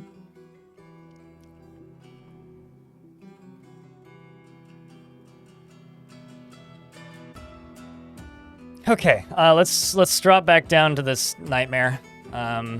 See how this is doing. Okay, well, they're digging. That's good. Awesome. It is, in fact, actually safe. That's good to see. We're going to remove this up top. I'm just going to cut out this. And these.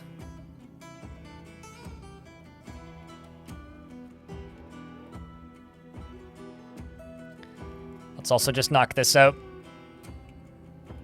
And go up to here. Go down to here. Because they're about to get rid of all their ways out of here, I think. Yep. Yes, they are. When building a wall, the game says only have 10 limestone blocks, but in the stocks menu, it says you have 1,368. So the ones that say that you have 1,368, those are probably not like the same color as most of the text in the game. That's implying that that's how many you've built and constructed. So this is a microcline pillar, but it's also a microcline block, right? In order to make this microcline block, we had to make a block at some point. That block is now being constructed into a pillar, and the game remembers that. That's what that is.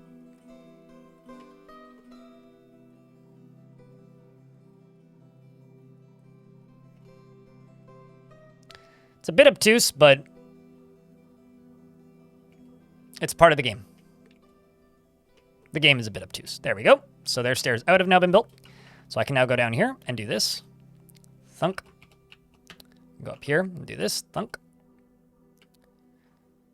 And probably best and wise to also forbid these. Thunk. And now I say, okay, dwarves, vamos. I'm going to go up here and pull this lever. It's time to drop another hammer. Who's ready for it, chat?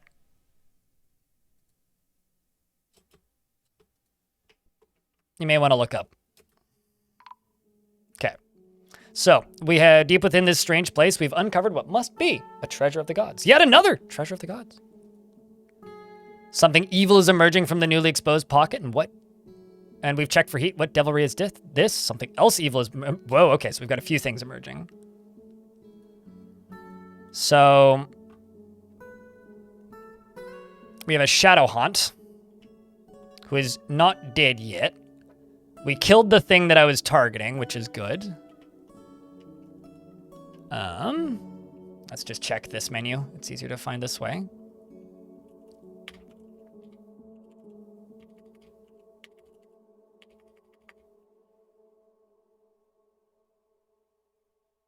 Never mind, it's not necessarily easier to search this way. There we go. Porcupine Devil, who is right here.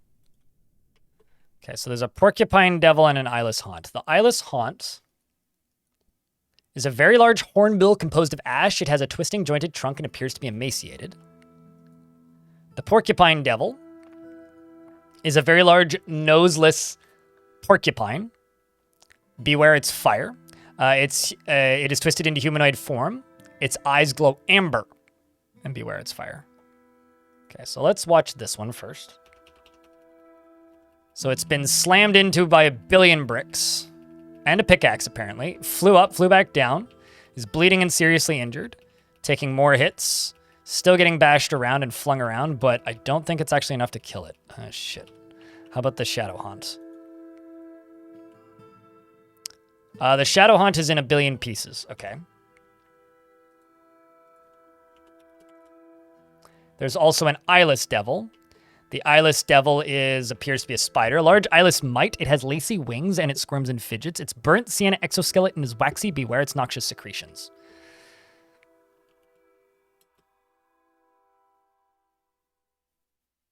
So as the dust settles, we've got the Porcupine Devil and the Eyeless Devil.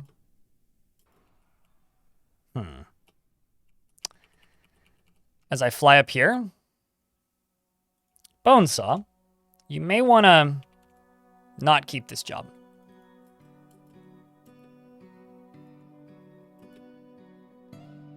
Bonesaw is now on fire because the Porcupine Devil fired a fireball directly at Bonesaw. I think I'm going to lock the trapdoor for right now.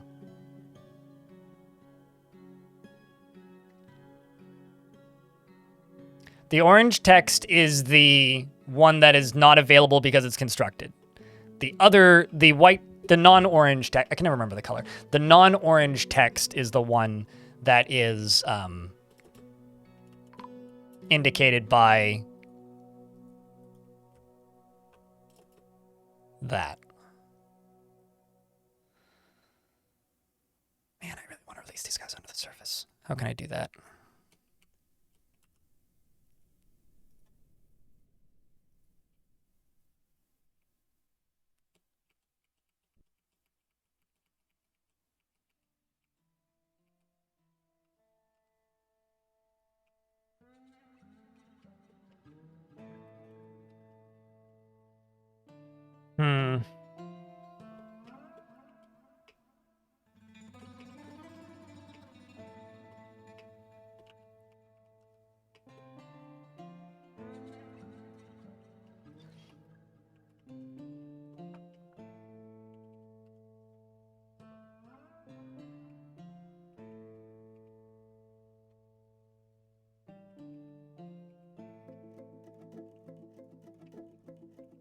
Guess that's 2 layers above.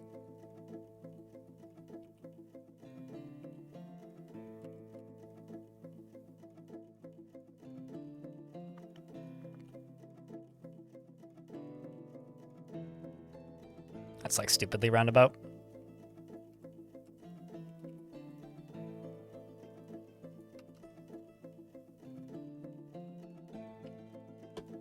But also that's a bad place to release them.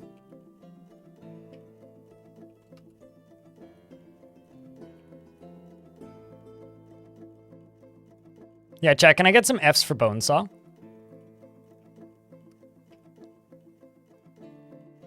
I mean, we still have time. You know, okay, so I have an artifact door. I think it's about time we find a better use for this artifact door. I think it's about time we find a better use for this artifact door.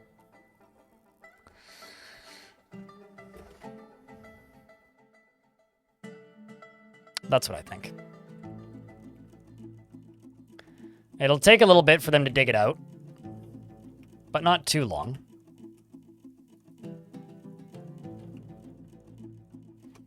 So I can just release these guys and just go fucking hog wild, dudes.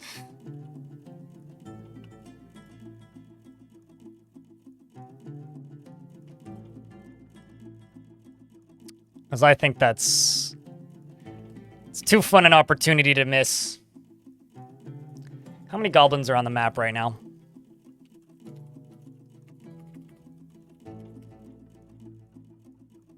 $104 goblins and 104 beak dogs, and it's the Deceiver Depressions, which means it might still get bigger. You guys think this is a good use of my time, chat? Making them fight a demon? I'm still gonna fire the shotguns at them. The demon's just gonna be icing on the cake. Whoa, dude, fuck yeah, dude. That's fucking sick. You didn't know that I'm an Elvis fan. I don't believe I've ever said that I'm an Elvis fan, YouTube chat. I used to own an Elvis gold CD that my grandma gave me. I might still have it. But I would not describe myself as an Elvis fan, no. I think he has a couple songs that slap, and the rest of his stuff could go away, and I could never hear it again, and my life would probably be better for it. You've been enjoying making enemies fight each other since Doom? I mean, there's something about that that's interesting. Speaking of making things fight and, like, toying with stuff. Hey, chat, have you guys seen that Peter Molyneux announced a new game? They let him on stage at Gamescom, and he announced a new God game that looks very black and white. It's got a disembodied hand and little towns and stuff. And I look at it and I go, that looks completely achievable. Like, it looks like a normal ass indie game. And I think I'm gonna play it. And you want to know why I'm gonna play it? Because I need to know. I'm too fucking curious. Like, it's a sickness. But I'm just too fucking curious.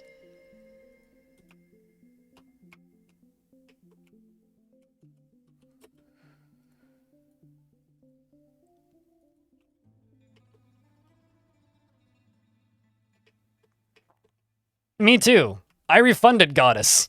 Well, I guess I'm not burned by Goddess by that logic, but I refunded Goddess. I bought Goddess for like $1 because I didn't really have money at the time when it went on sale after everybody said it was bad. Played it for 90 seconds, no, maybe about 90 minutes and went, nah, and uninstalled it and then refunded it. Got my $1 back. But like, I don't know, dude. I don't believe in him. I just need to know. And I think that there's a very big difference there. That man is a grifter? No, 100%. Absolutely. He's a bean salesman. That's the most important thing you need to remember about Peter Molyneux, is that he is a bean salesman. He sold beans. That might be worse than a used car salesman. Like, that was his career before video games. But as much as he has said some stupid ass shit, he's also very important to games history. And I need to know. So I will take the bullet for you guys and play that game.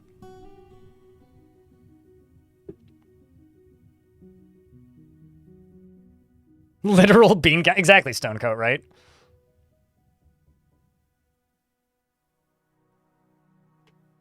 I need to know. Like, I'm going to go into it with an open mind. Because, like, what happens if it's really good? Like, what... We all... The thing that I... Like, you guys are all, like, mad about Goddess, right? Or, like, Fable 3, right? Like, those are the two games that are, like, popular to be mad at him about. But... Fucking dudes sold land in an NFT game and made $50 million profit. Like... That's the problem to me. Like, like Goddess is just fucking small beans, man. Like, Goddess is not what makes me angry. It's him talking about how company towns are good and landlords are great. That's the shit that he's said in, like, the last couple years that upsets me. What game are we talking about? It's called Masters of Albion. It's a Fable universe game, that is being teased and soon to be released at some point. I think it says coming soon on Steam. By one Peter Molyneux. Yeah, go look up Legacy. If you want to see, if you want to be genuinely horrified, go look up Legacy, which is the game that they did since Goddess. Although or what was it? The Walk, I think, wasn't bad.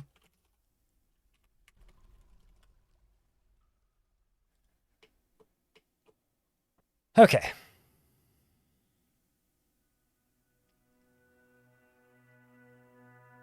Yeah, you buy land for using NFTs and then design products to sell to people within the game. That's the game I'm talking about.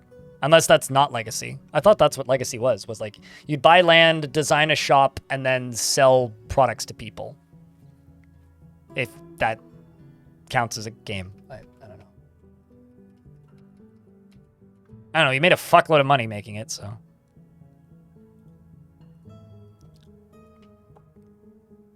Indiridius is making an artifact somewhere? Where are you currently? Moving very slowly with a boulder of magnetite. Got it.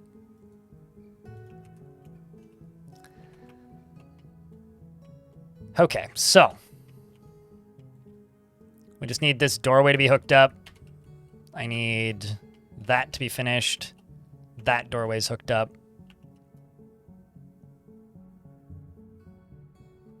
No, it's fine. I mean, I do not need you to know the name of Legacy, but Legacy, to be fair, Legacy is a very generic, like, non-video game name. So it's also kind of hysterical in a very dark way. It's like, this is my legacy. Is it, though?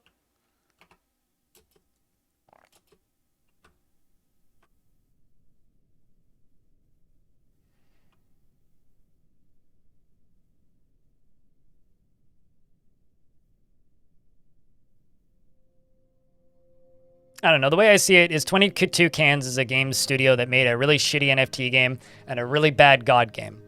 But 30 people work at that studio. One of them just happens to be Peter Molyneux.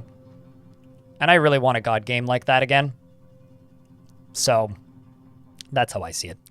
All right, let's start this up.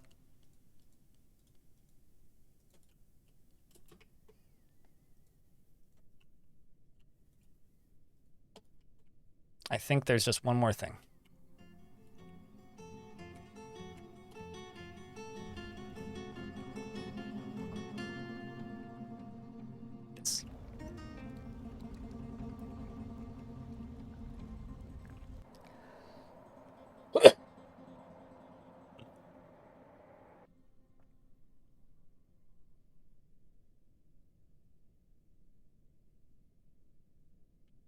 For me, it's more... How do I put it? I miss Magic Carpet. And Populous. Those are the ones I miss. You were thinking a lot about Dungeon Keeper recently? Yeah, no. Like...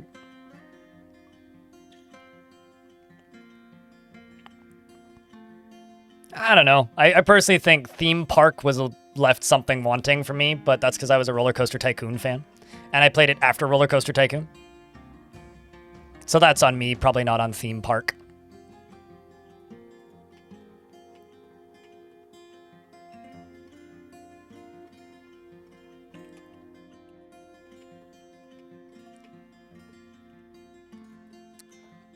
Oh, there goes Stinthad the Diplomat. Best of luck there, Dwarf. All right, I'm gonna go use the toilet because we're about to have a really big pile of fighting again. 2 seconds.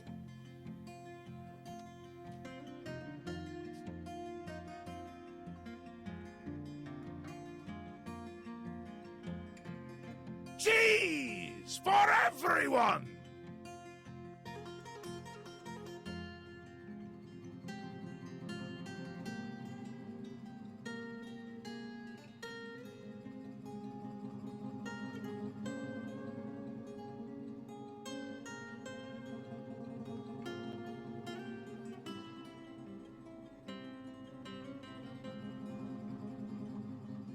Flubberdubberdoggadoggies?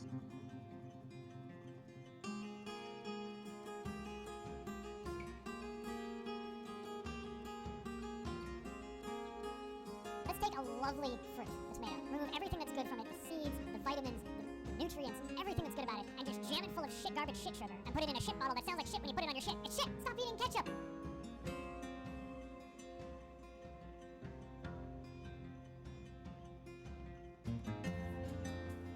Had to put the mug in the sink.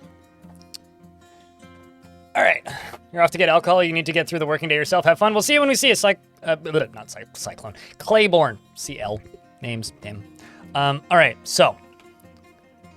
I hope nobody's walked outside recently because this is getting shut.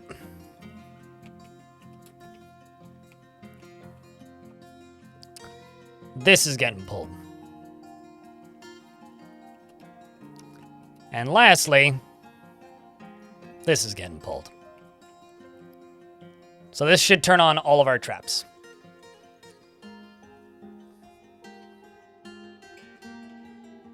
In theory.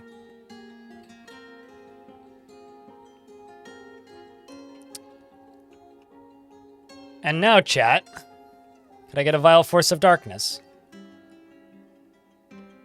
Actually, shit. Nope. Nope, nope, nope, nope, nope, nope, nope, nope, nope, nope, nope. Did this in the slightly wrong order. Pause that. Don't pull that. Pull this. Then pull that.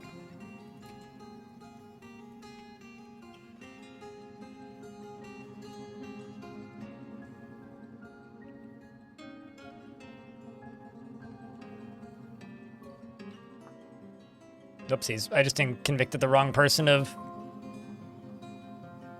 disorderly conduct. It's okay, though. I got YouTube to blame for everything else. I think that was YouTube. Spike's a go-go. Some random poet. Just making sure that there's no dwarves in the stairs, and if there is, well, they're gonna die, so it's fine. Then I unlock this.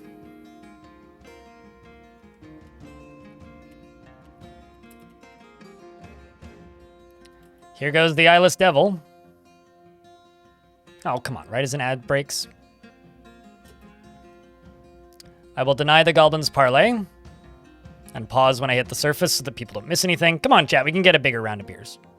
Look at them, playing hopscotch. It's a great time, great old time.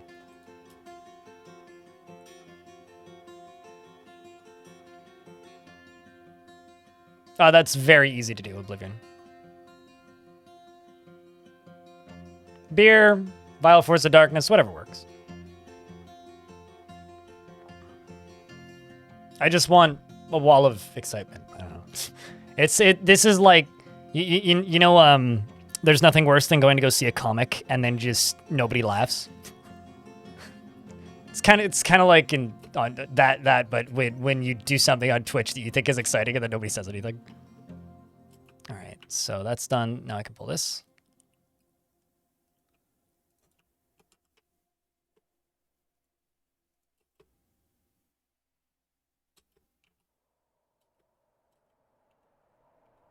Firing fireballs at these creatures, and Zangdakas was seen being stolen. I beg your friggin' pardon? Did you do it? Who stole it? Nikola Tesla? My God.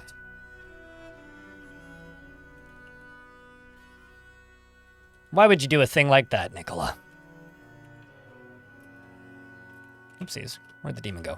It's right here. It's Porcupine Devil, just firing fireballs at goblins. His name is now Lyram.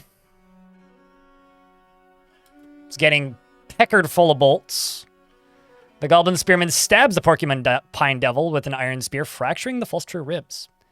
The Porcupine Devil bends the Spearman's lower arm with the Porcupine Devil's right elbow, and it collapses.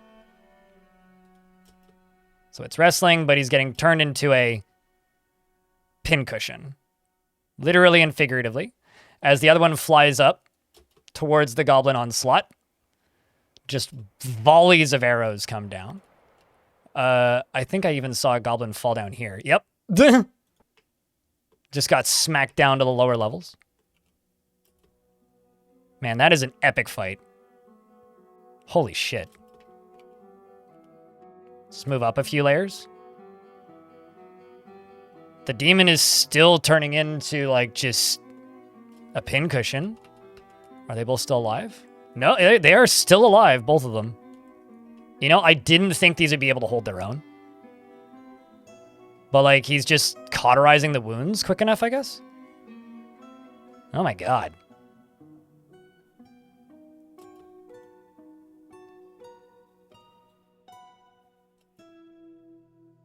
That is intense. Okay, maybe this was a mistake. I'm just gonna throw this out there. Maybe this was a mistake.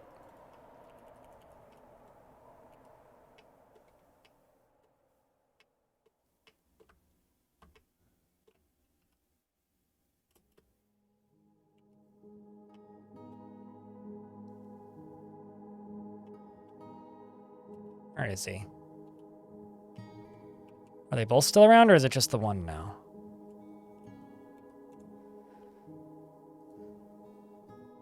I mean, the demons are not burnable, though.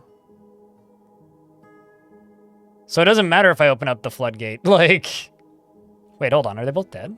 I'm not seeing them. Okay, so it's just the Porcupine Devil. The other one, the Poison Bite one, is dead.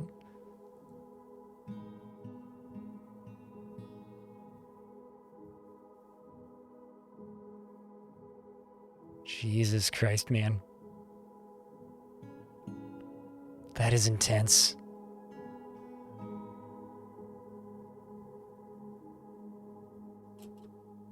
Ooh. Something also just occurred to me. We need to lock this door. I'm pretty sure he could climb into the fort.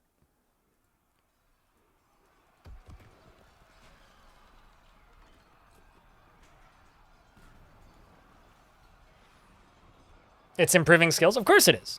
Naturally. It's now a legendary fighter.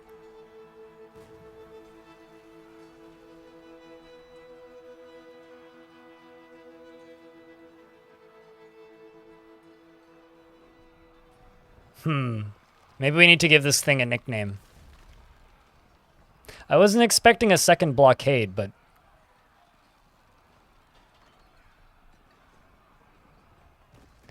maybe... if this thing doesn't die...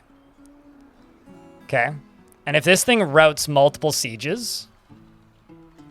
the final story arc for this thing is... they just decide that this is their god.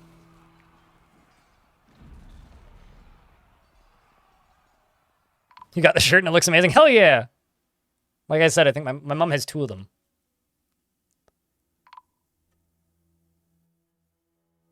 Uh-oh. What in the fuck is going on?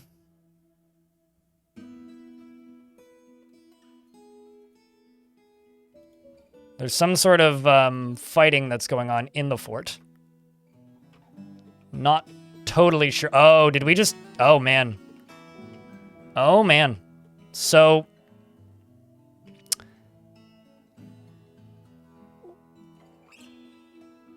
what are we fighting with?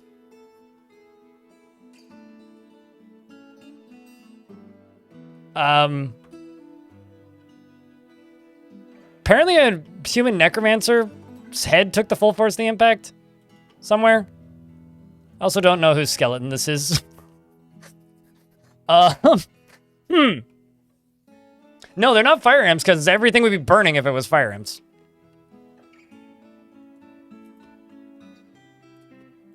Okay, so...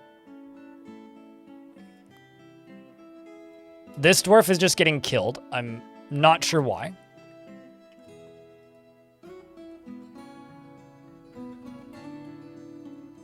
You're seeking your infant, but instead running away in fear.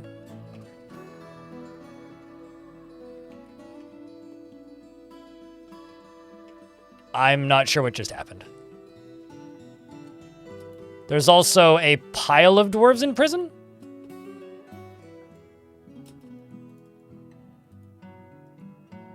Oh no, I see. These are all in the hospital because this is marked as the hospital.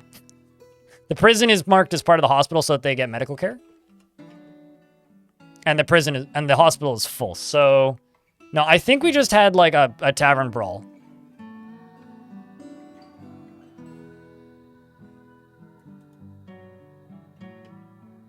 The question is the king still alive? Okay, well the 2 important dwarves are still alive.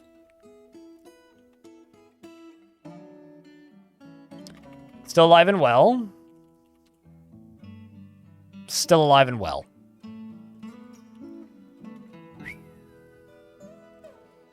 I've got 16 more coffins I can place, so I will place those.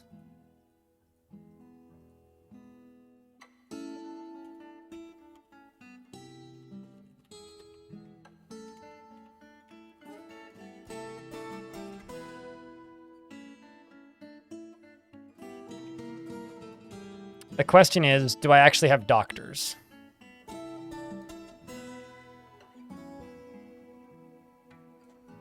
One of them's in a strange mood. Awesome. Diagnosing... I think we're okay. But I'm just going to go add in 1 more of each.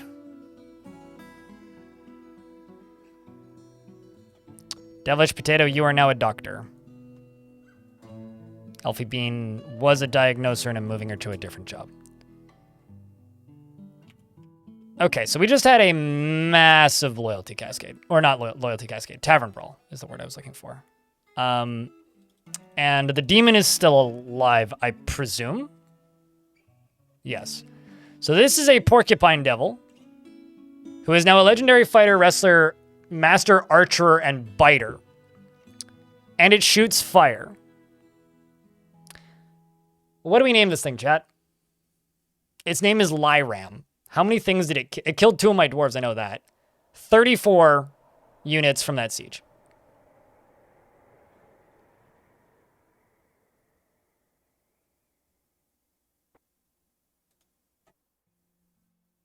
And it's going to go kill a wolf now. Because, you know.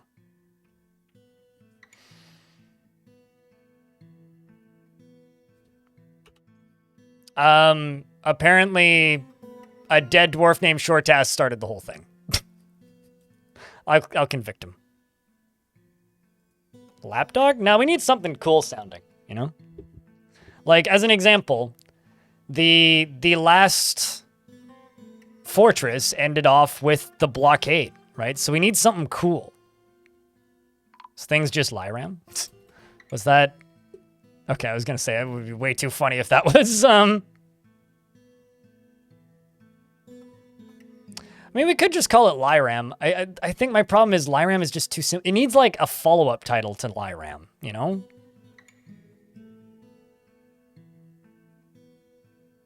Gatekeeper. We've already had zombies called the Gatekeeper. I'm not naming something else the Gatekeeper. We had, like, 2 different characters called the Gatekeeper before. One of them being in the last fort.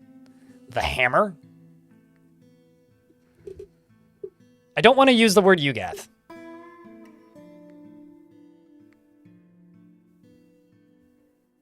Unless we're literally just going to call it Yugath.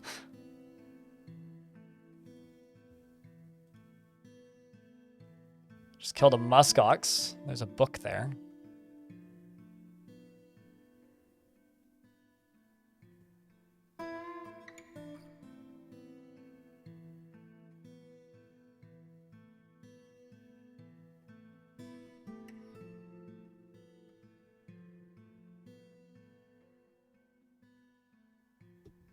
We could call him the guest, maybe.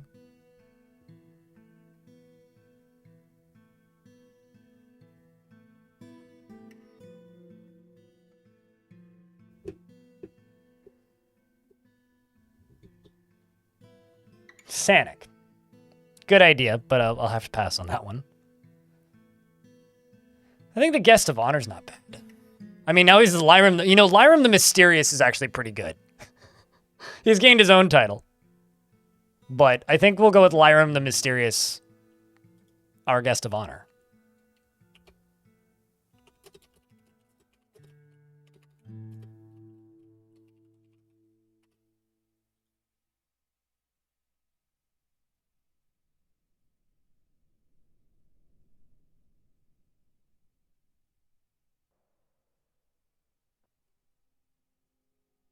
It's funny, though, that it's a porcupine. So fucking now what? Surface is off limits. We can't go outside now. It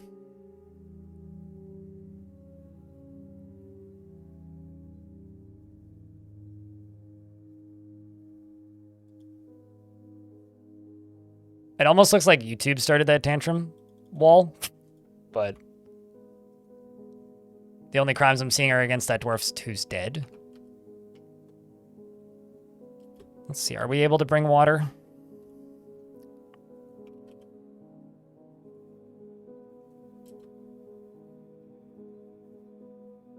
Water laced with mud. Excellent, nice, clean water. Okay, so yeah, let's just go back underground and keep digging. There's not too much else I can do currently. What's burning?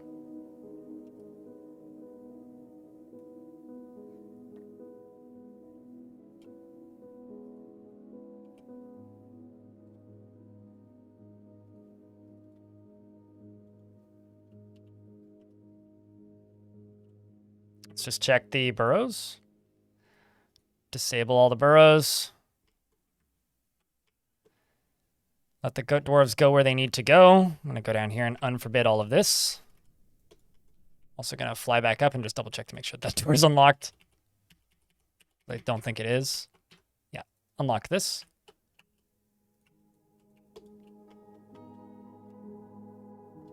He certainly is a grill master. I don't know if I'd say the grill master, Ebsward. Also, welcome to the stream. Oh, I see. There's just stuff melting down there. I get it. I get it. Okay, well,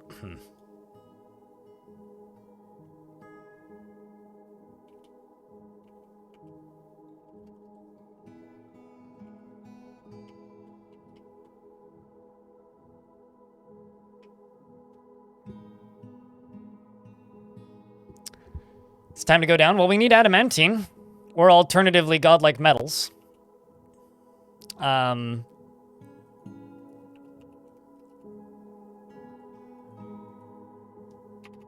just type in metal. Where is this stuff? Okay, so this is where some of this stuff is.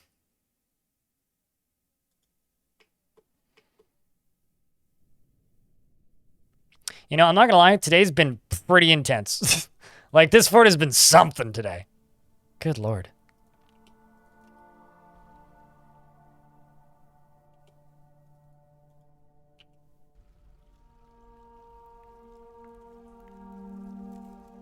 It's been fun.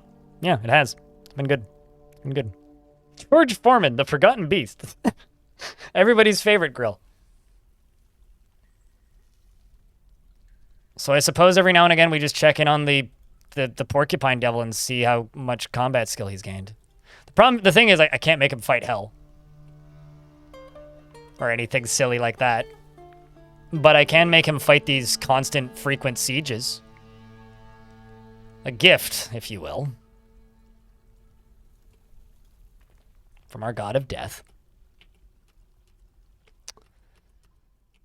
So I guess, like, right here is... Actually, I should not deconstruct this. Instead, I should actually just extend it by one.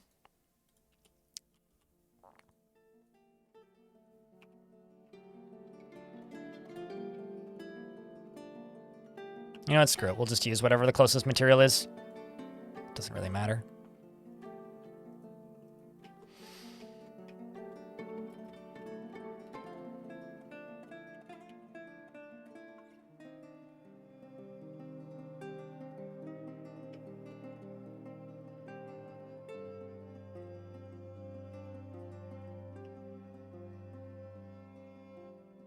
And I will just deconstruct or just channel down all of the spaces around this. Except all the way along here. This can go away. Don't need that.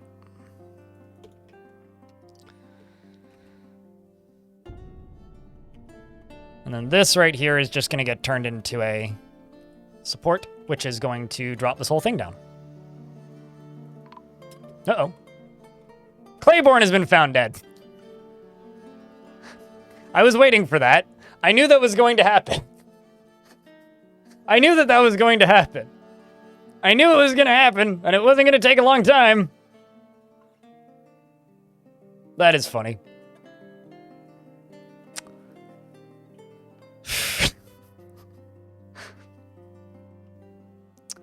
The devil has found him, yep. Claiborne, more like fire dead.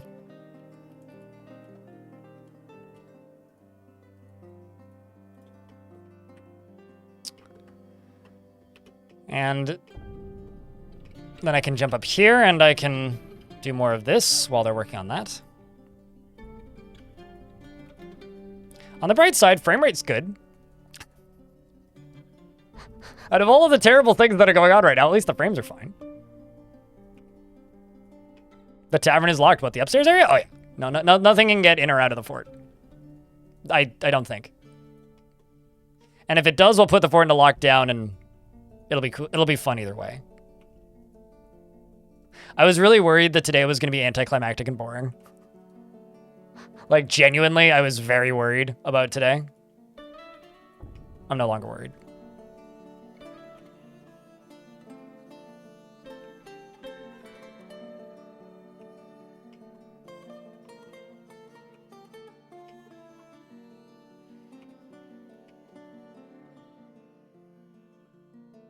Fortunately, a devil appeared. An interesting devil appeared.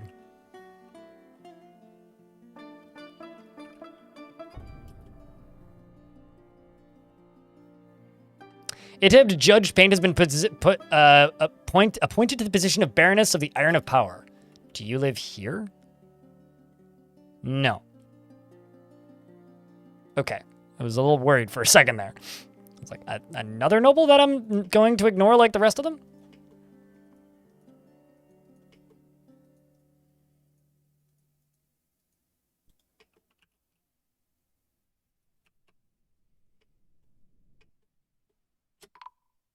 Uh-oh.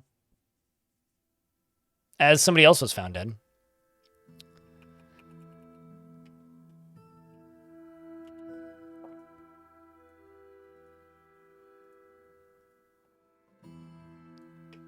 The devil has eaten a visitor yet again. I mean, that's just going to keep happening. There's literally nothing I can do about that. It's just going to keep happening. I need to fix that wall.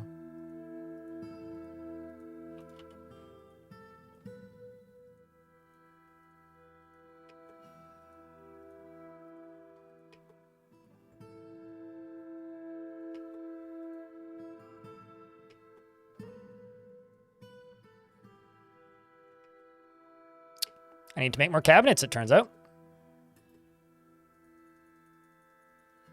Uh-oh. Why can't I unpause game? Game? Oh, I needed to right-click, apparently. Whenever that menu's up there, I always forget that you need to right-click to back out of it. That was a clother's shop, right? You need bones. You already have that. You need blocks, bricks. Okay, you need, what is it, cut gems? Rough gems? Gems shining. Okay, yeah, you need cut gems. Please cut a gem, game.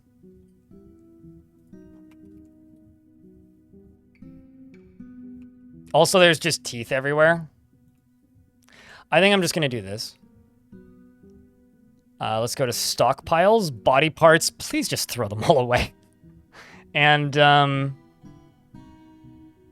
corpses. Please just throw them all away. At least the ones that are accessible. Because there's just, like, teeth everywhere and shit. And they shouldn't come as a surprise, but they're not very good for morale.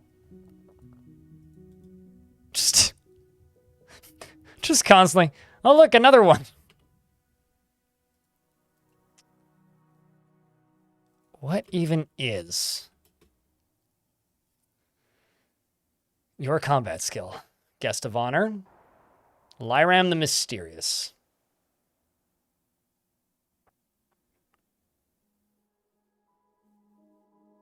You lost a dwarf to a strange mood last night because he needed silk cloth. Yeah, I'm generally pretty good at just telling what they need based on the order that they're going in. It's quite predictable if you know what you're doing. Okay, so the bedrooms are getting made at a decent clip. We're getting to the point where we can do another cave-in, which is good.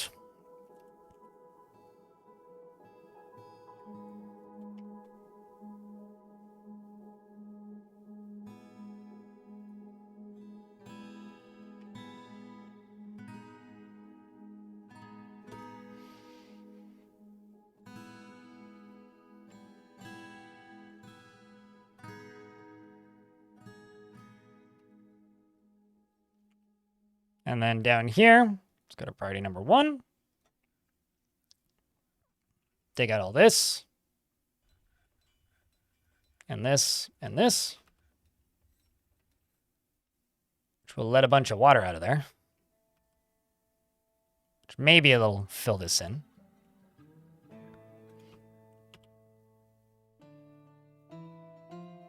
I have way too few miners again. This keeps happening.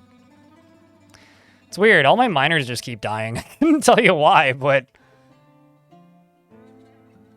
all of my miners just keep dying.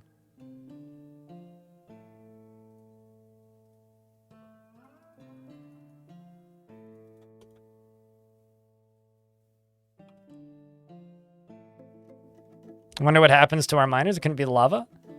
Surely not. What kind of a concept is that? Lava doesn't just jump and kill somebody. Got another thing to hook up.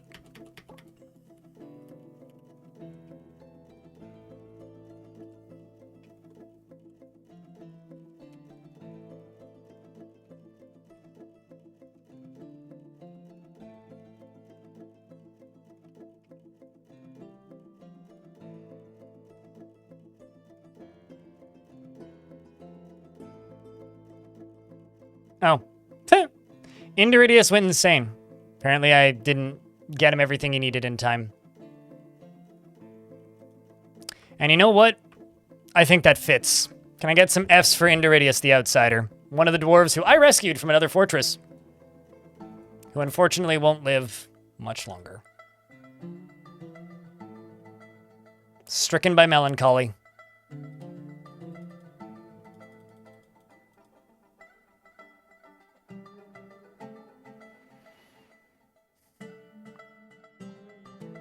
The thing is, dwarves only want materials that you've had in the past every time V2.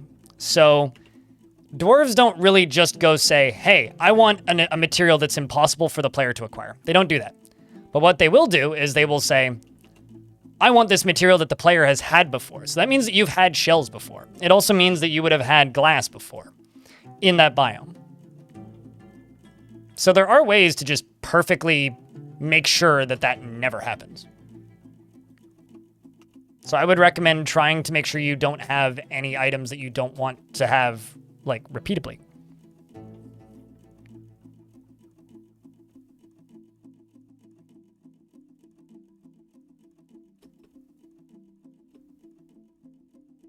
And certainly it can be frustrating, but that's why it happens.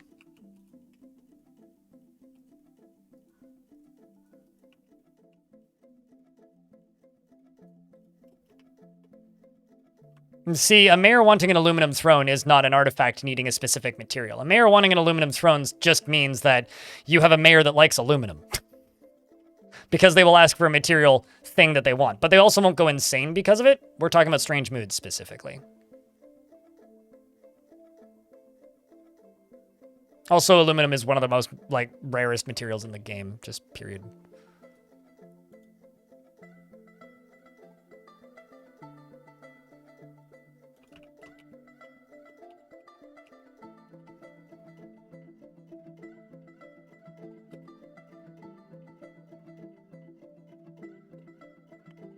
But yeah, when it comes to strange moods, if you have a bunch of dwarves that are like, I need to make shell crafts, well, you've had shells at some point. Which could also mean, like, there used to be a population of things that you were farming that had shells, and now all the shells are gone. And you haven't been, like, fishing in a while. It could also mean that at some point somebody brought shells, and there are shells on the map somewhere, regardless of whether or not they're actually accessible for in a craft. Dwarves also try and make materials using skills that they have.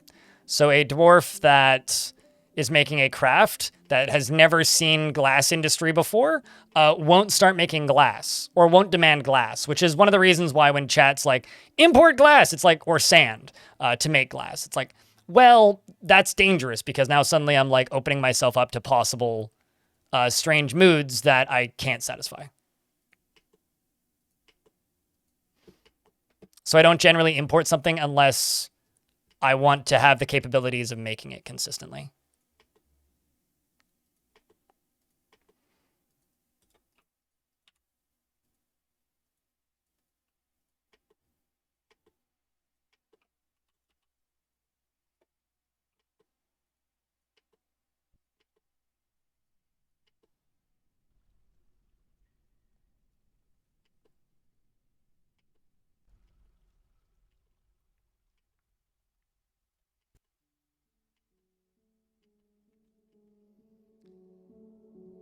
It was aluminum all along? Yeah, of course it was.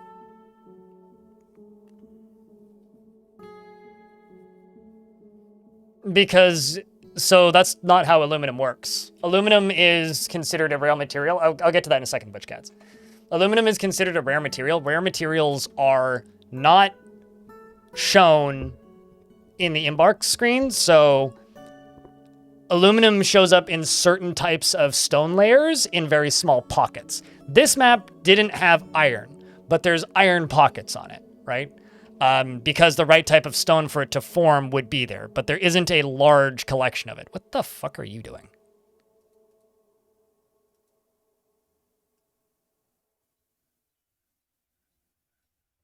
Huh. I feel like you need to be dead,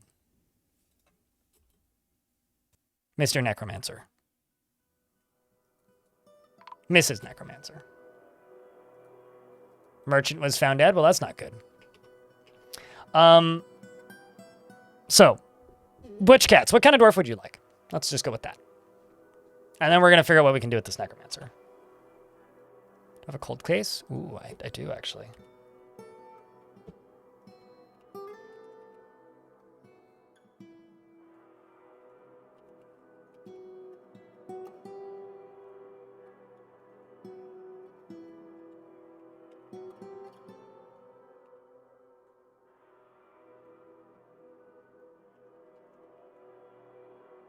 Because he's the best candidate, and they like him.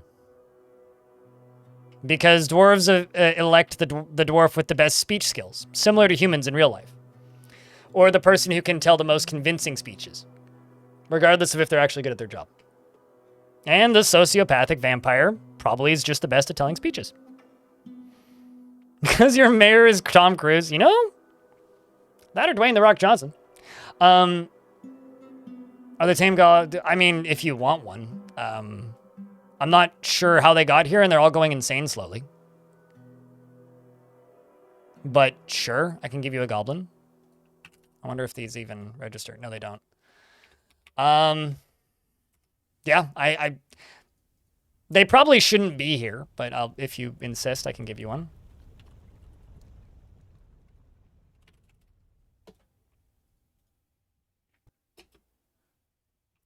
He dislikes helping others and is prone to hatreds and often develops negative feelings. Would never pass up a chance for a good fist fight. Is confident in his abilities when undertaking specific ventures. Is offended. Takes offered help and gifts without feeling. Without feeling particularly grateful. Is quite comfortable with others that have a different appearance or culture, and generally acts generally acts impartially and is rarely moved to mercy, and doesn't mind wearing something special now and again. He has little interest in joking around and likes to keep things practical without delving too deeply into the abstract, and doesn't mind a little tumult and discord in day-to-day living. Is brave in the face of imminent danger and has a sense of duty. Is conflicted by this for more than one reason, as he tends to form only tenuous emotional bonds with others. When he's nervous, he clicks his tongue. He becomes very rigid when he's angry. He dreams of ruling the world and personally finds ideas of independence and freedom somewhat foolish, and finds eloquence and artful speech off-putting. Likes brass, bone, opal, and giant kestrel tooth, and brown recluse spider silk, and the color pale taupe and shark, and one-humped camel cheese, sunshine, and kangaroo's milk. Don't bother trying to play on my emotions, he says. I don't know. I think it's a bug. I've had it happen when I've managed to convince gremlins to join my fort before. But yes, if a unit is listed as tame, that's a bug. They just showed up one day, not as part of a migrant group. They just walked into the map. I don't know what causes it. I kind of hope they fix it, because having tame creatures around that are not pets is weird. Like, really weird. Like, I kind of hate it. But it's fine. And also, I think that can happen with Gorlax, too. Regardless, it's a known bug. It's just a weird one.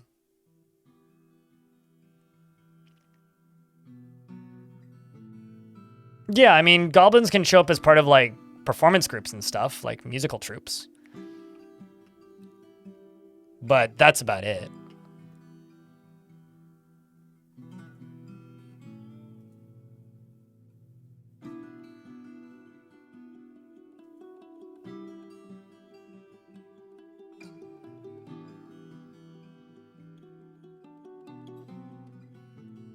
But what I would do is, if you don't want that vampire mayor to keep getting reelected, I would get rid of that vampire mayor, is what I would recommend. Let's see what Glass Half Empty's up to. It's chaining up the necromancer. There we go. Is very worried after being unable to pray. Feels empathy after discussing an acquaintance's problems. Probably not too happy about getting arrested, and is ready to leave.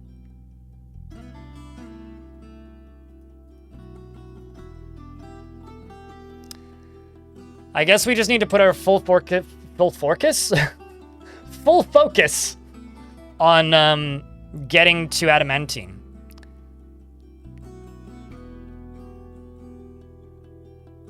You got him chained up in a room currently. Should you just kill him? You could drop a brick on his head. You could kill him. I mean, it depends on if you want to keep him or not. And I know that sounds ridiculous, but it depends on if you want to keep him or not.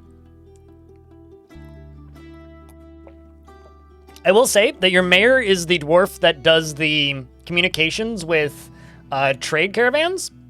So if you do decide to keep him, just make sure that he has some way of communing with your home faction or you will stop getting migrants because of him. I mean, if you're willing to just donate dwarves to his cause, then you might consider that like a positive reinforcement, I guess. Maybe it's just a weird quest. The dwarves like the... Maybe they just like the... what's the word I'm looking for here? That dwarf as a mayor so much that they're willing to put up with the sacrifices.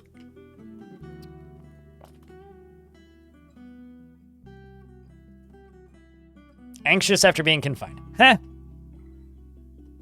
Okay. All right.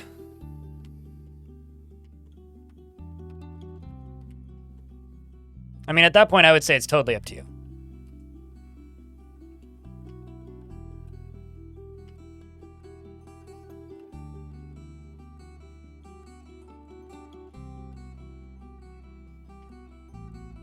Let's just dig this out and dig this out.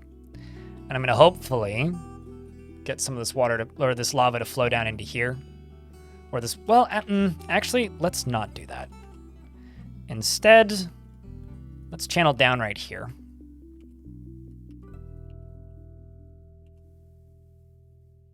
And dig over to here and then just smooth and fortify that and just flow it out this way. And then pour the water over top and that'll put that out, which will be significantly more efficient. And hopefully we don't run into another demon. Whew. They can't get enough? I think that's more goblins, but for the sake of discussion, I will allow you to say that the dwarves can't get enough of that. But that does seem much more like goblin antics than anything to me.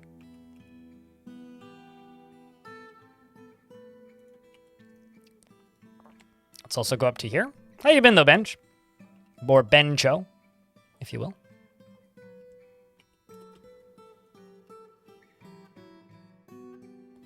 I need to knock this out. Actually, this out and this out. This can go away. And then let's also knock this out. And this out. And this out.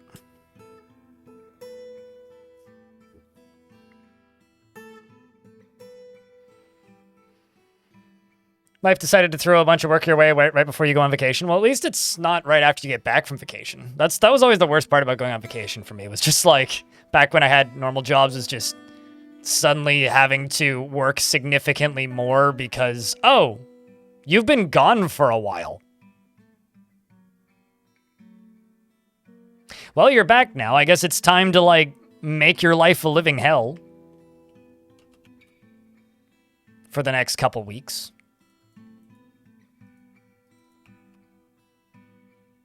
Because that's generally how that went.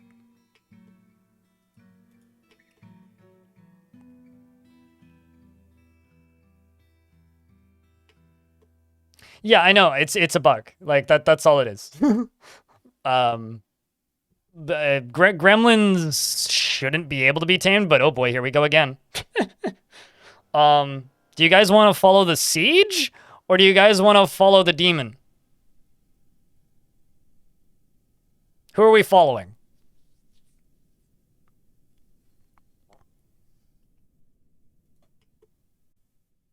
Although this might nope, never mind. Sorry,